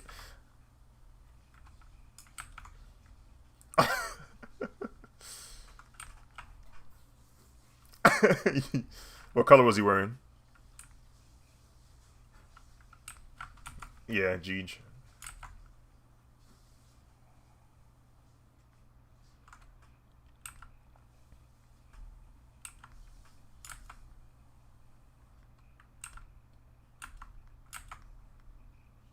What are you training for?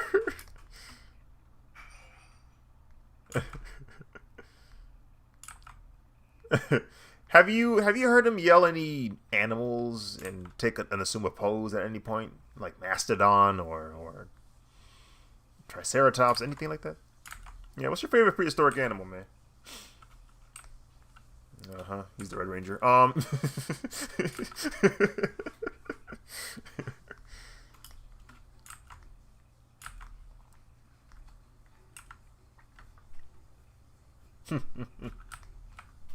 Job's gone.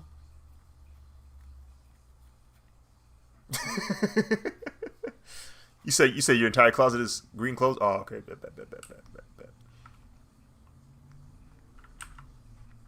You weren't potentially evil at any point, right? Like nobody like took over your brain, like mind controlled you to go up against heroes or anything like that.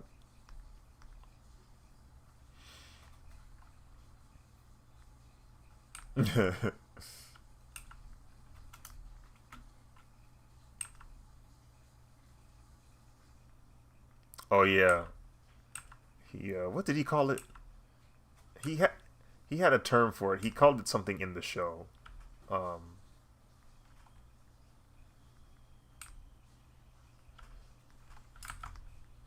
Hip hop fool, something of that nature.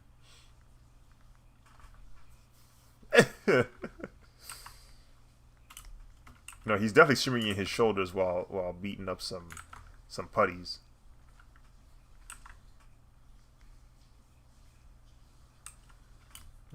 The only downside to Zach was they did not know how to style black men hair during that era. They did not know what to do with his hairline, bro. It was unfortunate. He clean now. No shape ups. It got a little bit better. It got a little bit better when they gave him braids. Like when he had braids, there was no hairline anymore, so it was better than.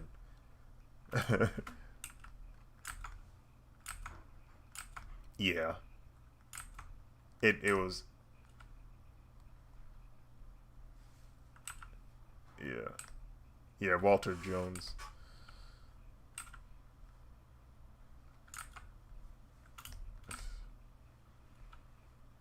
Yeah, he was a cool character. Yo, him and Billy. Billy was a cold character, bro. Like he's supposed to be like the nerd, but honestly, he was probably the coolest one in there. Like he'd be the most dripped out of the team. Like he'd have some like plaid shirt combo. At some point when he stopped being a ranger, he was just pulling up with bomber jackets because he wasn't the Blue Ranger no more, so he didn't need to be color coded. He just pull up whatever he want to wear. I said, "Oh shoot!"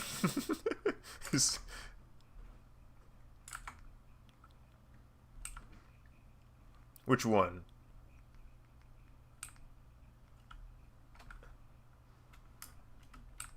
Oh, then yep. Jack pulled up. That man Jack pulled up, bro. Jack was saucy. Yeah. Bro, the funny thing is, like, in the beginning of SPD, the Red Ranger is actually like a Robin Hood type dude. He is robbing people to give to the poor. He is he is he's that was a funny discovery. Um yeah, so okay. So you know how Power Rangers is from the Japanese show Super Sentai. Um the Super Sentai version of SPD uh, is more or less the same in the sense that it is a police force. But what happens is in the beginning of the show, the Red Ranger is actually a transfer from another division of SPD and is moving to a new team. And this Red Ranger looks quite literally like Caleb if he was Japanese. We were confused. We were we were genuinely dumbfounded. I was like, how is this possible? Um, Let me see if I can find a photo of him. Uh, Red Deca Ranger.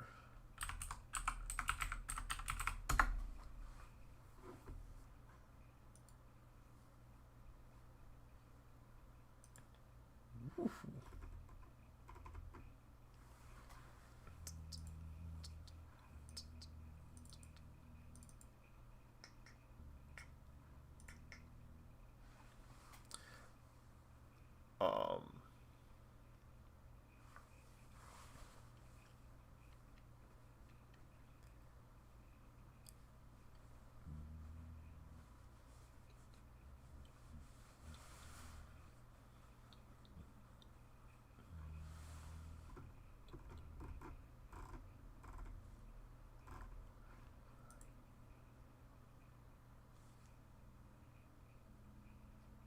Ice Spice is down.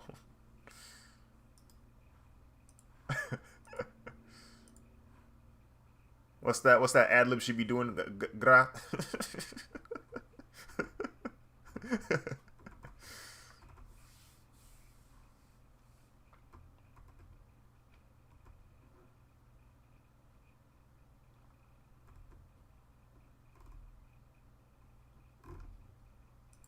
Yeah,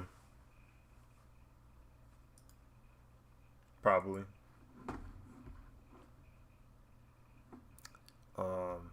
Oh wait, I'm not forgetting anymore. I'm not forgetting anymore. I'll never forget. I'll never forget.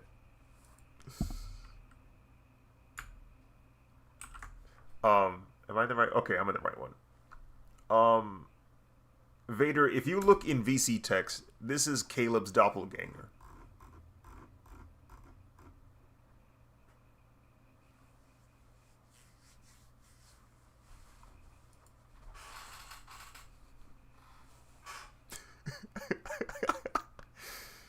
uh, Mr. Beast with a do rag, bro.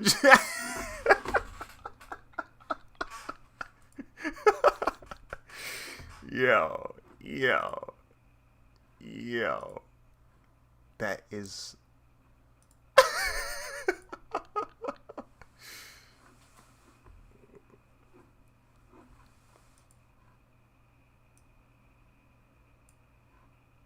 Mm-mm.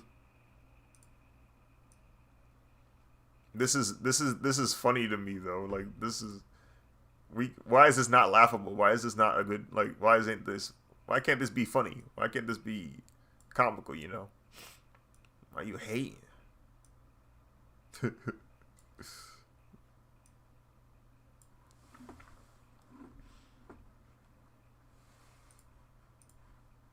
Oh wait, you can't say that. You can't say that. You can't. You can't say that. No, no, no, no, no. Take it back. Take it back. Take it back. Take it back. Take it back. Take it back. Take it back. You can't. You can't say that, bro. No, no, no. It's not. It's not. It's not about me. It's not about me, bro. I'm concerned about your health. Your health, bro. He might hurt you.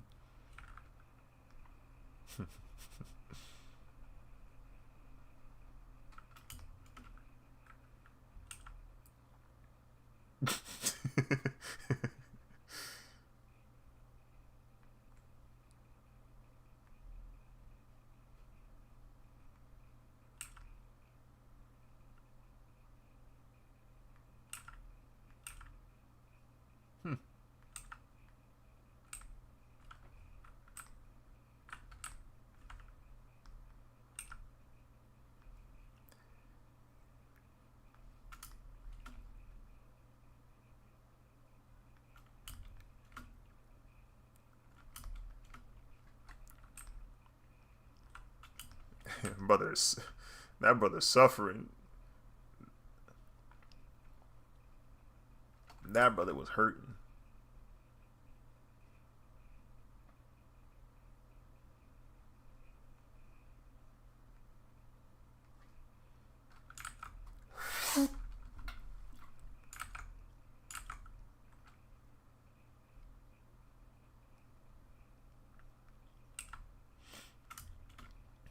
Hey yo, that Yerber mate putting in work.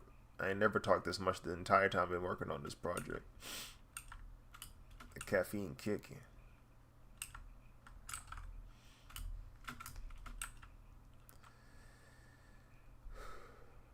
12:33.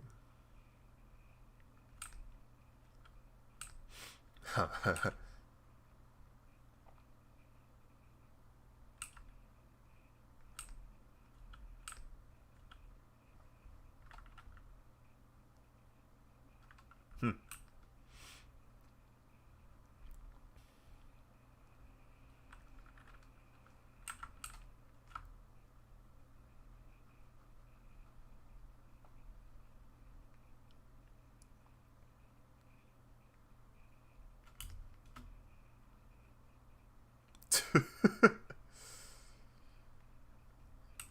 That brother yearns for the Zero build.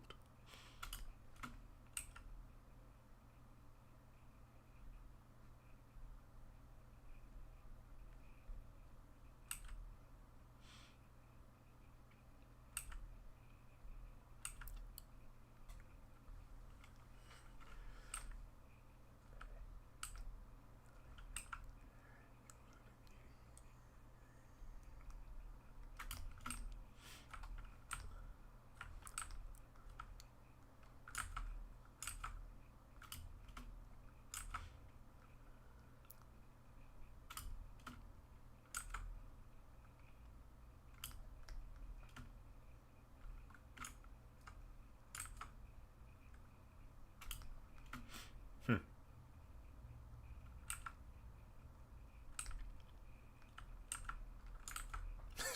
Shut. I'm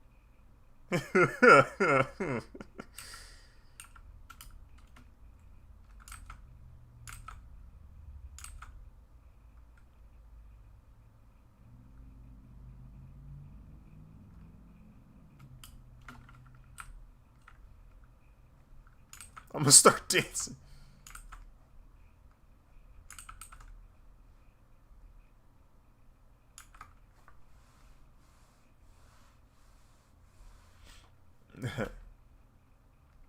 Watch me sing. Watch me sing in multiple keys.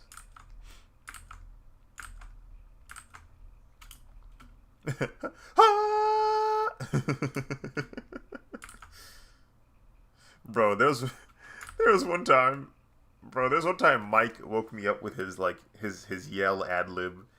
Um, I had like this mean headache, and I did the. My mom convinced me to do the traditional treatment of just wrapping my head with some wrap super tight and going to sleep. And I did that, and I was able to sleep. And in my sleep, I just keep hearing, ah! just, just. I'm like, who the, Mike?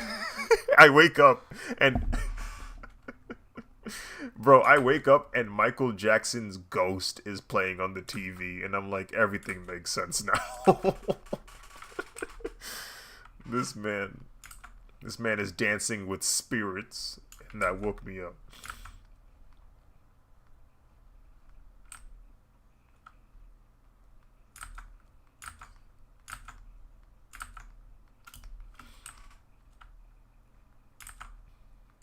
And you hate the resistance.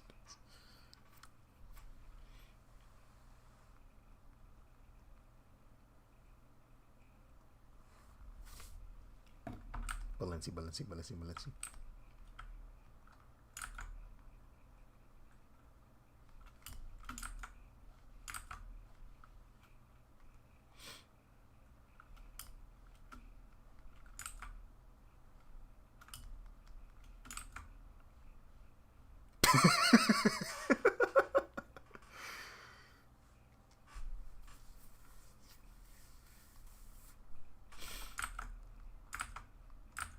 that that Michael estate and the Jackson estate, I don't know if they even wanna. They're probably gonna ask for a crazy lump sum if they ever let that slide. When was the last time you seen Michael in a video game? Freaking Sega.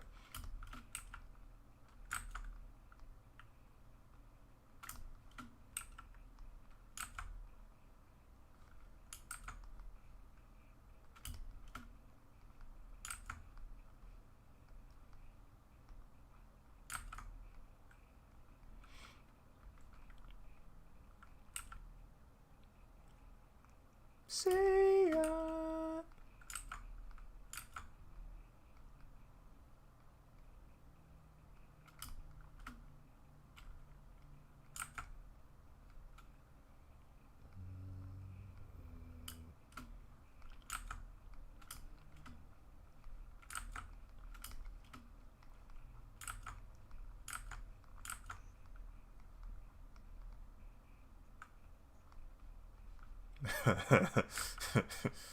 uh.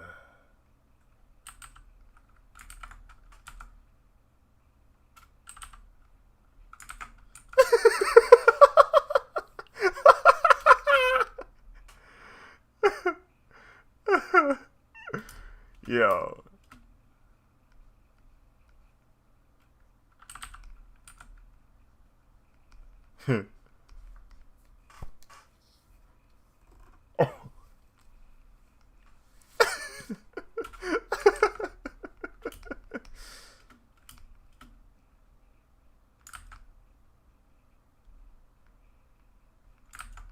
Hmm.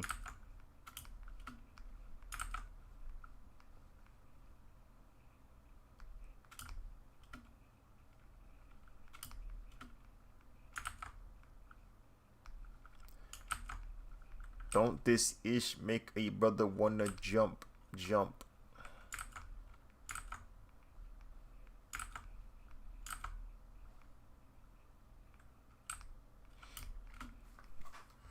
Cinema.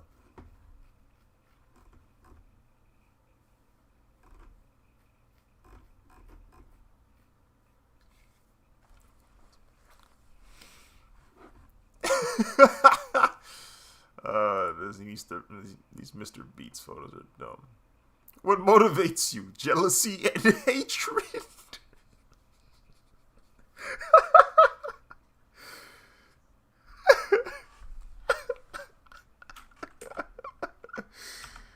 Oh. What makes you so driven is because I hate you, Barry.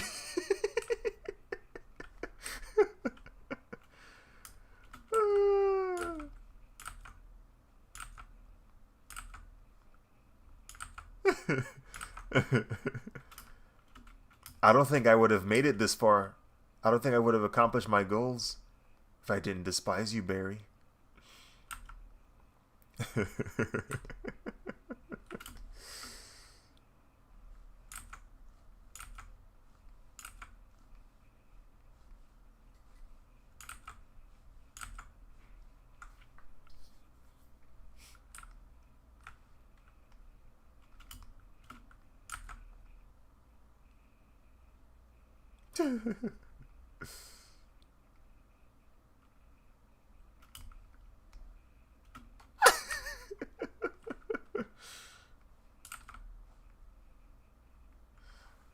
That's literally how he answers Barry in season 1 of The Flash.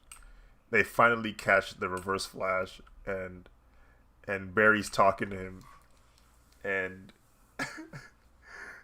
and then the Reverse Flash goes, "Go ahead, ask the question. Go ahead and ask it." And then he goes, "Why did you kill my mom?" And he simply replies, "Because I hate you, Barry." I said no.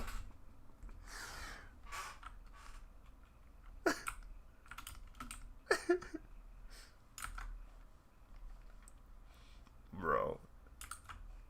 The despite the quality drop of Reverse Flash, or this, no, I was about to say Reverse Flash. Despite the quality drop of the Flash on the CW, that storyline is so gas, bro. The Reverse Flash, the Reverse Flash hates Barry so much, but in the process of him trying to get rid of Barry, he not only prevents himself from, like, not only does the Flash prevent him from doing it, but him time traveling that far back, he can no longer time travel until he develops enough energy to do it. So he has to make the Flash himself. He has to create his own worst enemy to escape his time, that current timeline.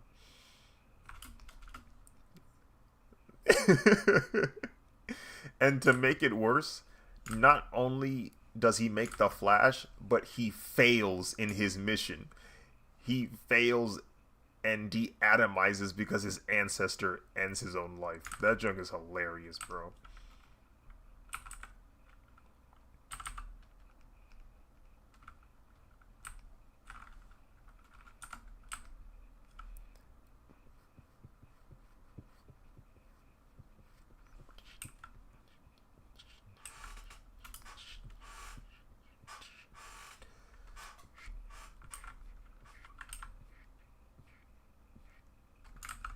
Actually, hold on. Let me grab this right here. Okay, so it's not a lot. Meow, meow, meow.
No, thank you.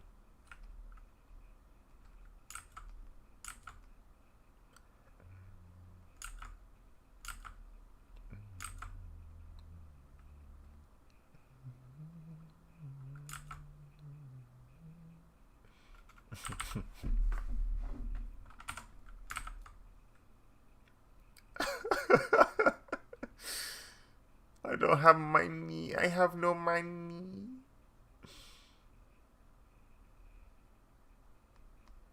It's part of the reason as to why I even haven't started.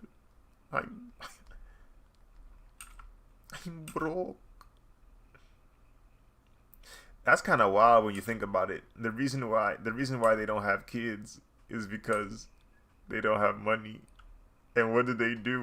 They make you use whatever money you have left to pay the tax. Oh, that is foul, bro.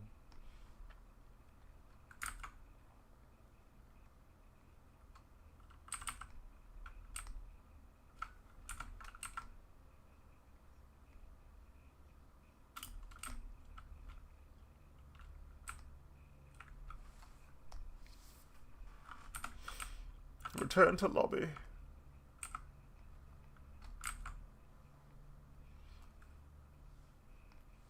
No. You can't. You can't say that. You can't. You can't. You just can't. Also, disgusting. No.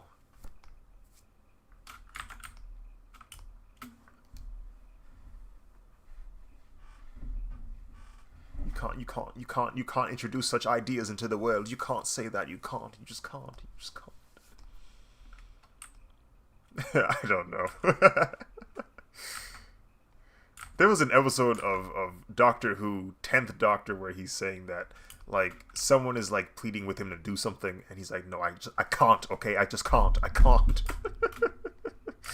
And I'm like, what can't he do? He's probably talking to Rose. Rose be convincing him to, like, do stuff. And at first he's like reluctant. He's like, no, I'm not doing that. But, like, she always, like, gets to him eventually.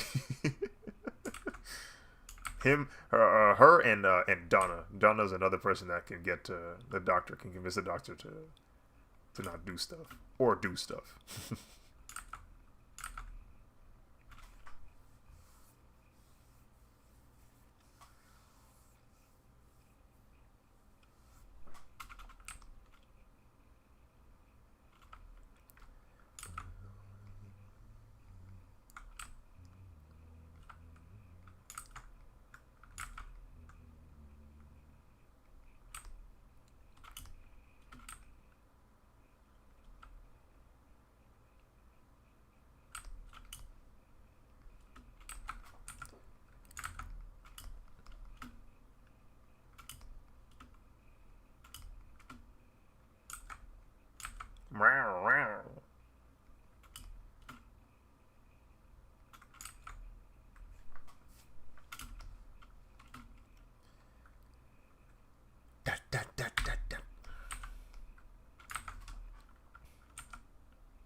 brother, is that JoJo opening number?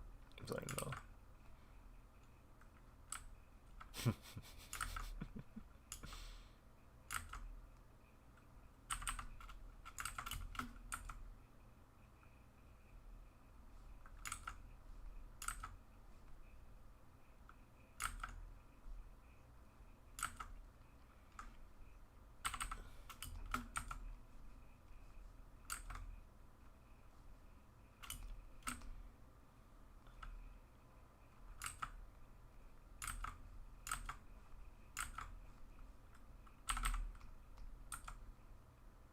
Oh, frig, dude. Stone Cold?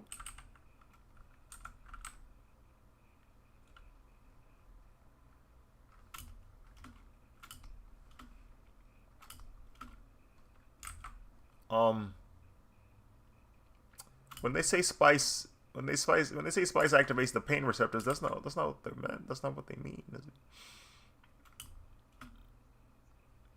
Hurt.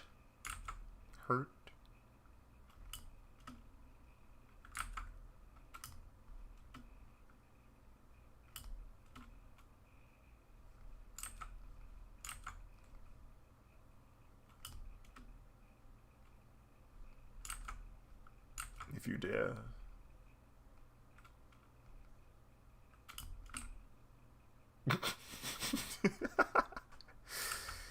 Oh.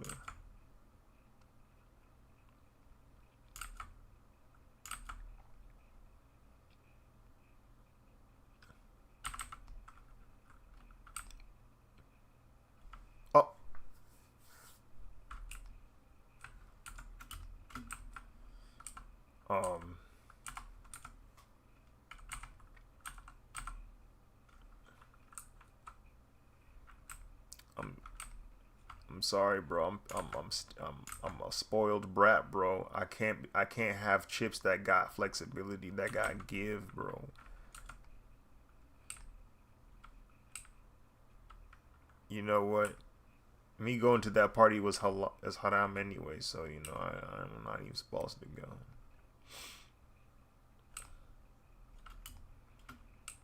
You misspoke by speaking the word twice.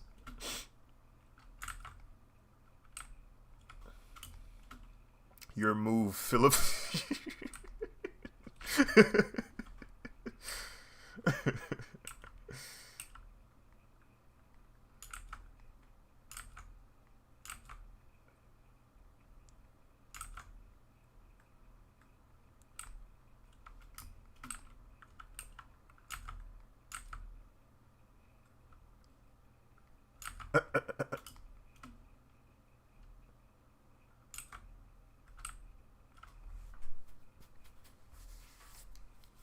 Oh no.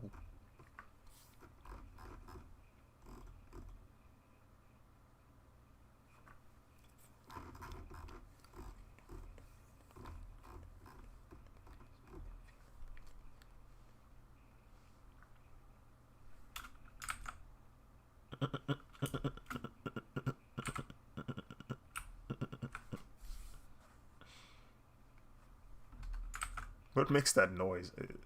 Is that dial-up? No, it's not dial-up. What is it?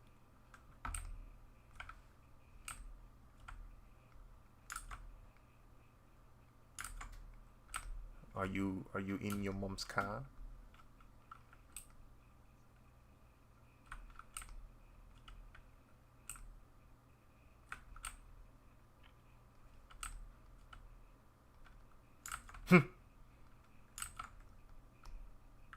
Oh.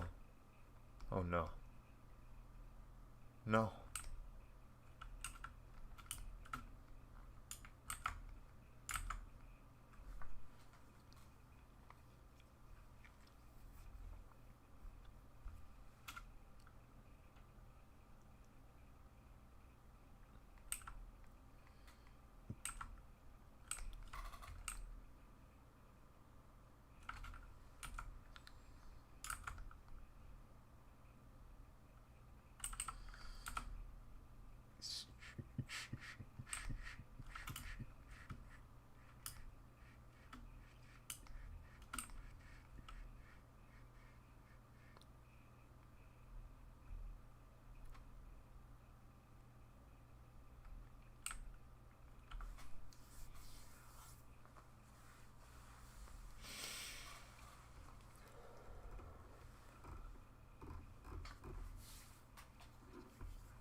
Jar might be black afterwards.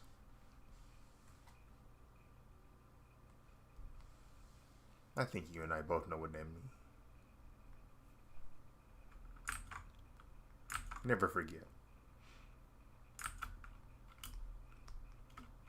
Never forget Order 66.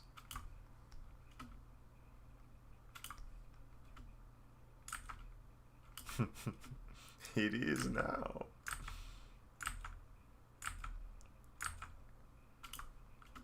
Where were you when the Empire began?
Bro, is that the freaking Riddler flaunting his J's? The Joker.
Hmm.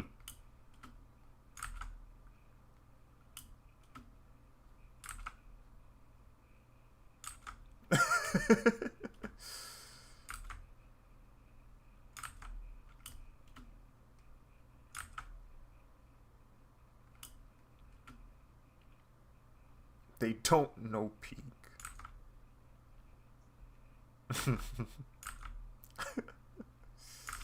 We're slowly turning into the what you know about generation. It's already happening, bro. What you know about Tobey Maguire Spider-Man?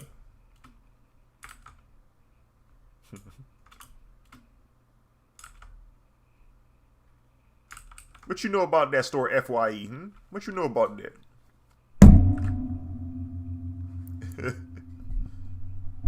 Pre-subscription Netflix. What you know about that? What you know about DVD Netflix?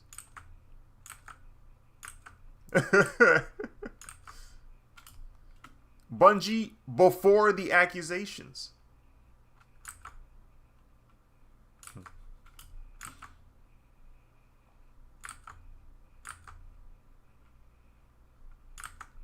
NBA Street Volume 2.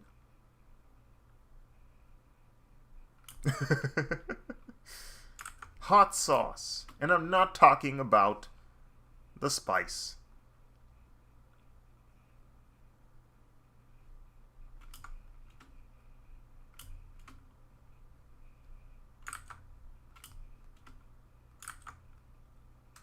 An appropriate response.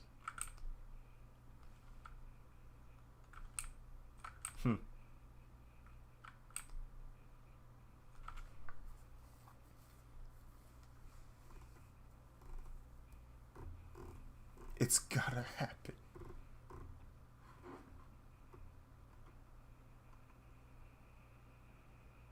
He hurts people. He hurts people. He hurts people.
Hold your fire. This man.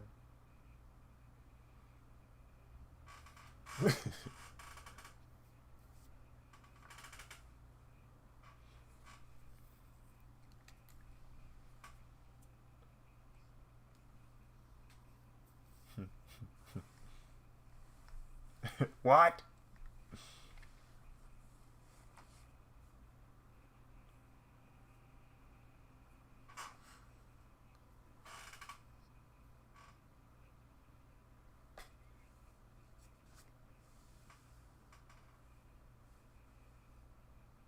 Mm. Oh yeah, that reminds me. I requested us. I requested some prints of that character, so I'm gonna see if that sells or not.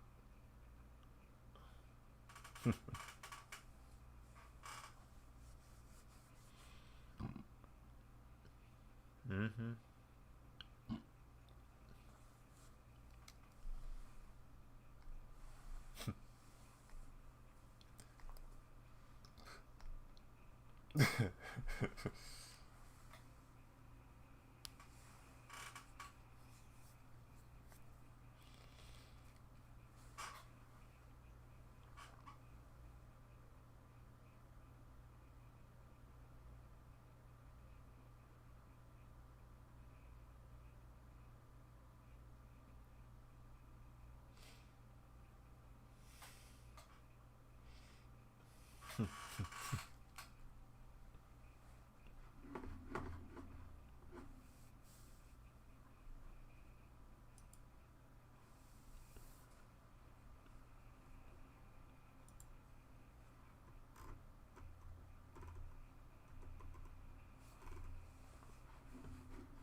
Because what are you doing? What are you doing in the crib, bro? Like, what are you doing in my house?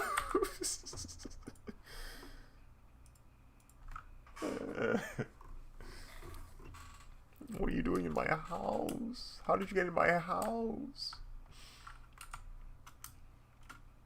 You're out of it.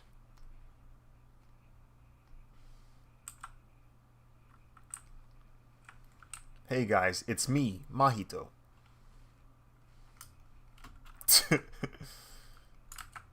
Today I'm going to disfigure 100 guys in the city block. Let's see what happens.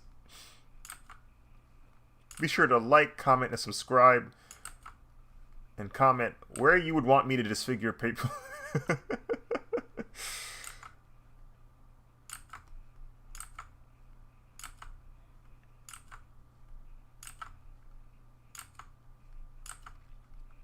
In this video, I'm going to disfigure everyone in Shibuya. This time, though, to make things a little different, I'm going to keep their vocal cords intact so we can hear them screaming.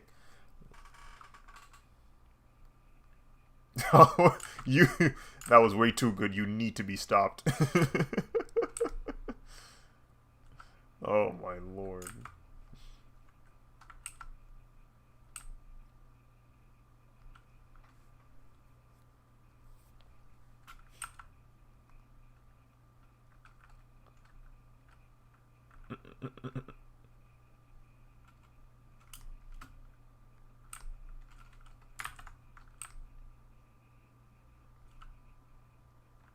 Tenno.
Do you have some?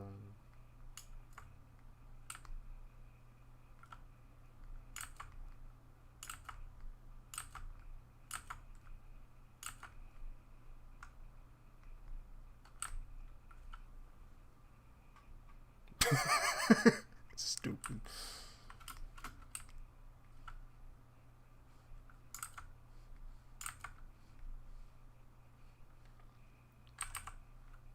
Ooh. Ooh.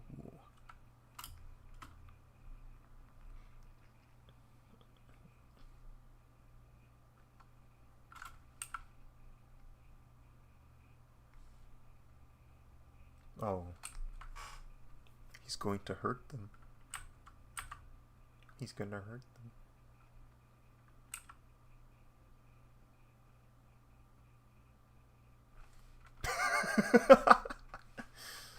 No.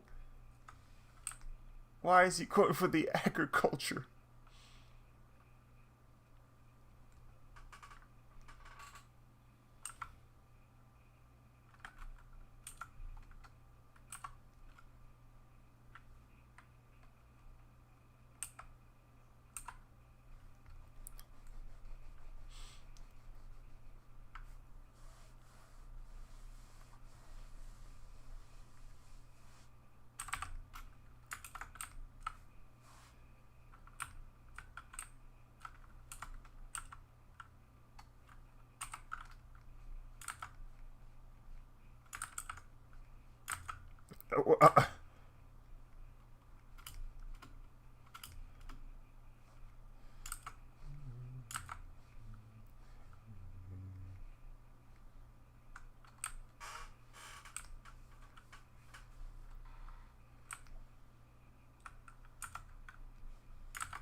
Oh.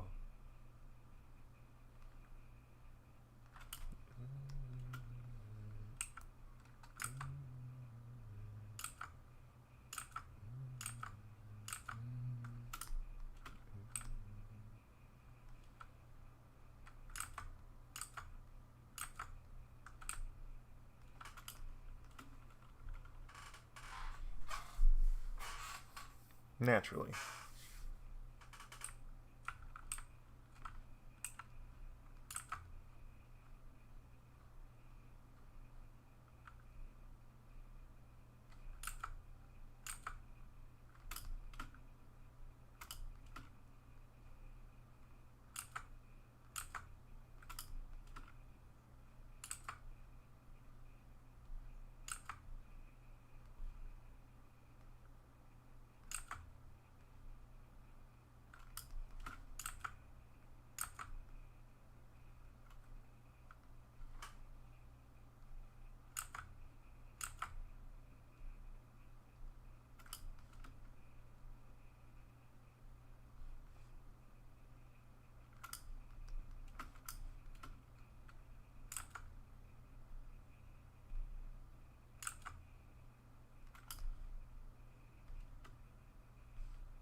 No.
Carb repellent.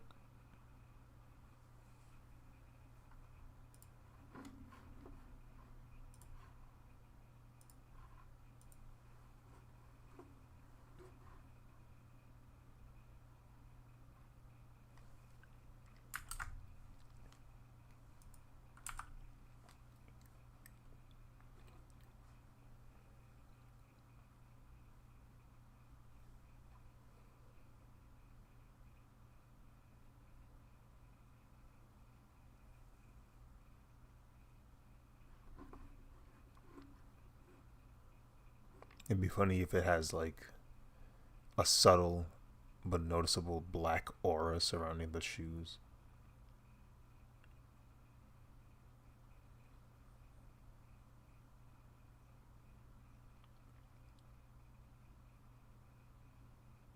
Oh.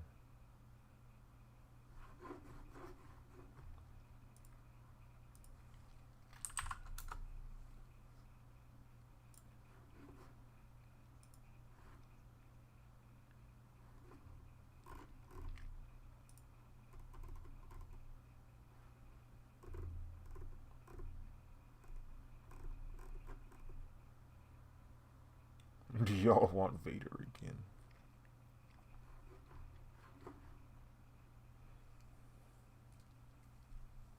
That's funny.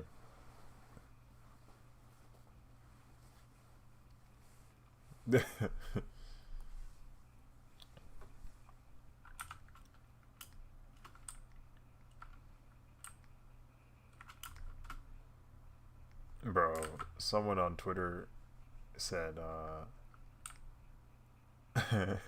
they were talking about how the Empire, like when they were holding council with Vader, that they were sick of his BS talking about the Force when they trying to talk about military tactics, and and somebody quote yeah, somebody quote retweeted and said they probably thought this man was a DEI hire. Man is a they said man is a cripple, like he's like he's a cripple, he got a bit of autism, and he's a Buddhist. And they were like, they probably thought he was calling BS until he started choking somebody with his mind.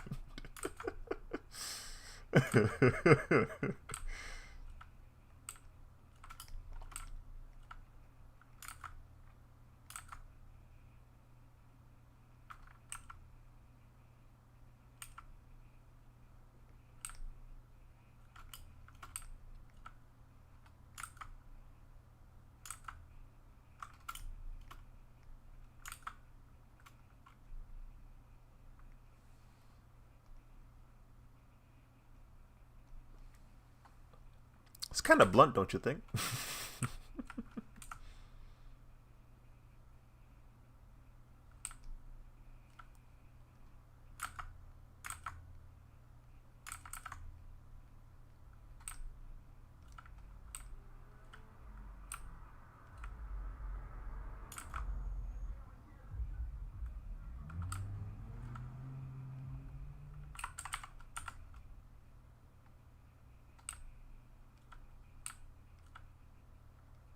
Apparently, apparently there will be a charity basketball game. Team Mark Phillips versus Team Duke Dennis.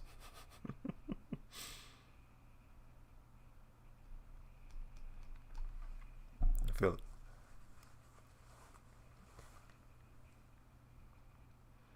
Let me see if I can find their team lineup. Cause I just saw it on Insta.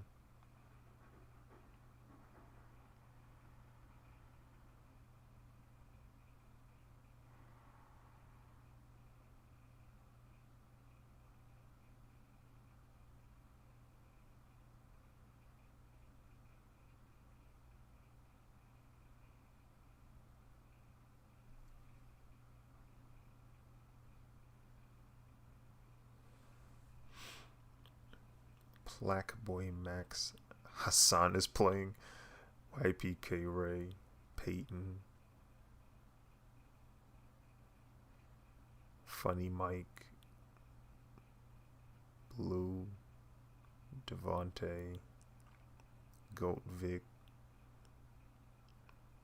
Duke, Cam Wilder, Ray, Jordan Bentley, Mark, Cam, Zias, Iceman IP,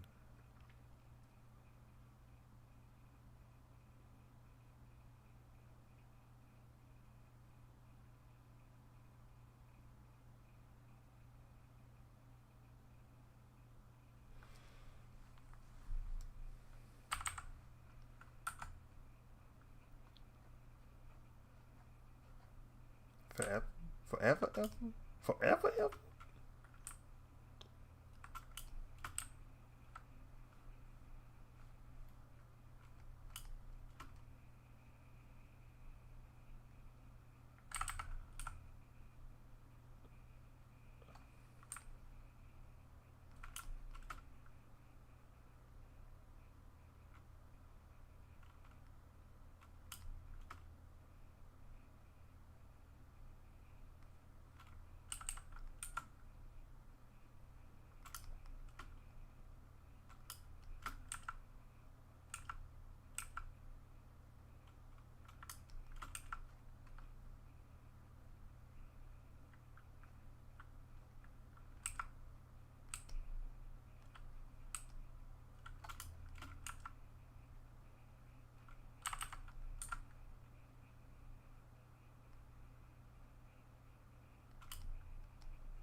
Big tone. Big tone.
Oh, you're talking about Nuggets?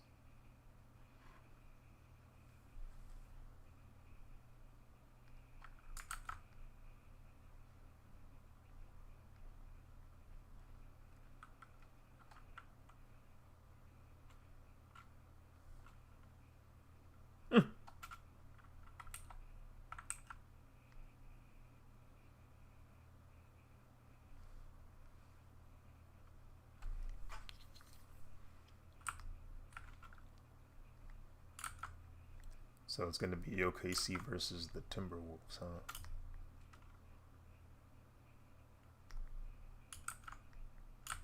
Wait, you said OKC's about to what?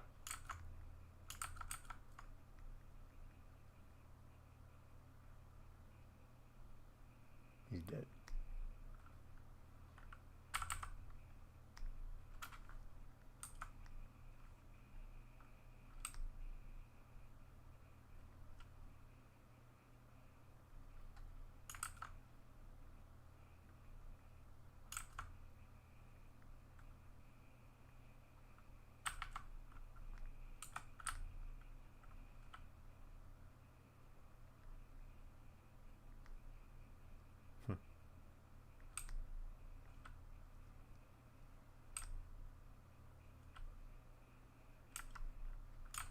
Hmm.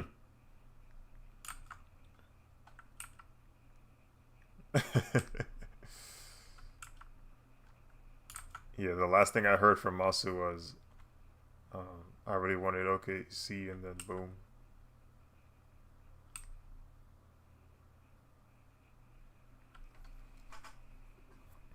I don't know. I didn't even watch it. Let me see what the score was at least. Check out. Let me see. What was the score? Oh, oh my goodness. I I can't believe that score.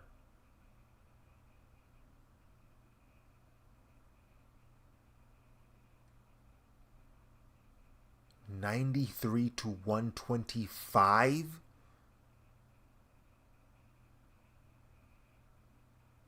Oh my lord.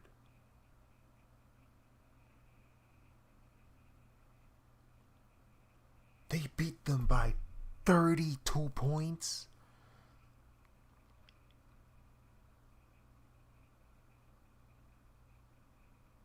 It was that second quarter, bro. The second and third quarter, they were cooking them.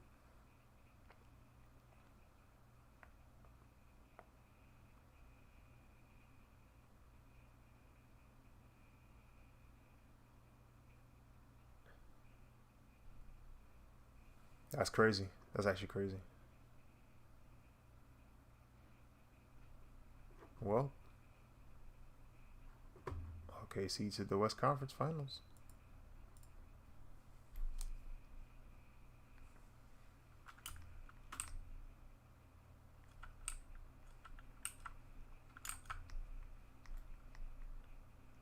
Yeah, the last thing I heard from you was something about OKC and then it cut off.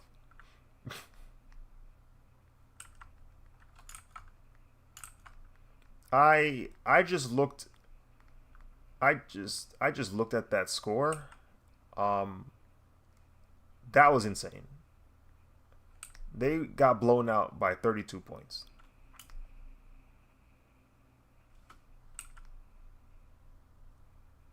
32.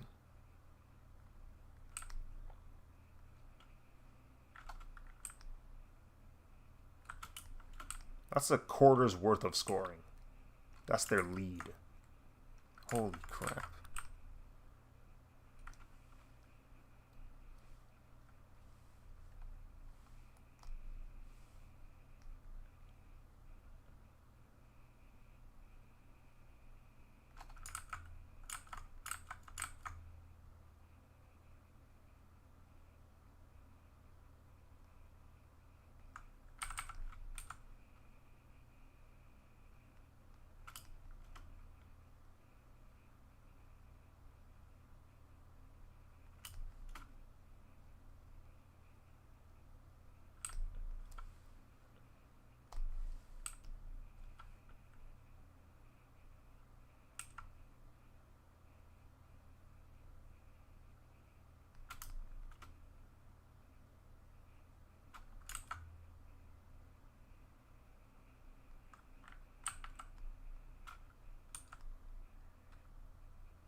It's like 2 a.m. already. Frick, dude.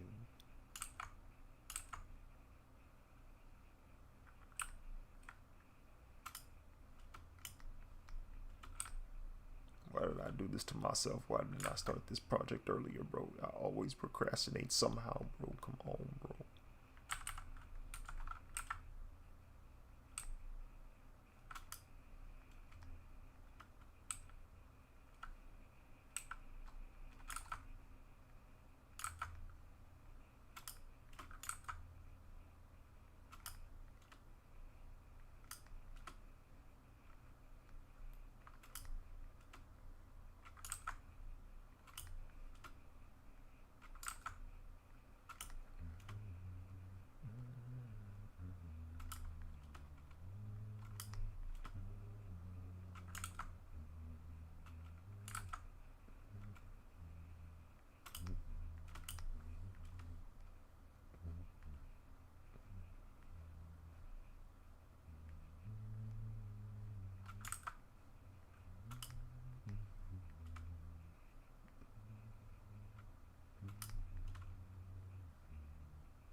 Your kidneys before they go straight to your kidneys.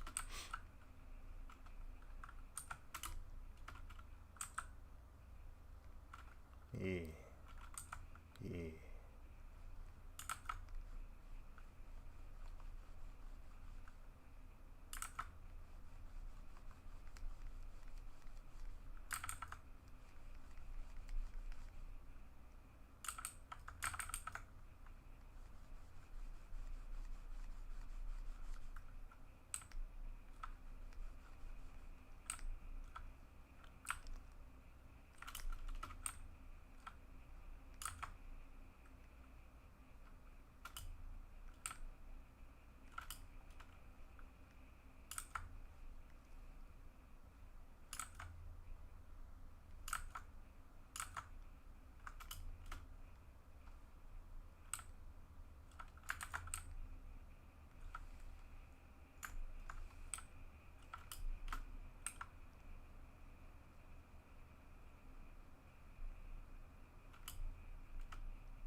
The only thing dark here, Slayers, is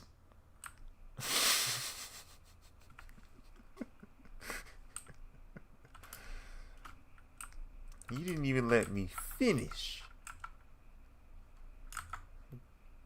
Okay.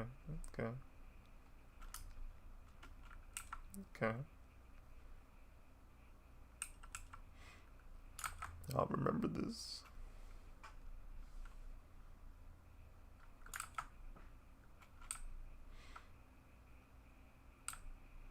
I don't understand what you're talking about.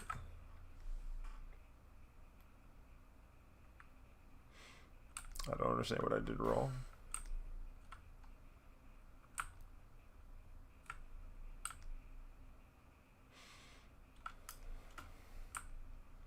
Objection, Your Honor. Hearsay.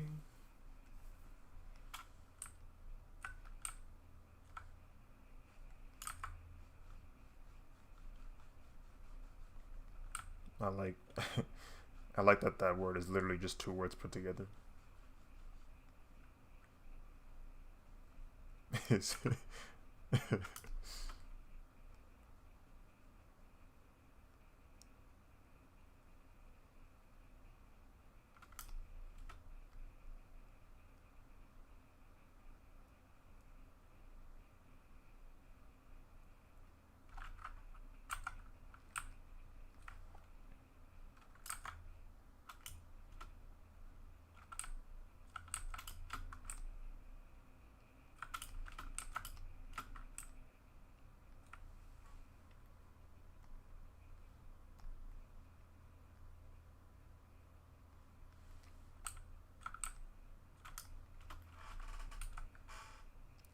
AJ, hello there. Welcome to the stream, man.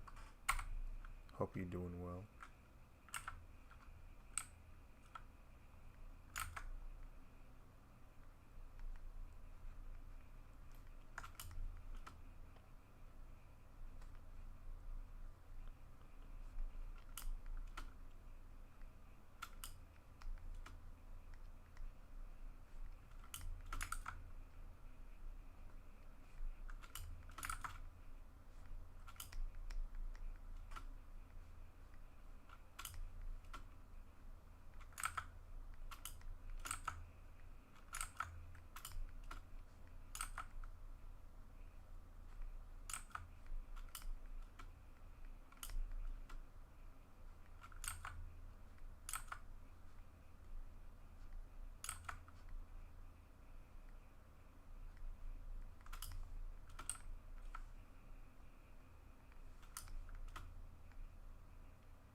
teenage girls getting ready to fight outside.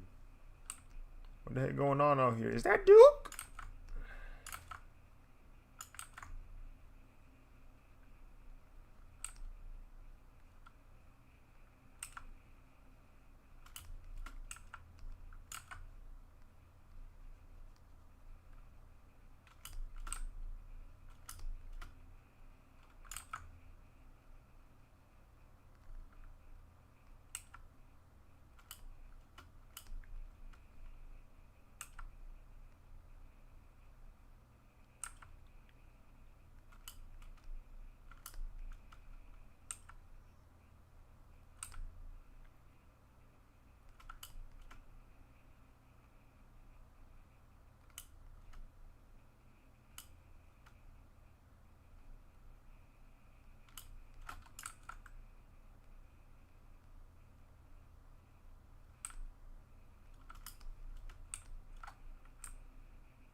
know what?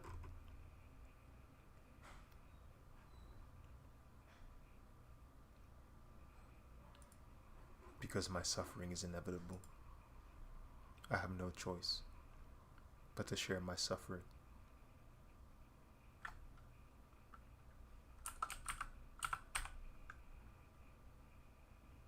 I have no choice. This needs to be done.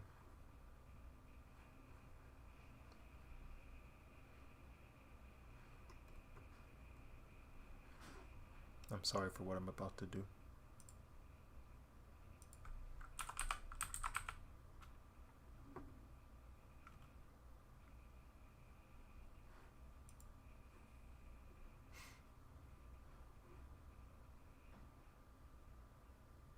Because it needs to be done.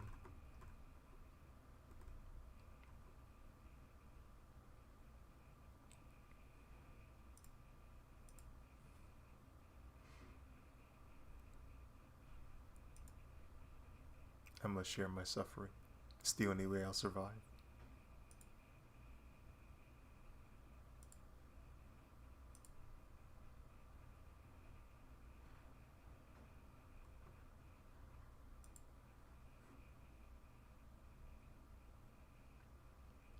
The suffering is now in the stream.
Join the stream sky.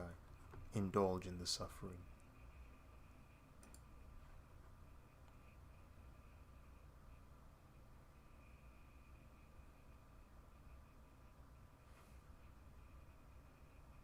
Suffer more.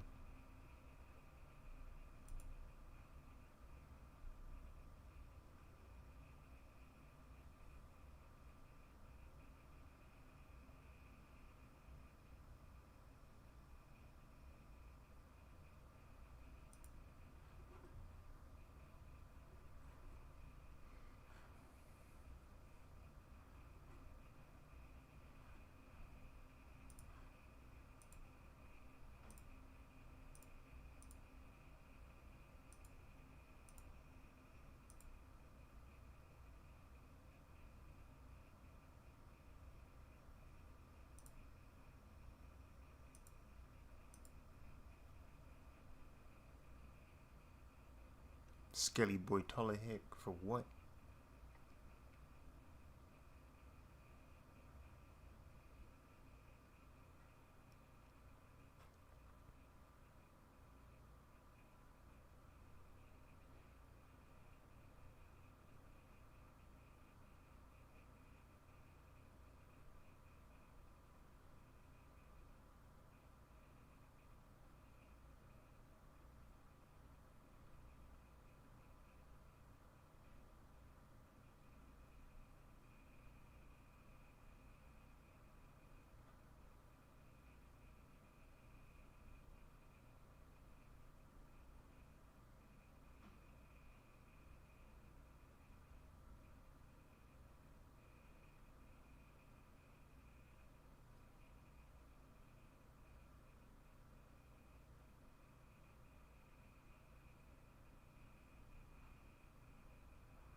Time to suffer.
She about to eat the whole birthday cake.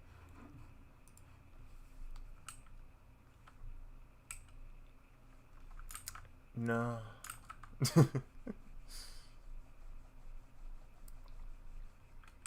If I'm hungry, I wouldn't eat the cake because I'd just be mad.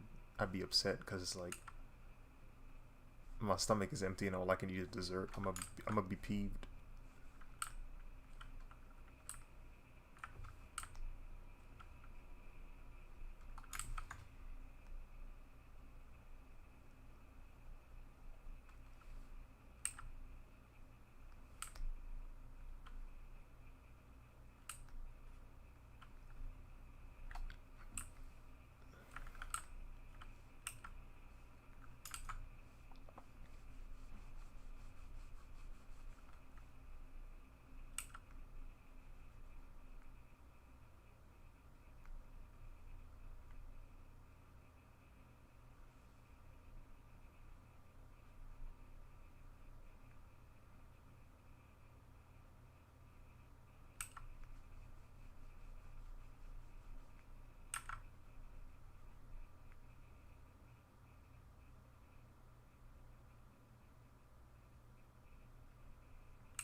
Star blazes.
You want subs?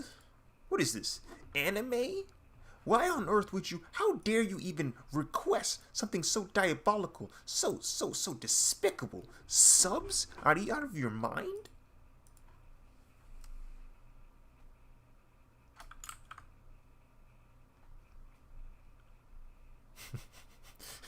Turns on subs during the entire rant.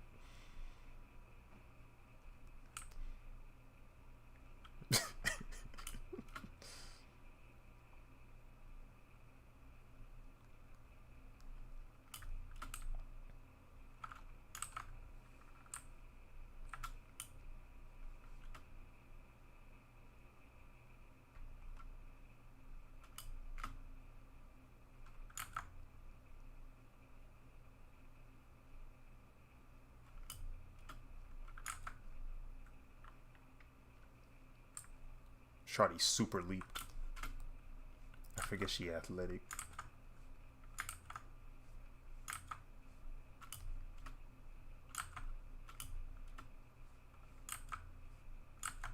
She got super smell, super hearing, super jumps.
Man, you better act like it's for Super Earth and get to stepping.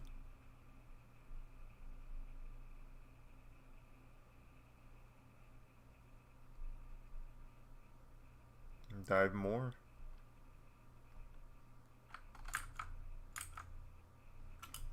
Cope.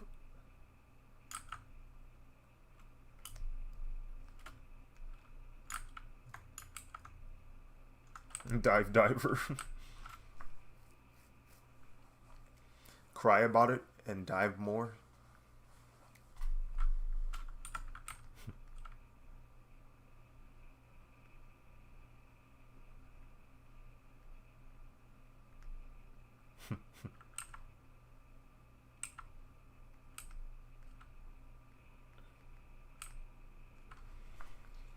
Yeah, that's how they that's their mental health program for the divers. They just put them in VR headsets.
That man got the heart disease from yard rat.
That voice and that monster design. It's an interesting combo.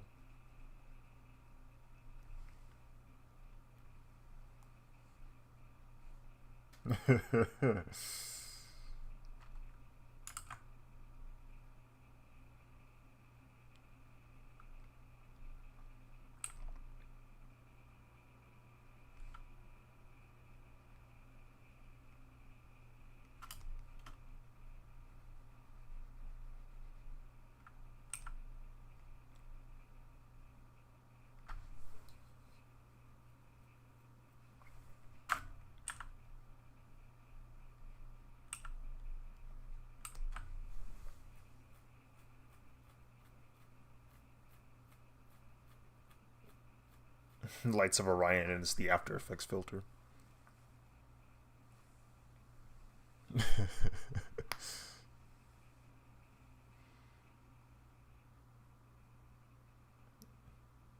There's no way that run is practical.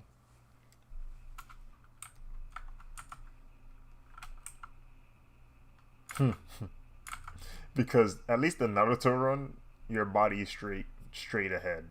Like all your body's moving in one direction. These guys got they upper body rotated like 45 degrees this way and they run in the other way.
The lights.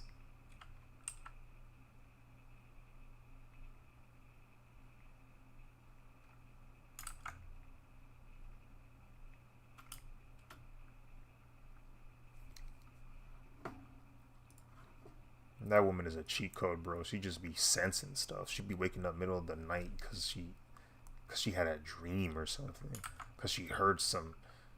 Yeah, bro. Because they heard something. If I was a villain and if I knew anything about the Yellow Ranger's abilities and how useful she was, I would have gone for her immediately. Taking her out first.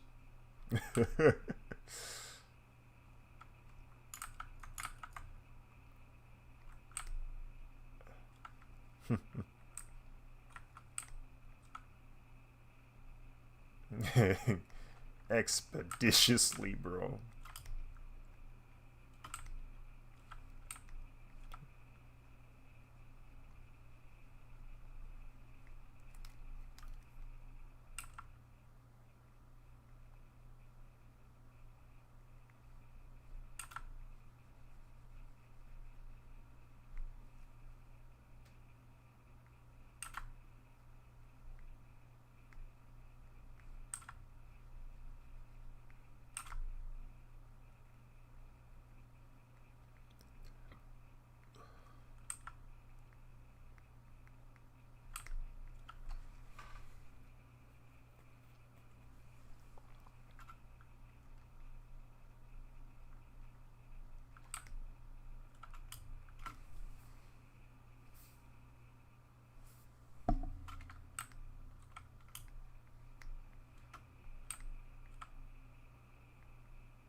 Simple, yes.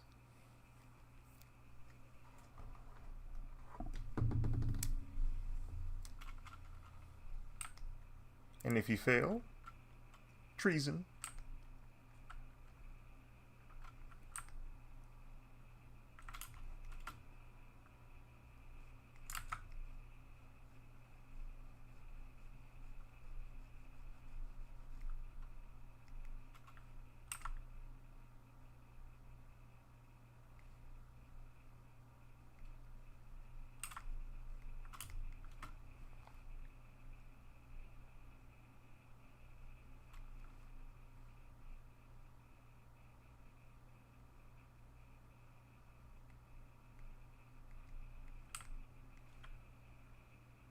The effects.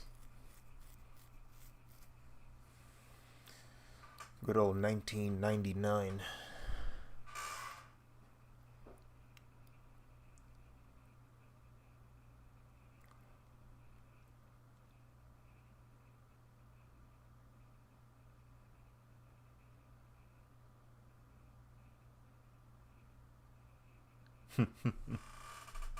You're right. My brain was doing all the heavy lifting. My brain was interpolating frames, adding details. You see the drawings I did of the Power Rangers? That's what I thought they looked like.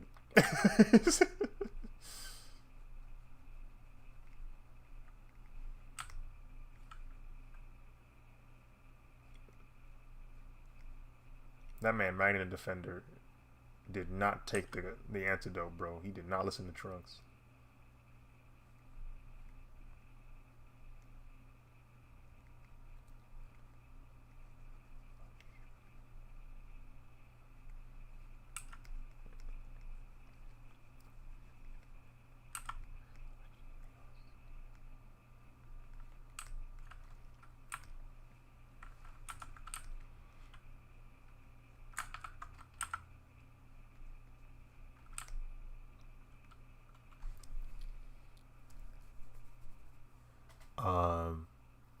Elder, what's up? Welcome to the stream. Do you use a tablet or Cintiq to draw on? I use a tablet. Wacom Intuos Pro Medium. My bad. So you know I haven't been sleeping well.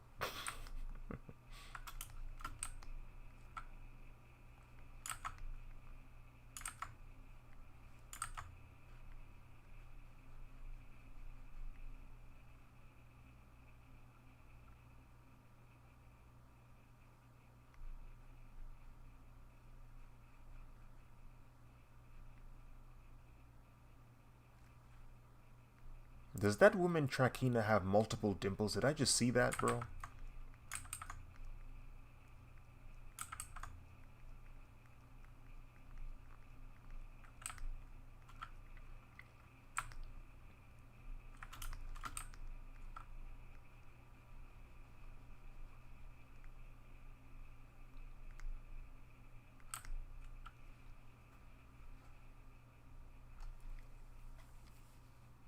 You'll earn your sleep once your art has rizzed Duke Dennis. What an insane sentence. But I do hope for that to be the case.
Bro said, nah, unless.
Wait, the chameleon type beat.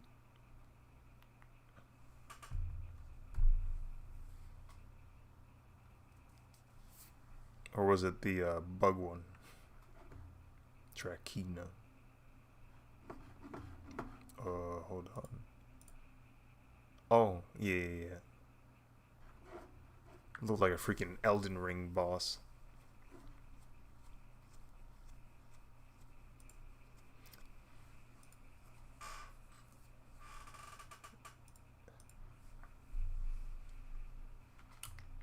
Yeah, that is kind of funny. She's one of the very few monsters that look like appealing.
You could cut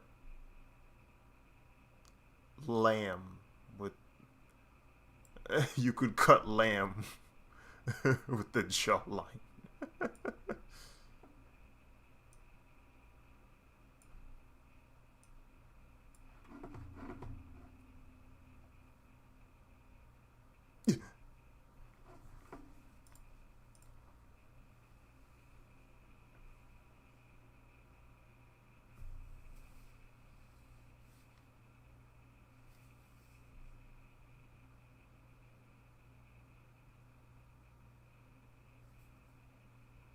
This, Leo looks like a freaking greaser, bro.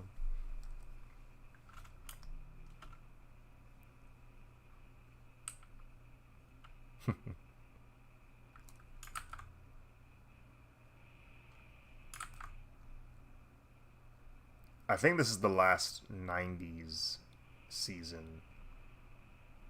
So I'm assuming the footage is 98, like the Japanese footage 98, and then their filming was probably 99.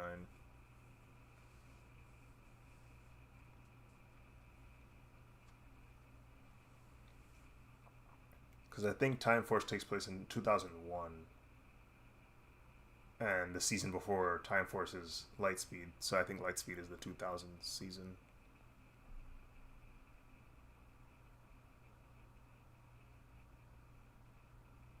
Oh dang.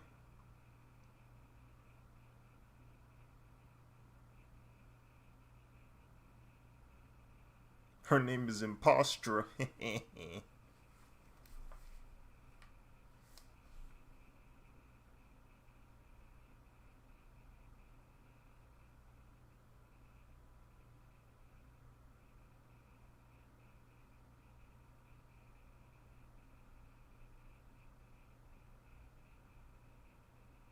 Oh.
Sorry, what?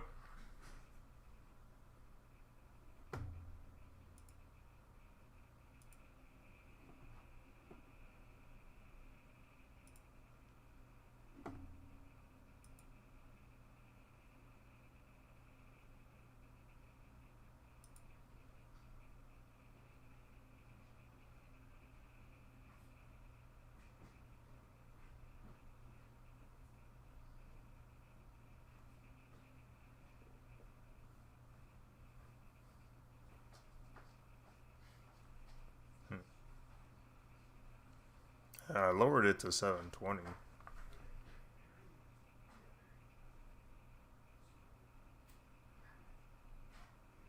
Hmm.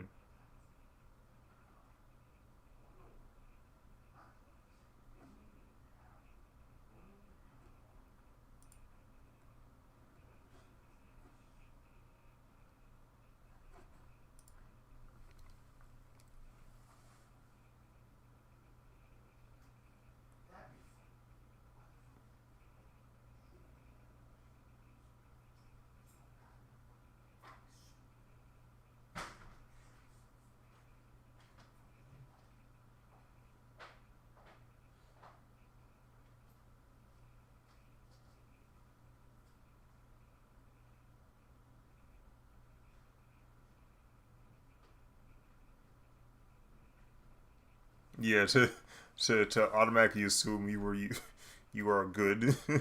It's like, oh, you got too much pride. Never mind. Leaves. Wait. Oh, oh, oh.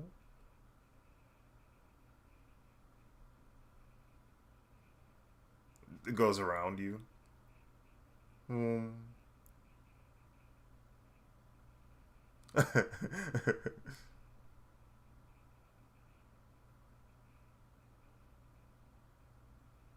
Interesting.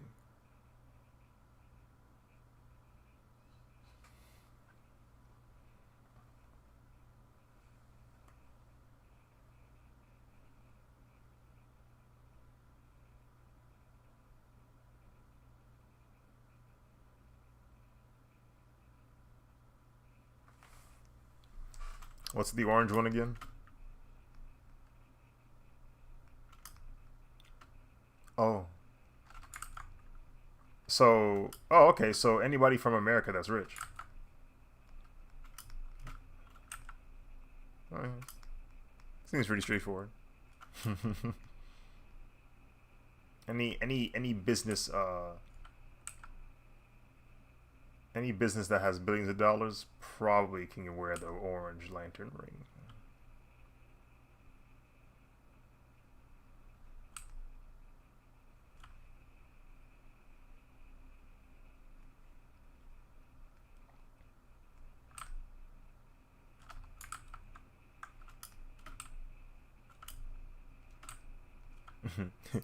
Their saying is in reddest line, in shortest stock, my ability to earn will not be blocked.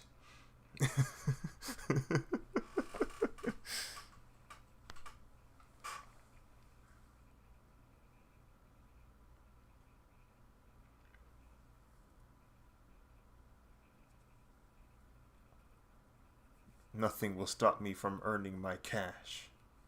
Now bear witness. The Orange Lanterns. I don't know. I'm not in that.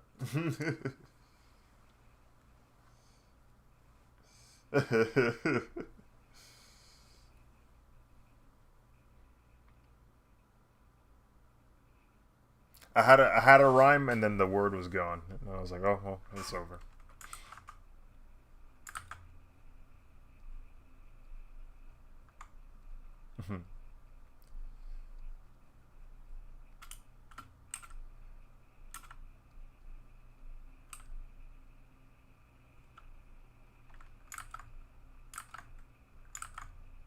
Behold the wealth of the Orange Lantern's path. There we go.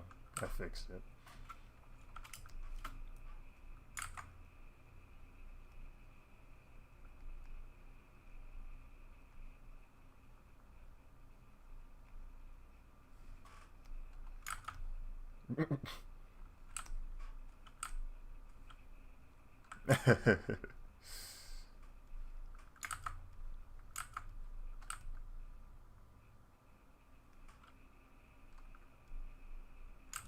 You know, okay, how about this? How about this?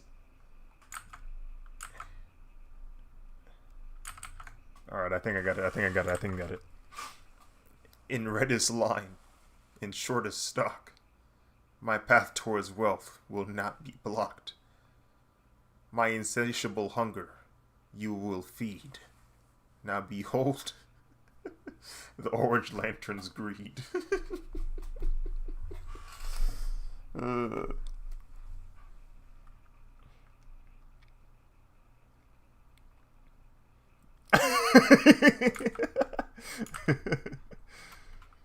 What's mine is mine. It's mine is mine.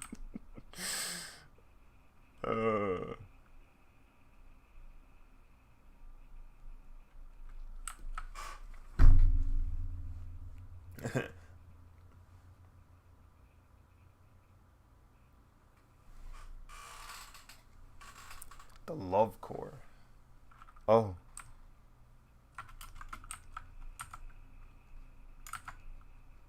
It's not fair. It's not fair. No, it's not fair. You can't. It should have been me, not him.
It's always funny when villains have infighting. Like, they're going to foil each other in the process of trying to stop the Rangers.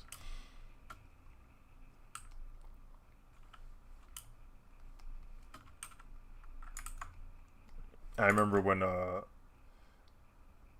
anytime Darkonda was around, that green dude, his name escapes me. It was low key on site with him in Darkonda. He did not like Darkonda at all.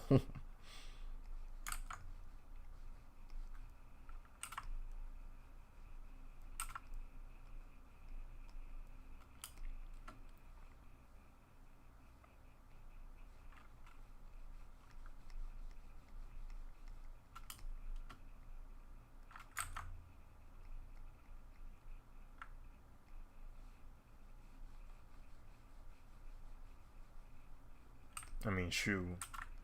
Lord Zed, when he pulled back up, he just banished Rita. He just said, "Yeah, go."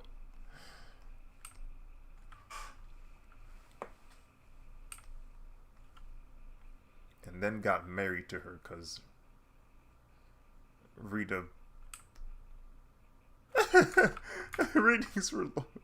Rita freaking drugged him, convinced him to fall in love with her. But the funniest thing about all of that is he eventually snaps out of the spell, but he decides to stick with it anyway. He's like, I'm already here. He's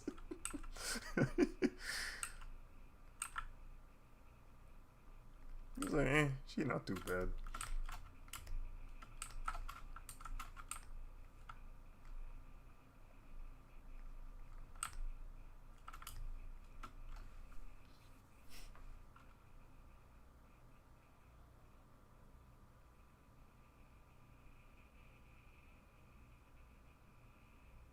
Oh nah, he's one swiping them.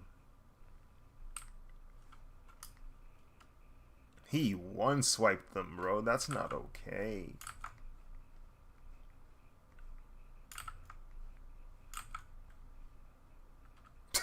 And then here come the Rangers.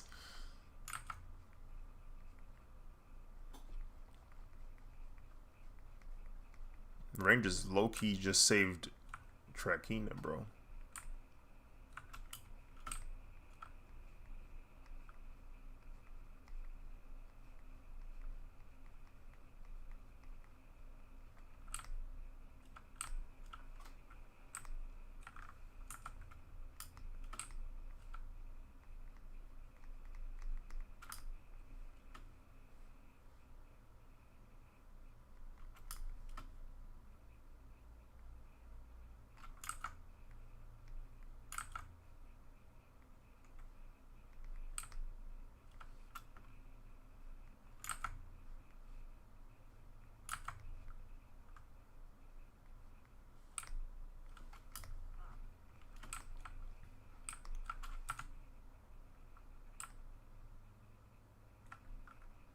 Oh, frick.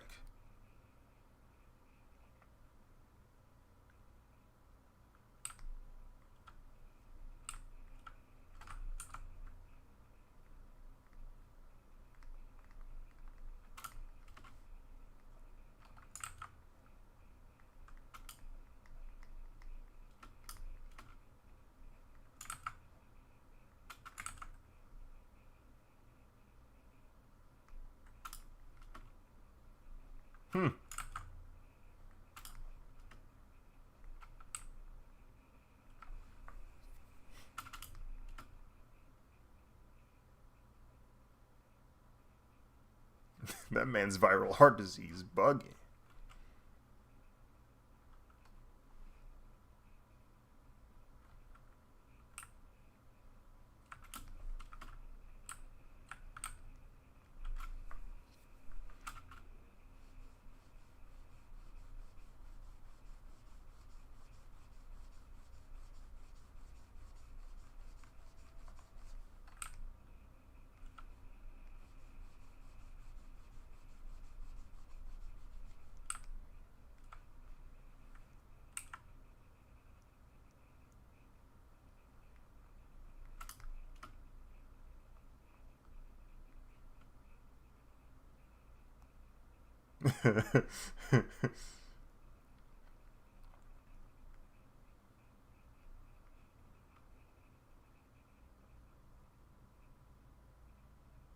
Treacheron.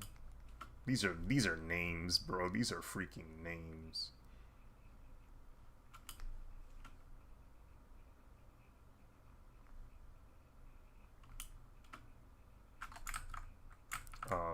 What was I gonna say?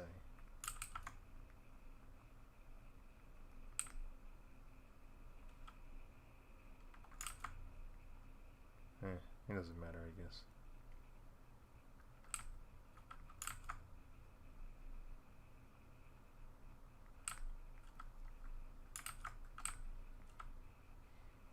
Oh, I remember what I was gonna say. It was gonna be stupid. Trecheron said, "Now's my chance," and I immediately thought of that meme where it's Foghorn Leghorn, and he's the one that's assisting Gohan in defeating Cell.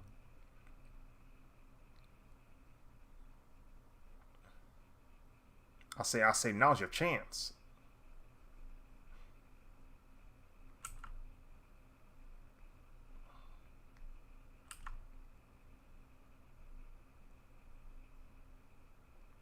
I forgot bro's in this show still.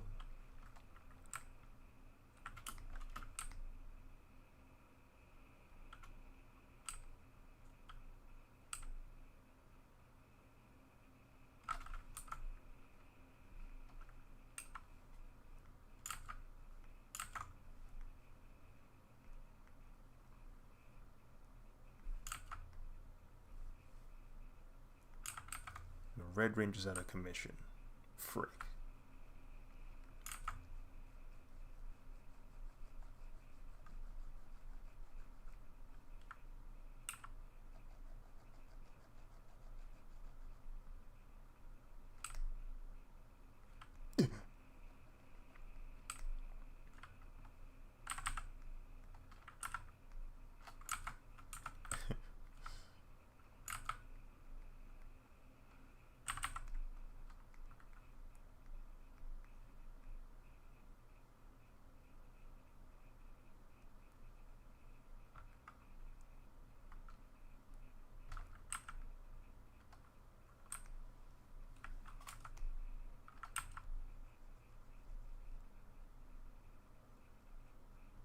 Oh no, he's about to diff them.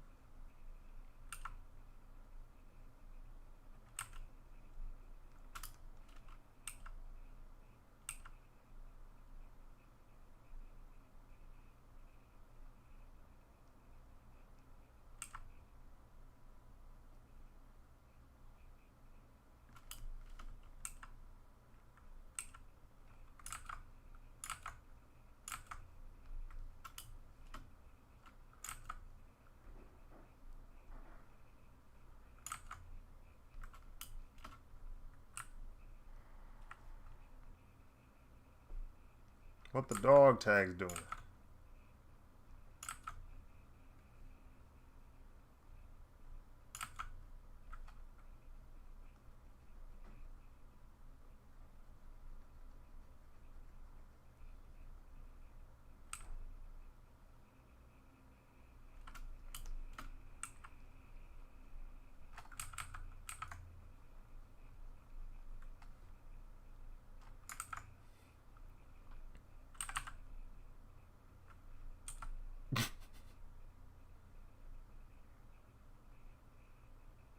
Bro?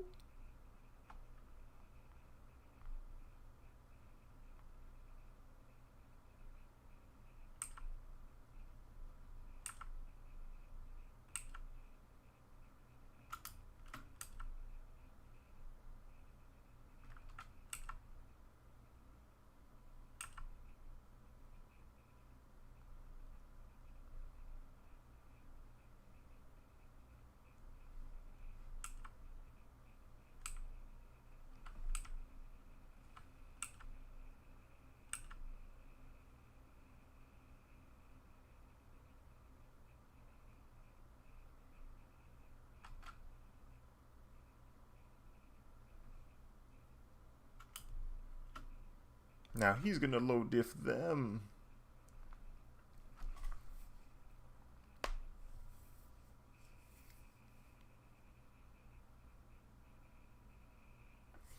Hold on, hold on. Does that monster got kicks on?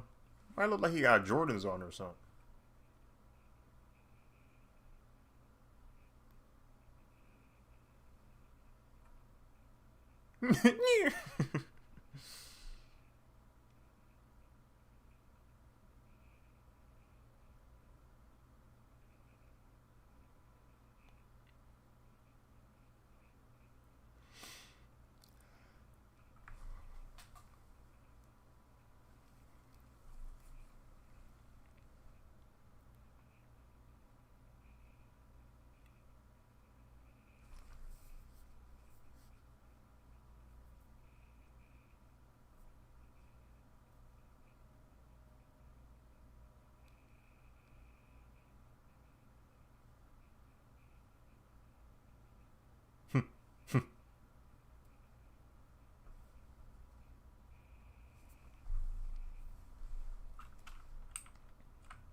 He's challenging you to a duel.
No, frick. Did Red Ranger just solo a major villain? Lord of mercy!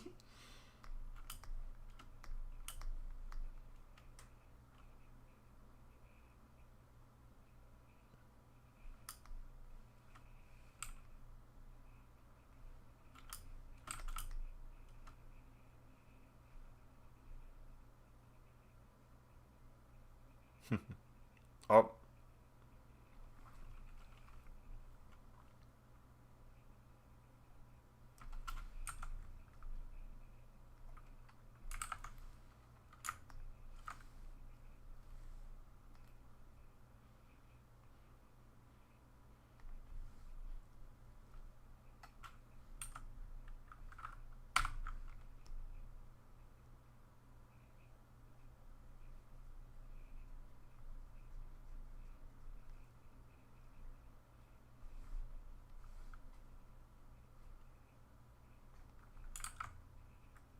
Oh.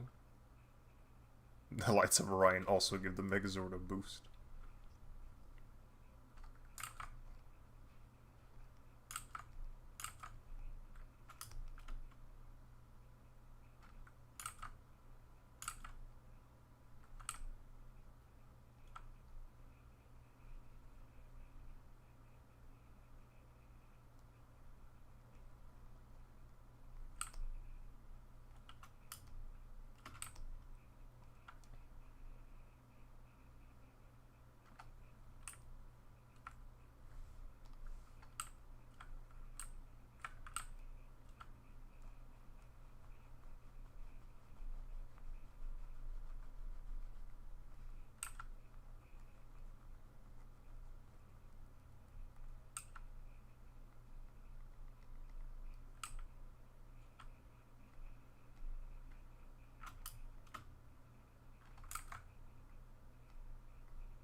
Said the shorty that be hearing stuff and dreaming about stuff.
Whoops.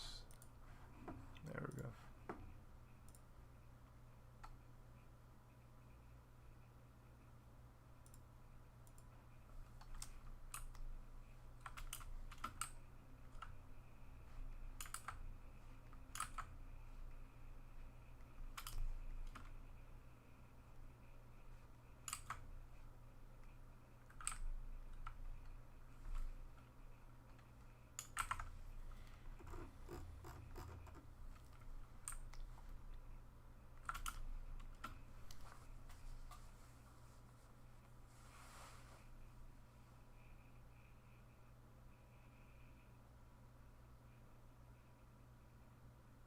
Hey, yo, yo, yo, yo, hey, yo. Oh.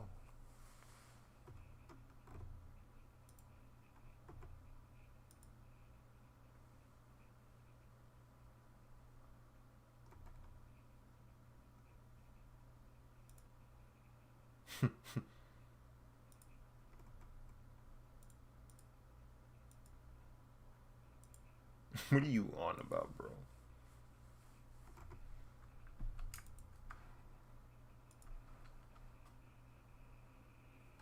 Next he's gonna go say something like, my feet hurt.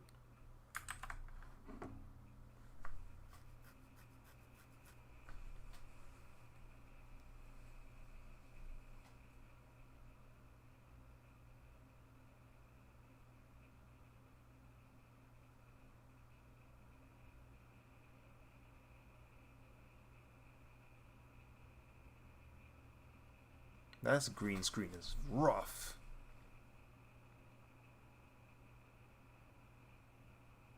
Hey, yo.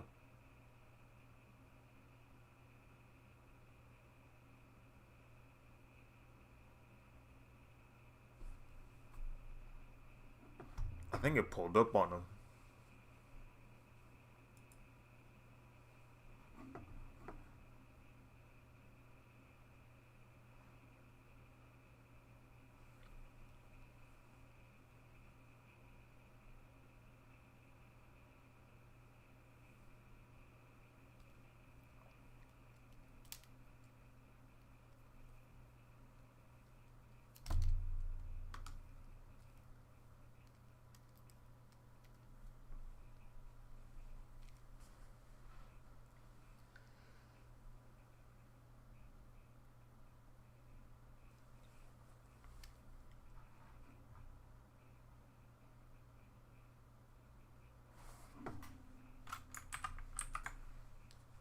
Nani?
Not even his Zord mess with him no more.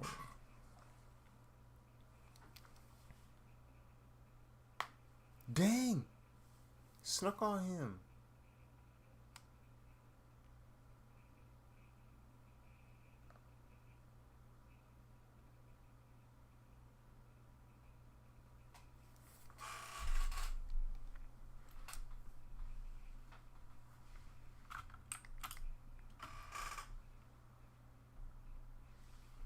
Understandable.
He caught him.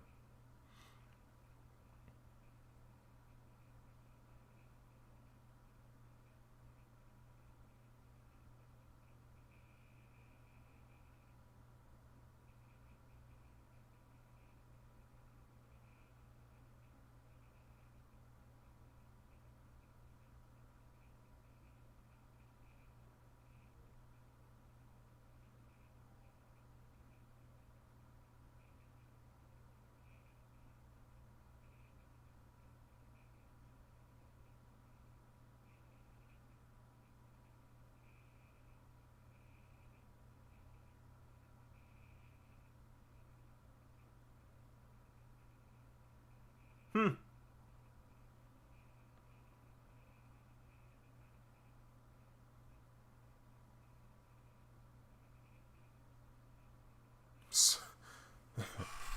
We got ourselves a superior Spider-Man situation going on with Magnum Defender.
Ew.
Jeez.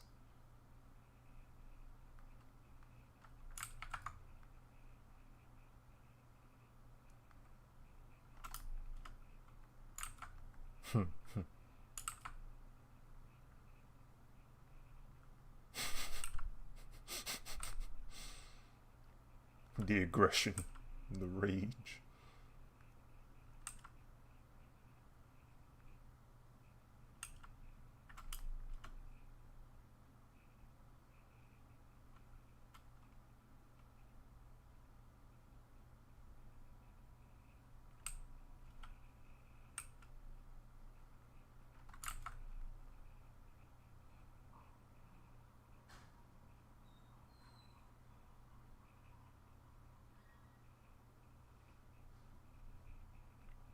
Possibly.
And there he is, Mamushi.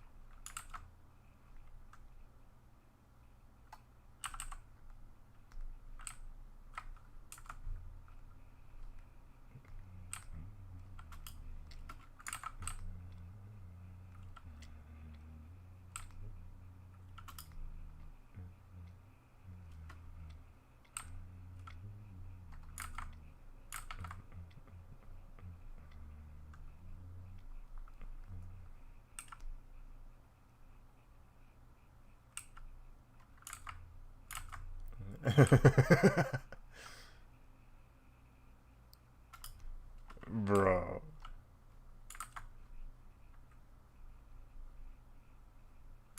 I was chosen before, bro. I was chose, bro. I took the sword out first, bro. Come on, bro. You know it's me, bro. Come on. What are you doing, bro? You had your fun. You had your fun, little bro. But now it's time for me to be Red Ranger, bro. Come on, bro. Don't be stingy, bro.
Skillicron.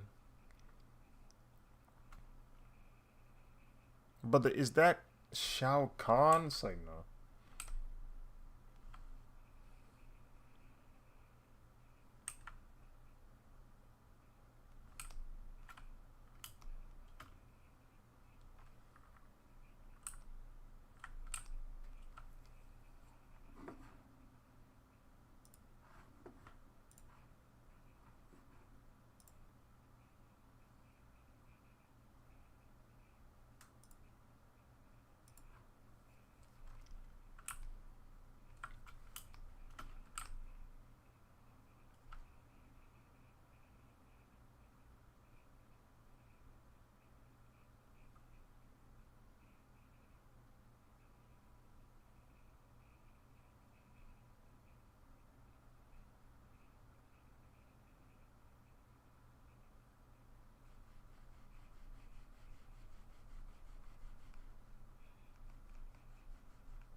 Dang, he turned him into hexagons.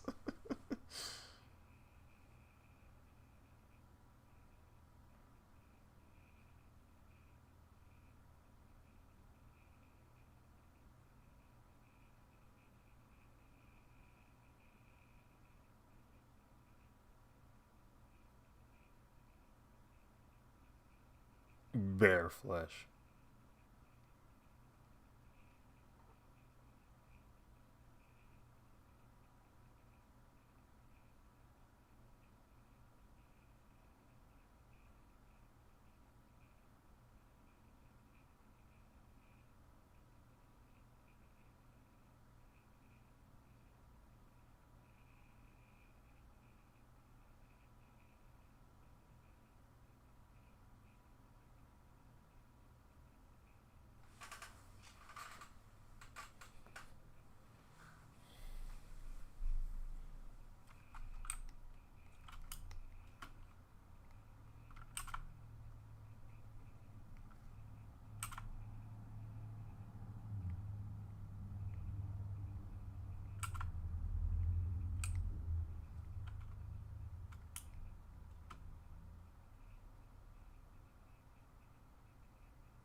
Oh, shoot.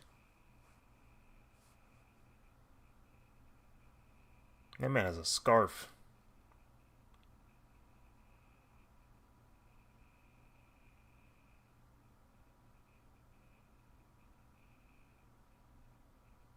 Oh, shoot. Did he just. Did he just tech the fence?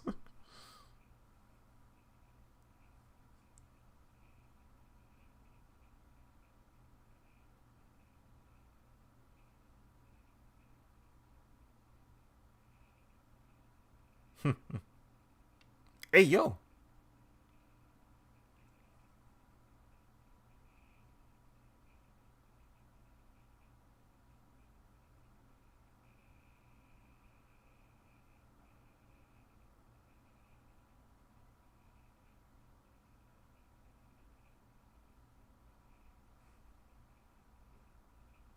Dang. That parry is crazy.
Dang!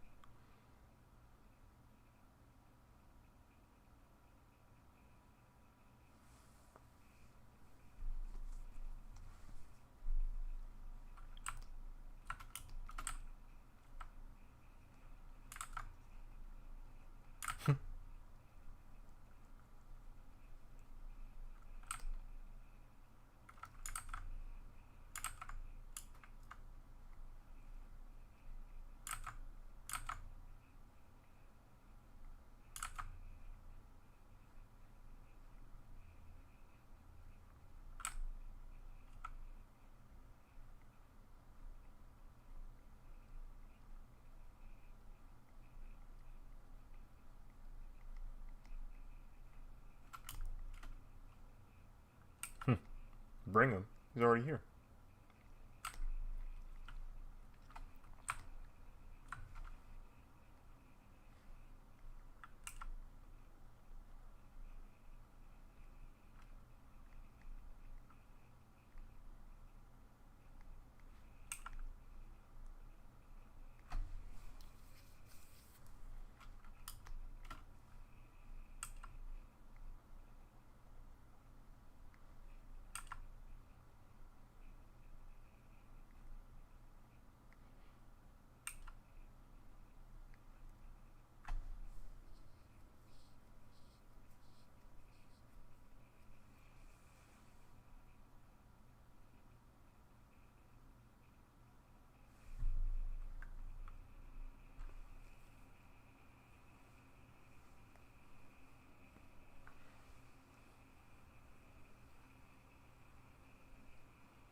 Oh.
Oh boy, it's lagging.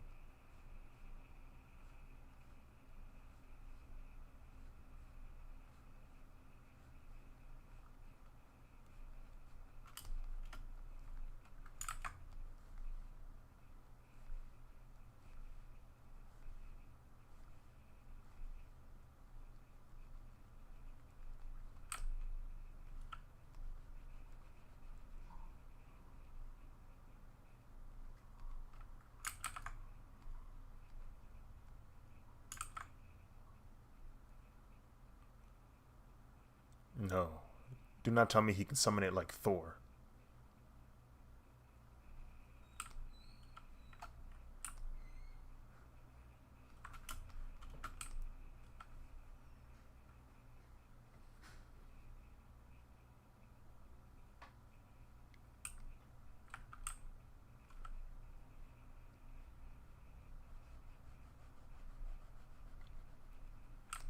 ladies and gentlemen, your sixth Ranger.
You do play a lot of games in the NBA. It is kind of gnarly. Because, like, those 82 games, the interval of time between them is very short. It's like, I think at most you get maybe 2-3 days before you hoop again.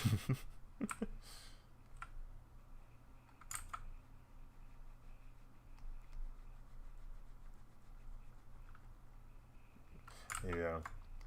Like, on average, a team should have 13 players ready to go. Like, yeah. Nobody should be riding the bench like the entire season. Like, everybody should be getting minutes to some degree.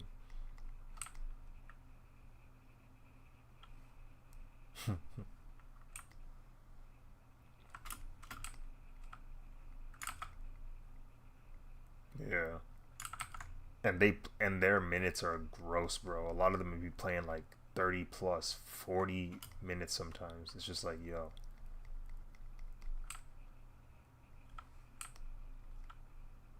Like, there's a reason why these players are facing the wear and tear of these 82 games. You're making them play all 48 minutes of those 82 games.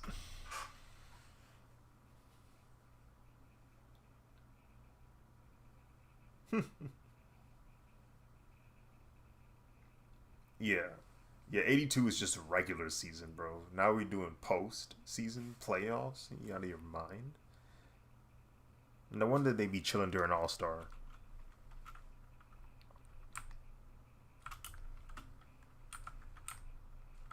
Huh?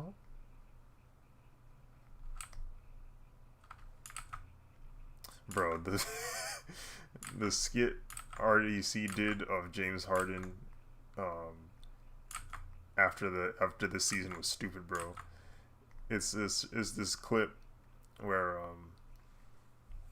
what you would call it? Hold on, I have no idea what happened here. I'm gonna have to reverse this. But he and Kawhi Leonard are going to the locker room. James Harden is ahead of Kawhi Leonard. James Harden opens the door. It closes behind them. Kawhi Leonard opens the locker room door again. When he opens it, James Harden is already dressed for the party.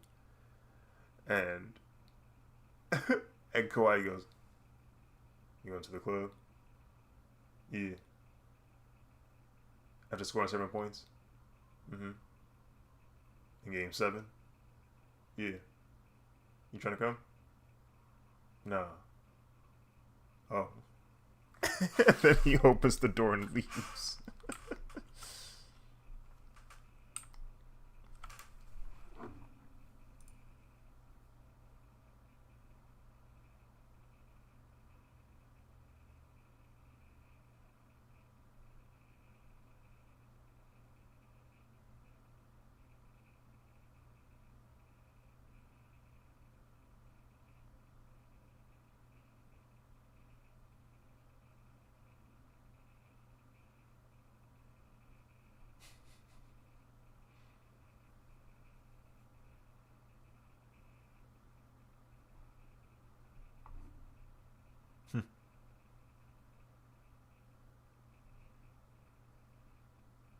Brother, what is this villain? Hey, yo.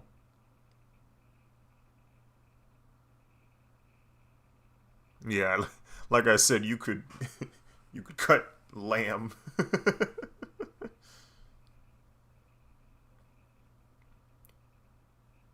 Listen. All of that was wild imagery. Um, we just gonna have to see what happened. we just go have we just gonna have to watch, cause we can't let our minds run wild, bro. We need the answers now. His name is Kromummi.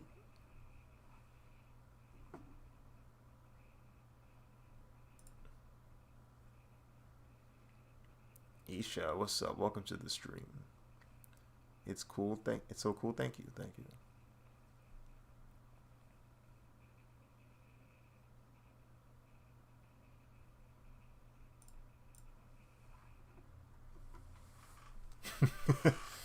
Yeah.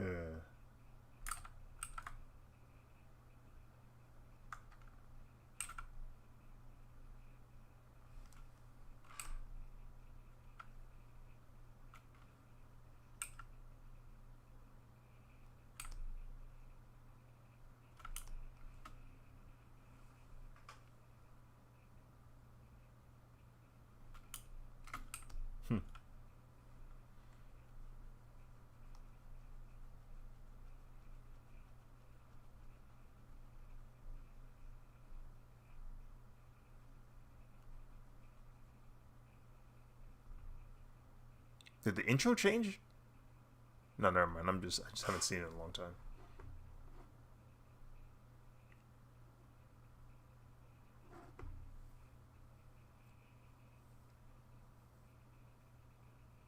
Oh, never mind. I think it did change.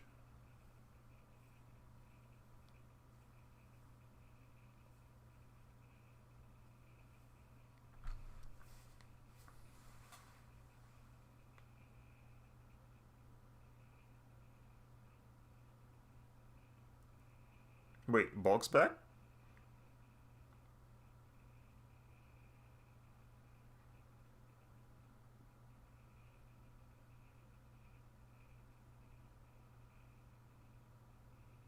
Oh, there goes the battleizer. Freaking intro spoiling everything.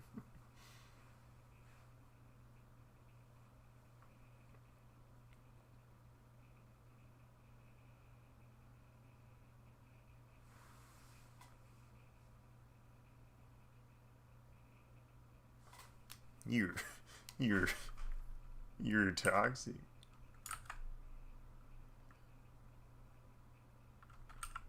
Brother, playing with emotions, bro.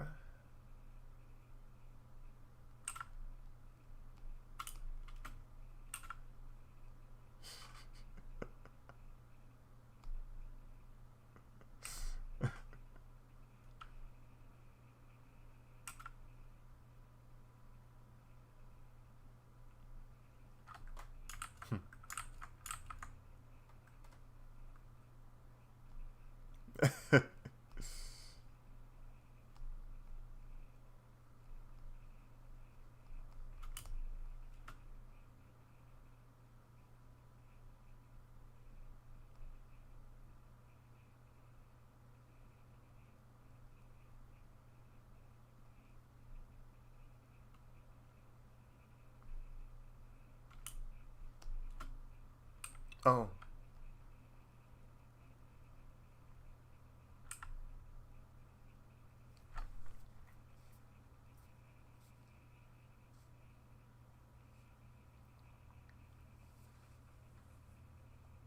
Hmm. Human Trakina.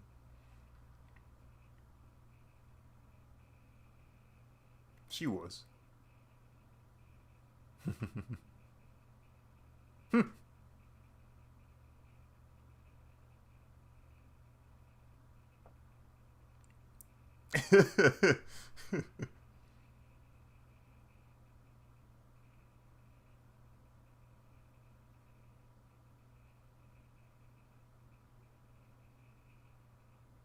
No, no, sir, please.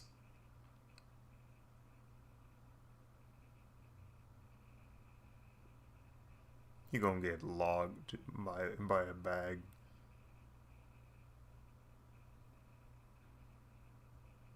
Frick!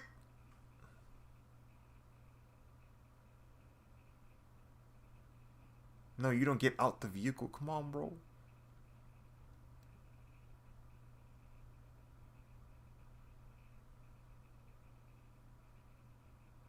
No. What have you done?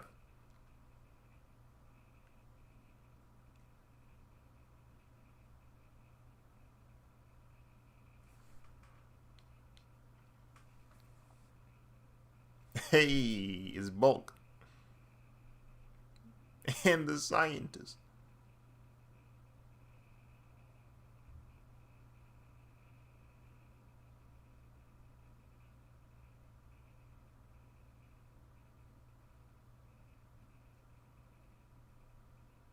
Well,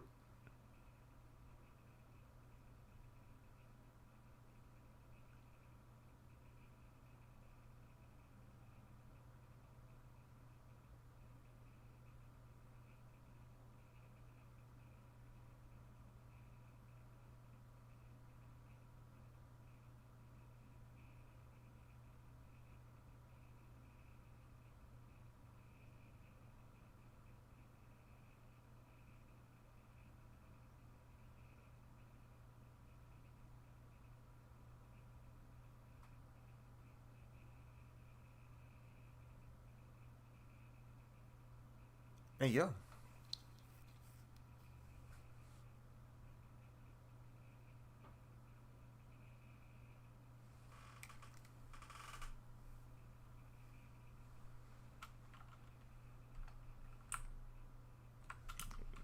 Almost blew her cover.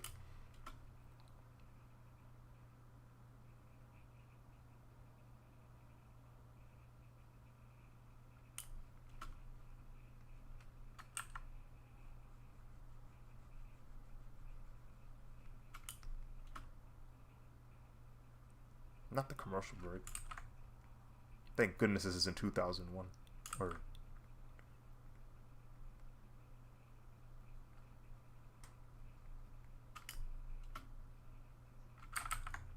the excessively loud noises, knowing darn well that the show I was watching earlier had lower volume, bro.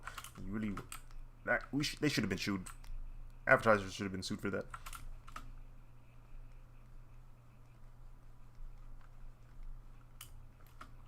Lord have mercy. It's even worse in context.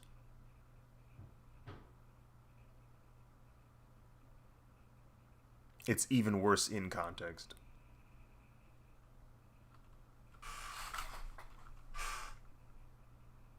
Metamorphic? Metamorphic?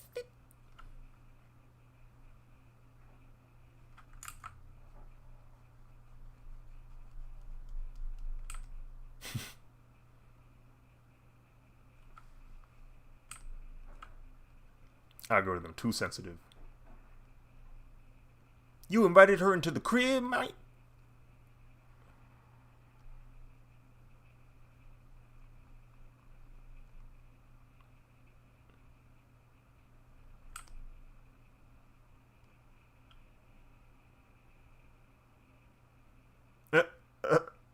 Kendrick said, I know you not.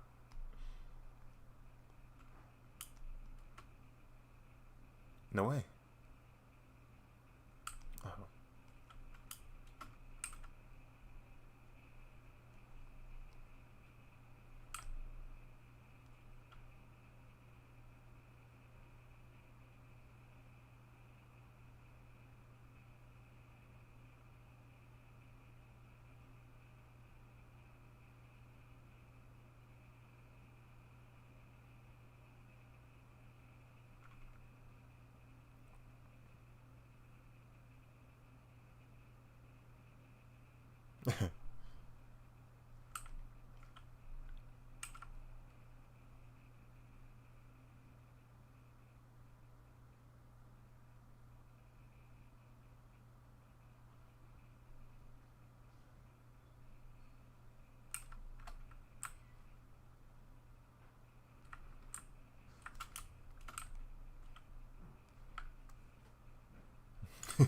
That's funny.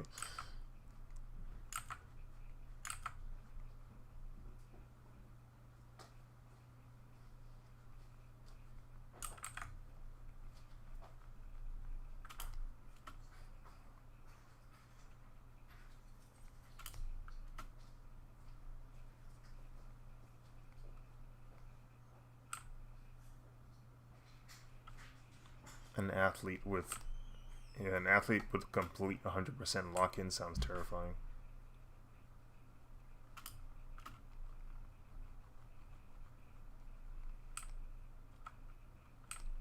He's gonna have hyper focus on like rebounds.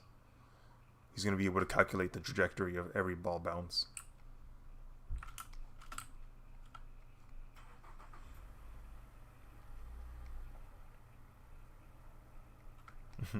And Westbrook with 17 rebounds in this game.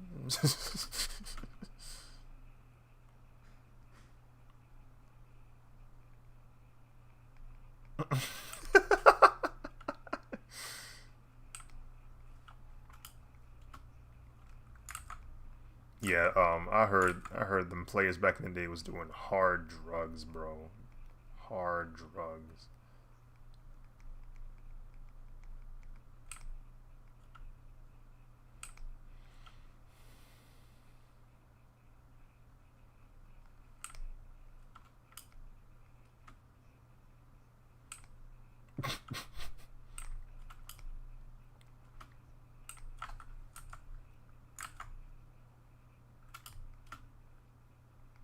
What?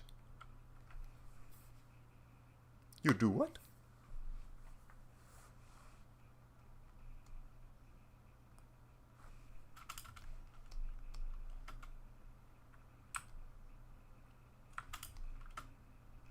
What the?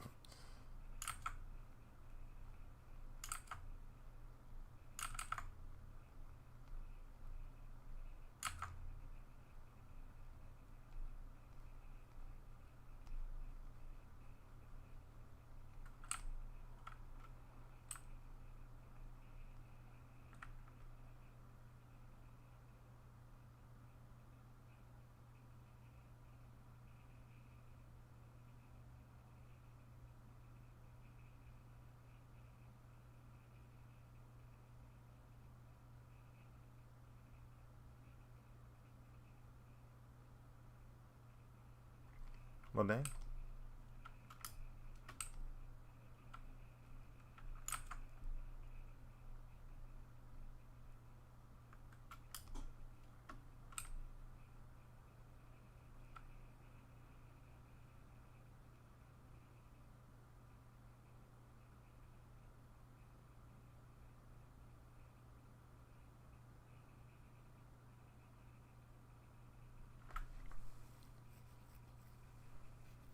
Bro, faked the poison.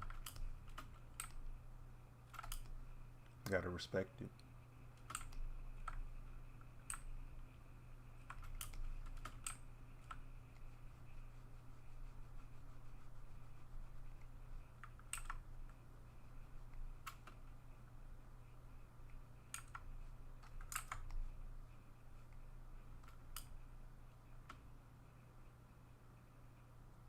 Dang! Dang!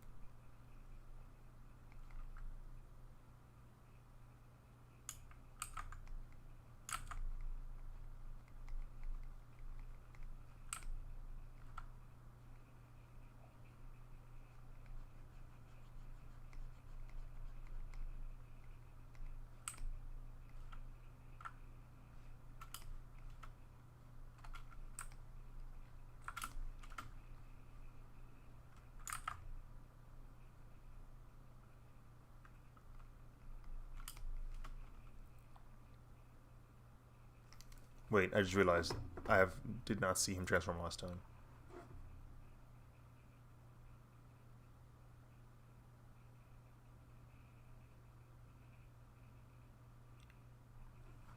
Okay, cool.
see.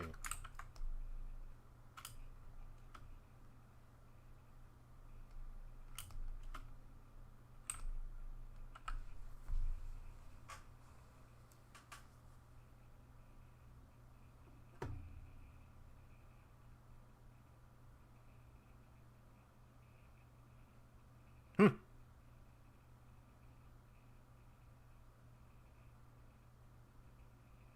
Oh.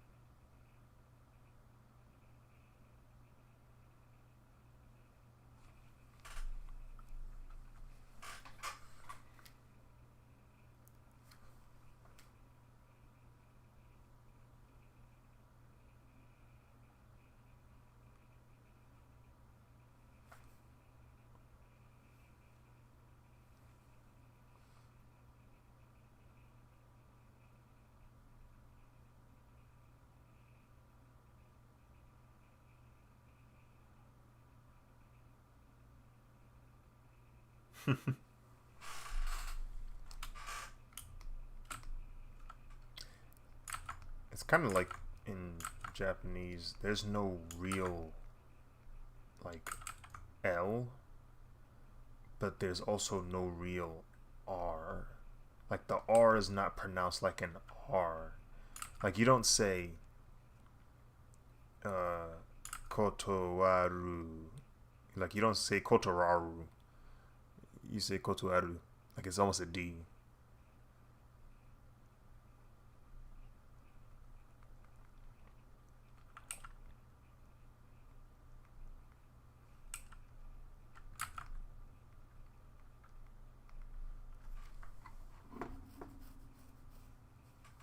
Hmm.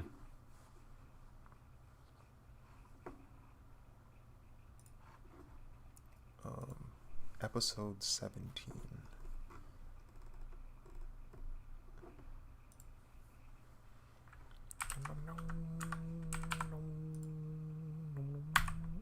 It's almost been a month since the last time we watched Power Rangers. That's funny.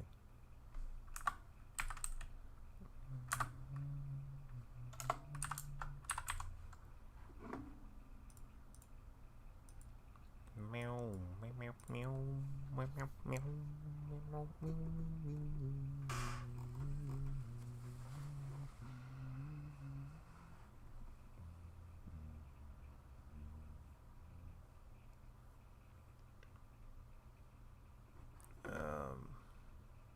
Change my screen.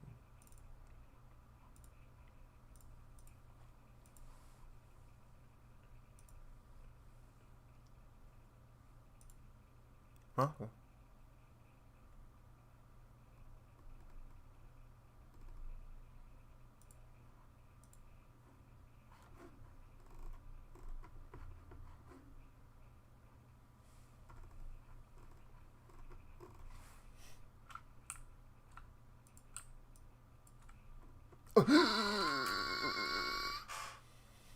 the the bitter breakup. He can't. He too hard to express soft emotions, so he has to show anger instead.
Hello back. My name is Aziz. Welcome to the server.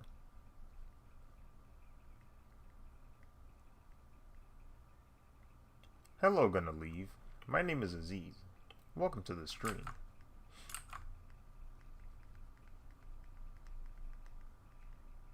We are Venom.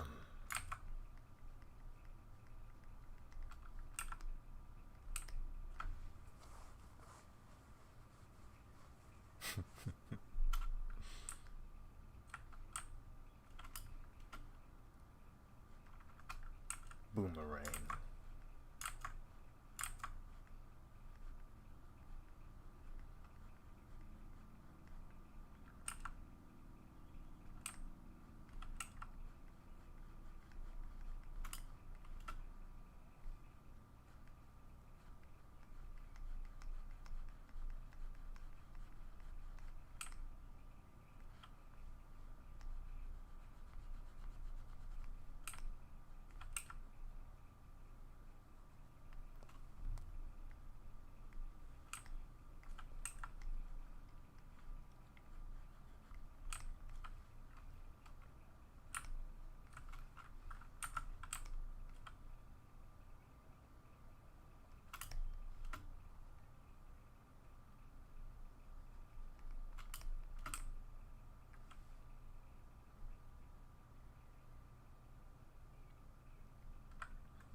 I'm going to bed, hopefully, since Tarkov is down and I'm bored. Good night, brother. Alright, Slayers. You have a good night. Get some rest. Because Khonshu won't let Mark.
No.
Hill contested.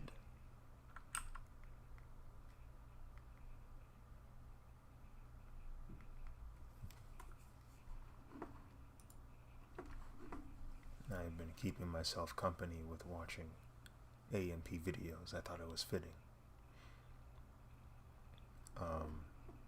Or at least video. This is the only video I've watched because it's 47 minutes long. It's from 3 years ago. They did like a knockoff Hot Ones episode where they're just answering questions that they give each other from, I don't know, like YouTube comments. Let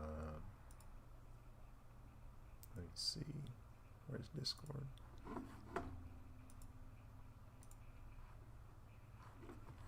I've been streaming for so long, I wouldn't be surprised if YouTube cuts the stream off in a few hours. I think the max is like 13 or 14 minutes. Or 14 minutes, 13 hours. Like once you get past a certain amount of hours, they're just like, alright bro, you're done. Like they'll let you still stream, but the video, the VOD won't last longer than 13 hours.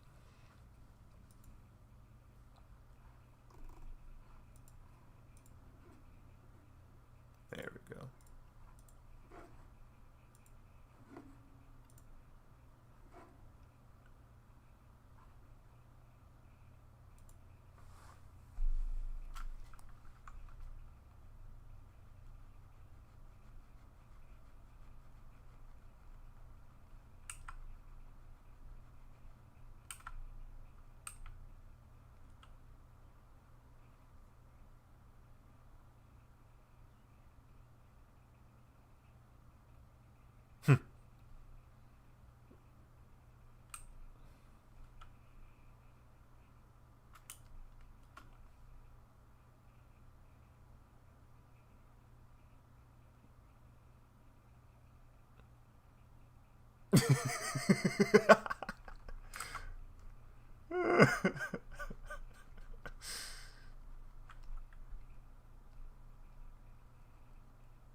You can't get no milk line.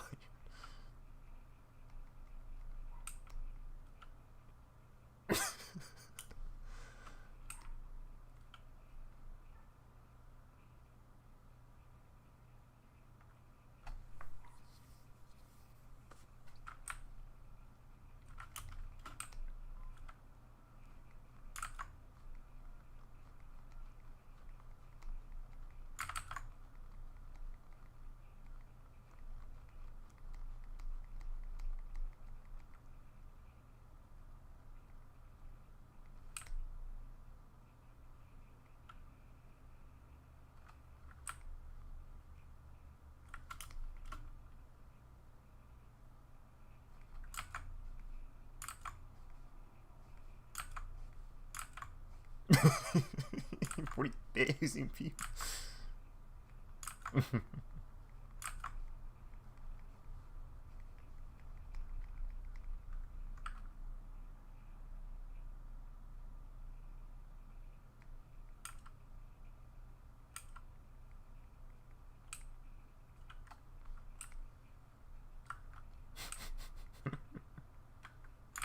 Oh.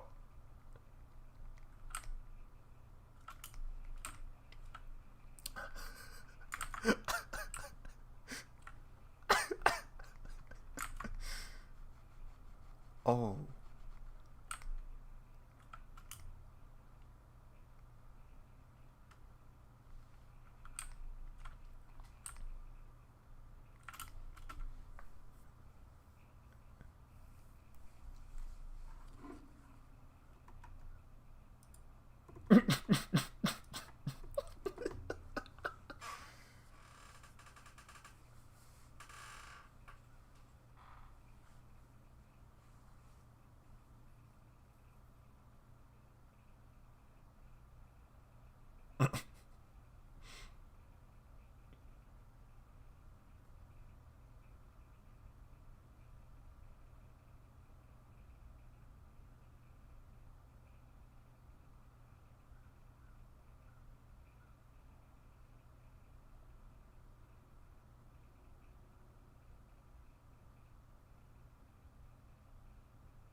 Oh.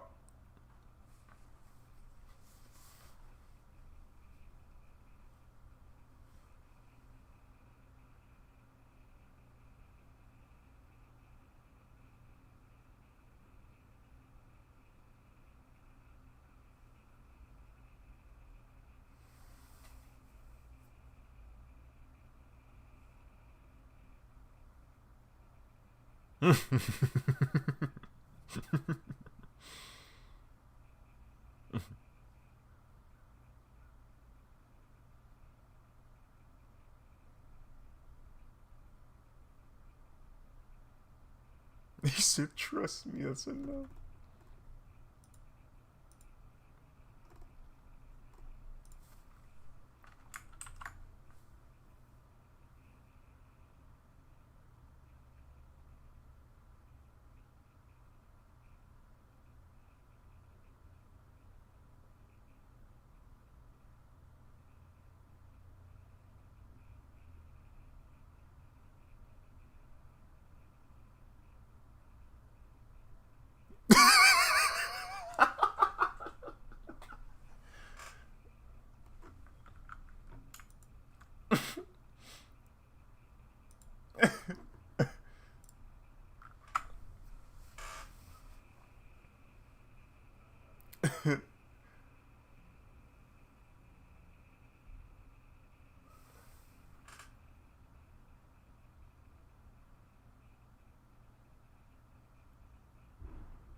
Lord have mercy.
My mama dropped the TV on me. And you see, the thing is, dude, Dennis, he our age, bro. He around our age. So TVs back then was not light.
he is he is toxic.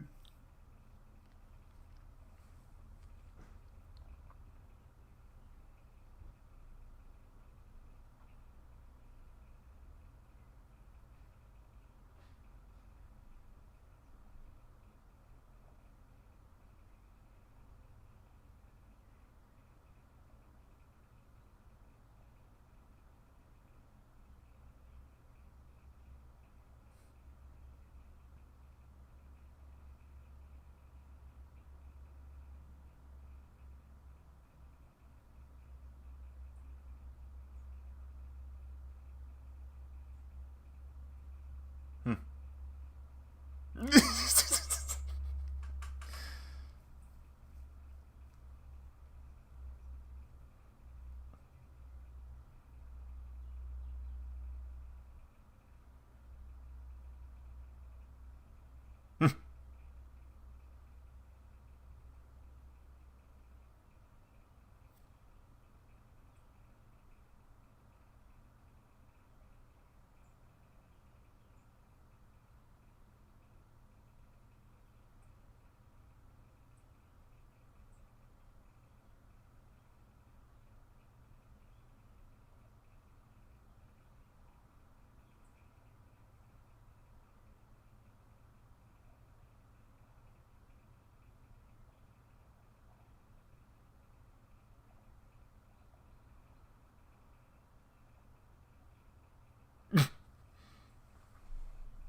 Oh, shoot.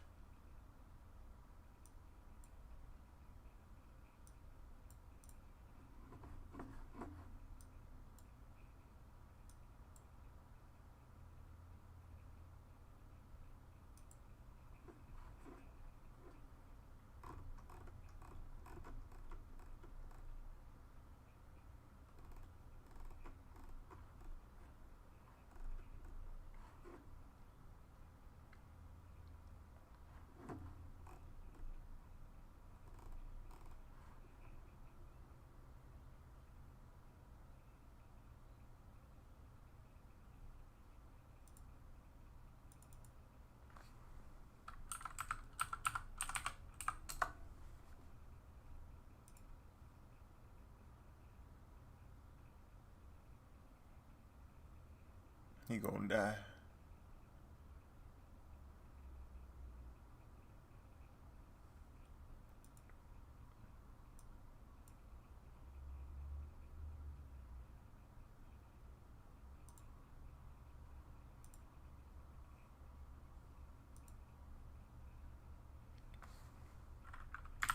Hey, yo, oh,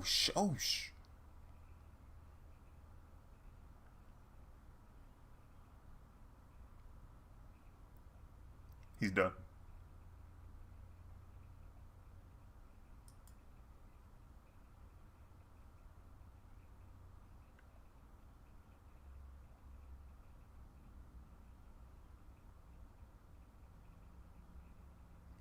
Insane.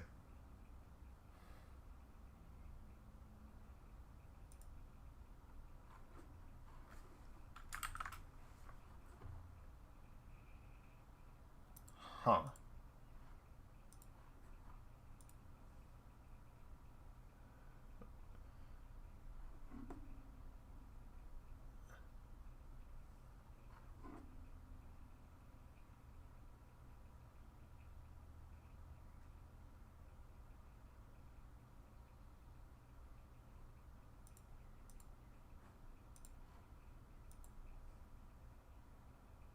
No.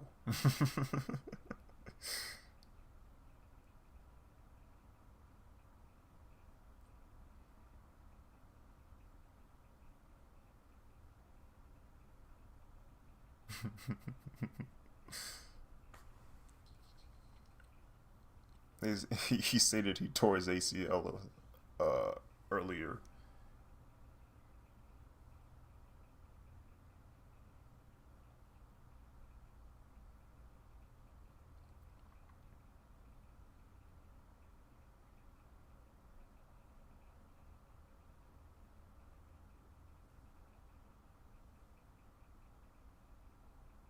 Oh.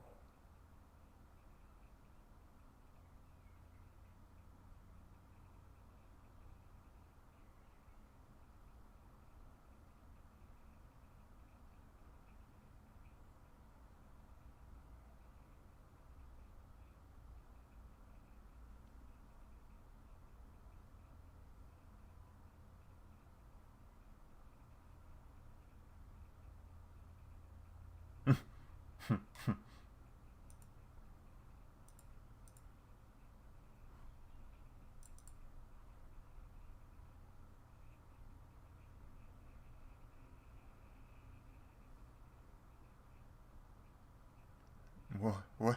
What?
Oh, shoot.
On the door, bro?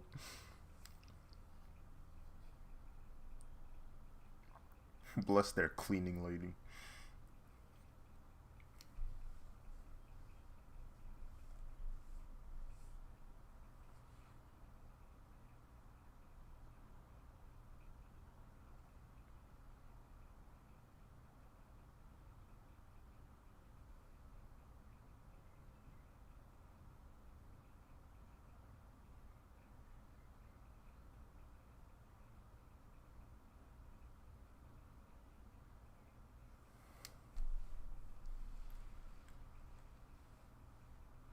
Oh.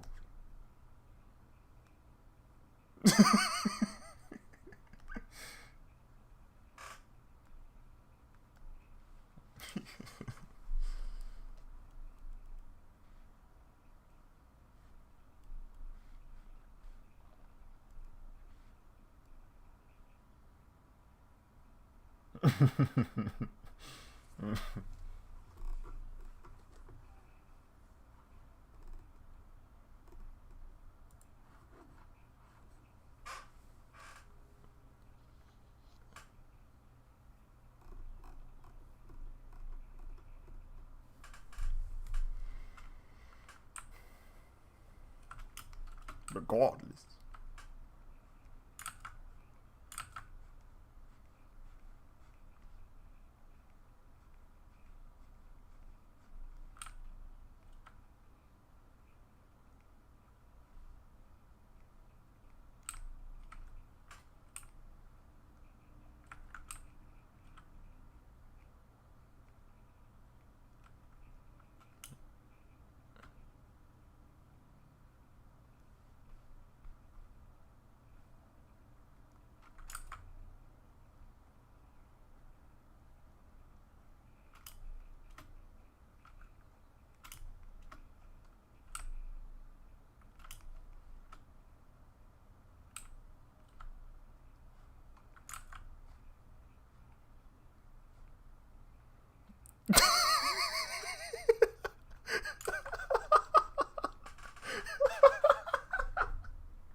uh,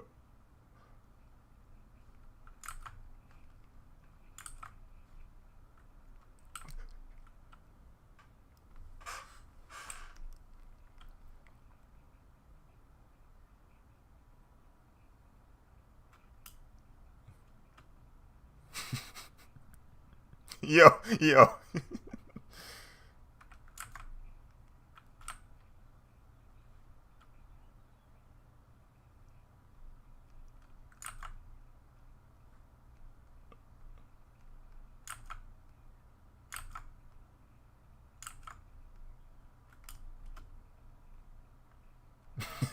Kai.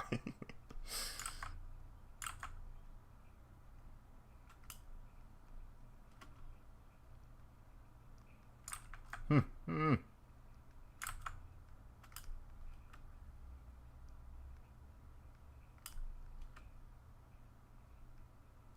Hmm.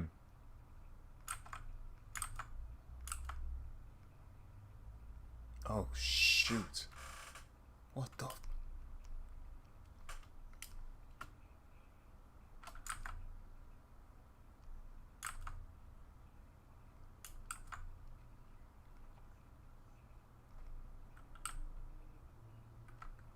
It's also a dangerous location.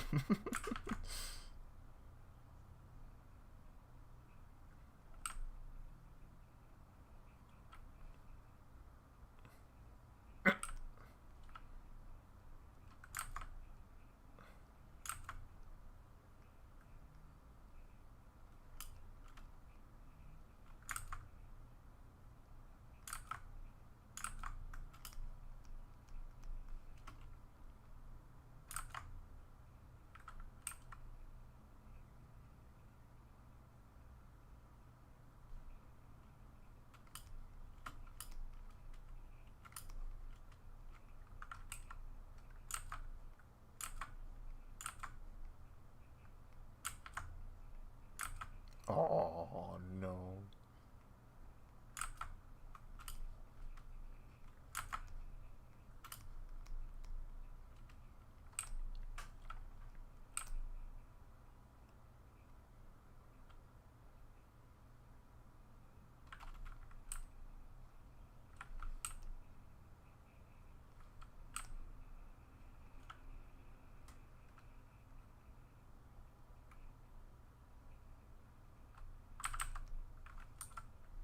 El Nigerian.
My freaking.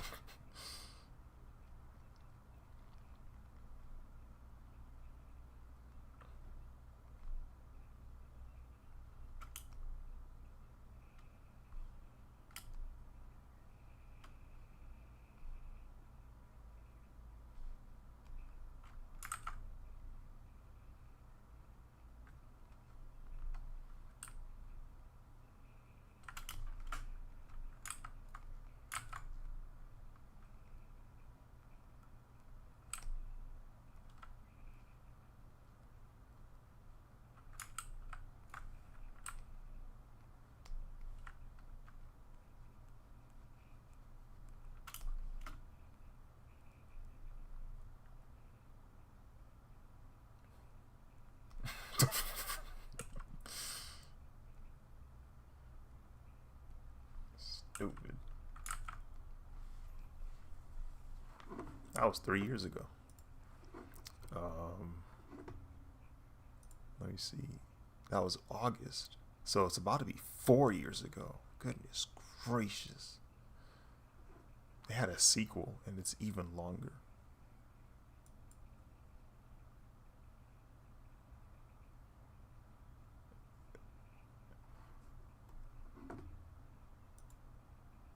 This is October 2023.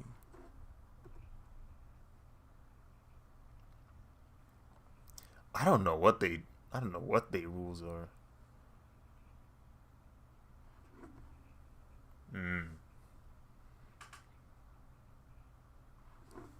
And they just doing it for the content's sake, I guess.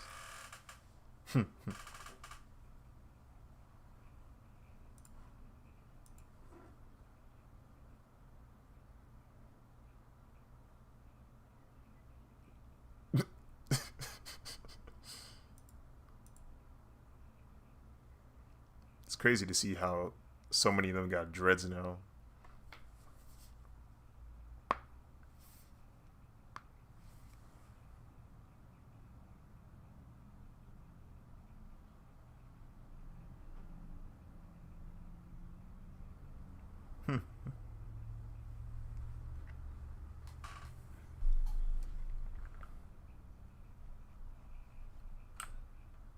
Duh.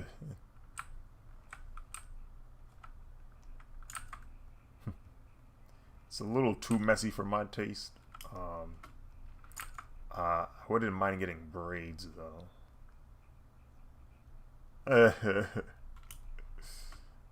Yeah, that's the one thing I like about just having my hair just out. Even though I gotta comb it, that's all I really gotta do to it. As opposed to like, if I had it in dreads, it's like I have to worry about that time I have to retwist it or I gotta make sure there's not a lot of growth showing. It's just like, man, I can just pick my hair out. Yeah, highly unlikely to happen. My mom does not like dreads. She hates dreads. I don't. She just genuinely does not like how it looks in terms of like professionalism. Like she doesn't. Yeah, it's most likely cultural too. Like the idea is your hair should look presentable at all times. So it's like to them dreads is not presentable. It's just too messy. It's too unruly. It just doesn't look right. And I kind of see where they're coming from because like it can't look mad messy. Like I've seen dreads that just look wild, and I'm like, yeah, it's just like I don't really want my hair to look like that. If it was braided, that's a different story because like there's more order to a braid.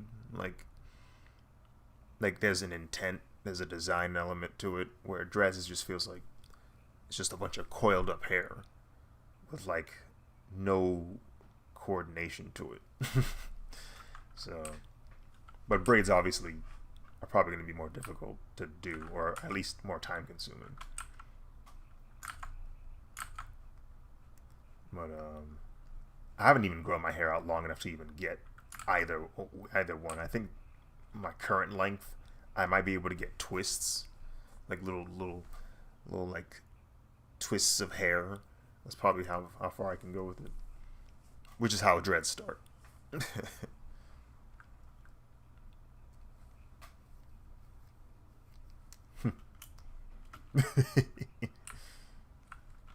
Yeah, on top of that, the summer is here, so it's like the less hair, the better for real, for real. I keep a little bit of hair on the top though.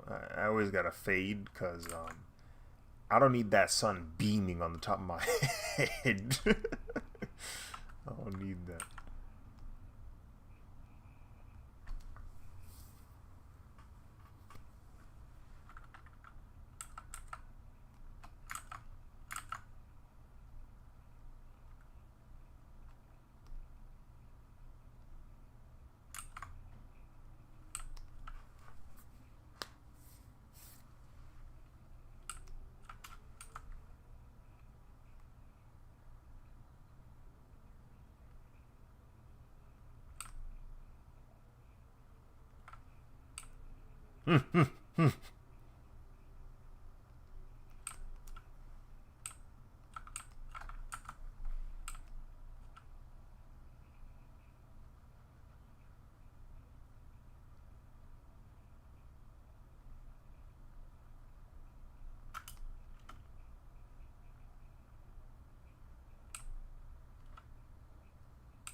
These we take 10.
How?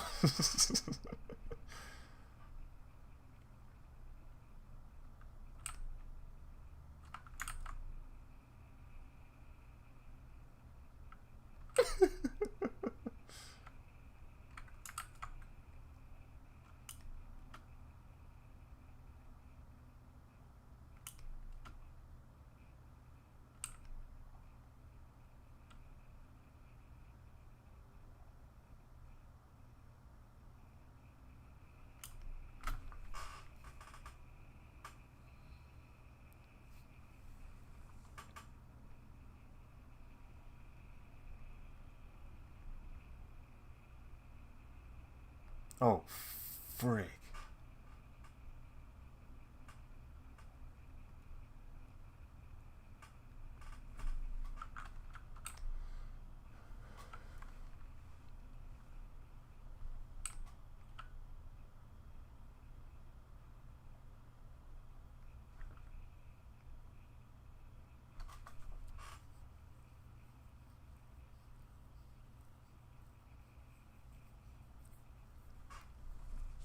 He got up.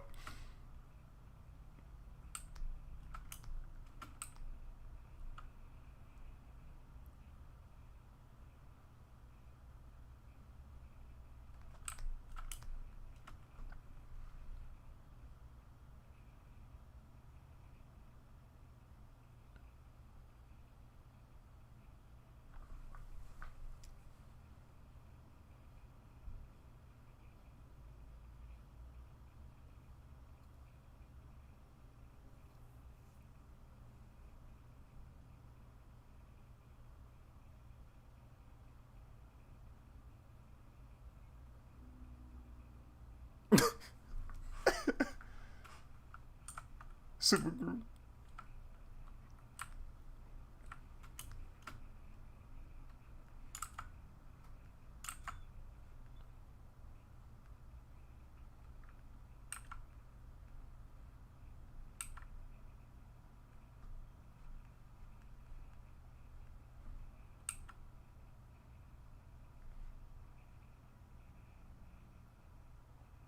Nah.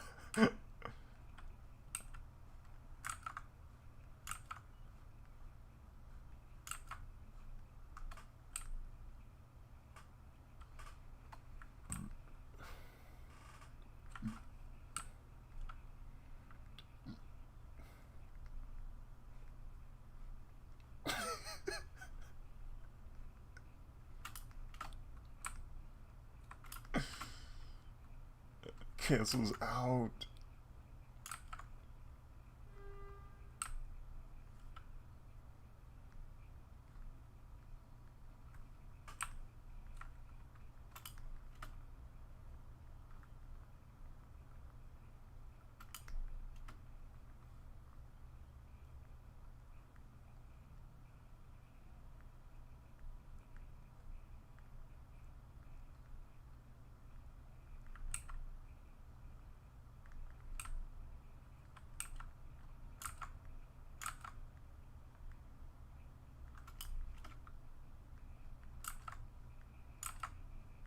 Oh, shoot.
Oh.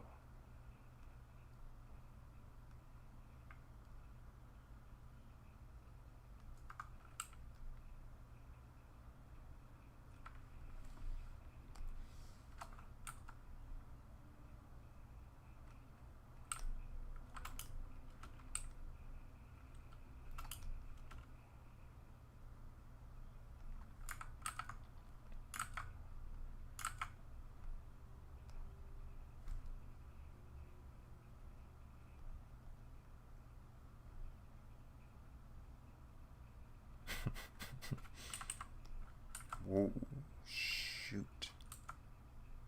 You can't answer that question.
What?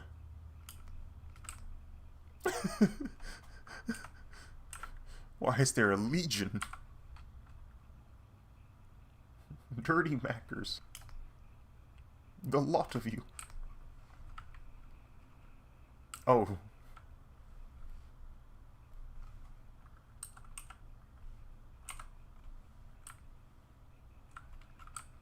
Nasty work. Y'all not even hooping no more. Y'all playing football.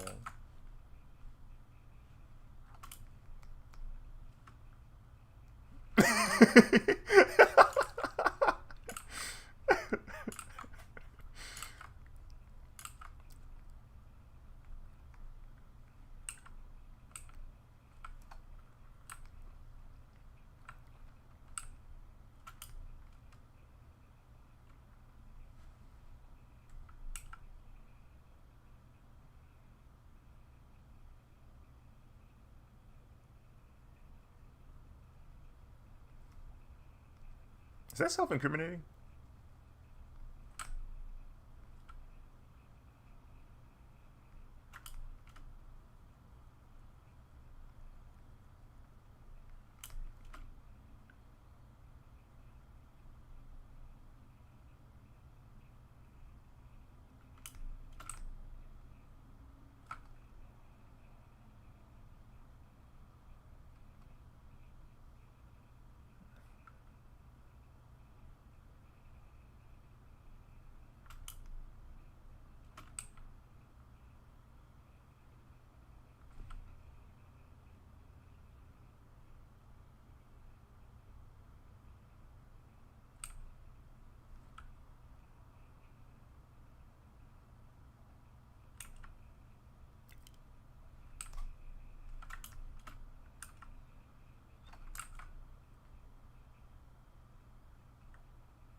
Why can't he get out the chair?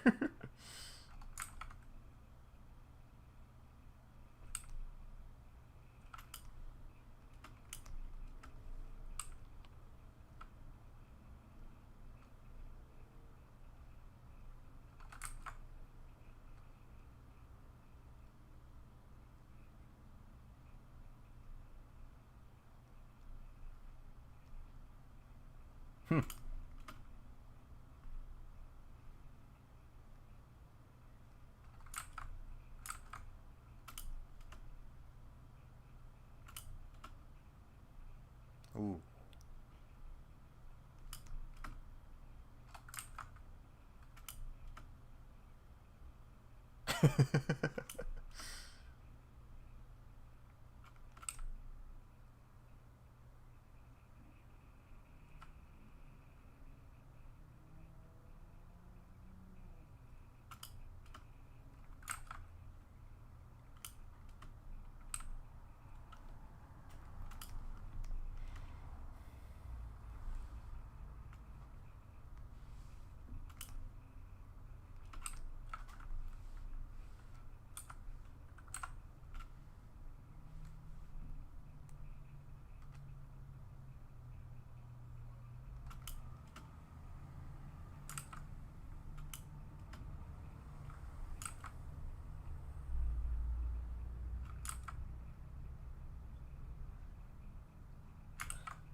Oh.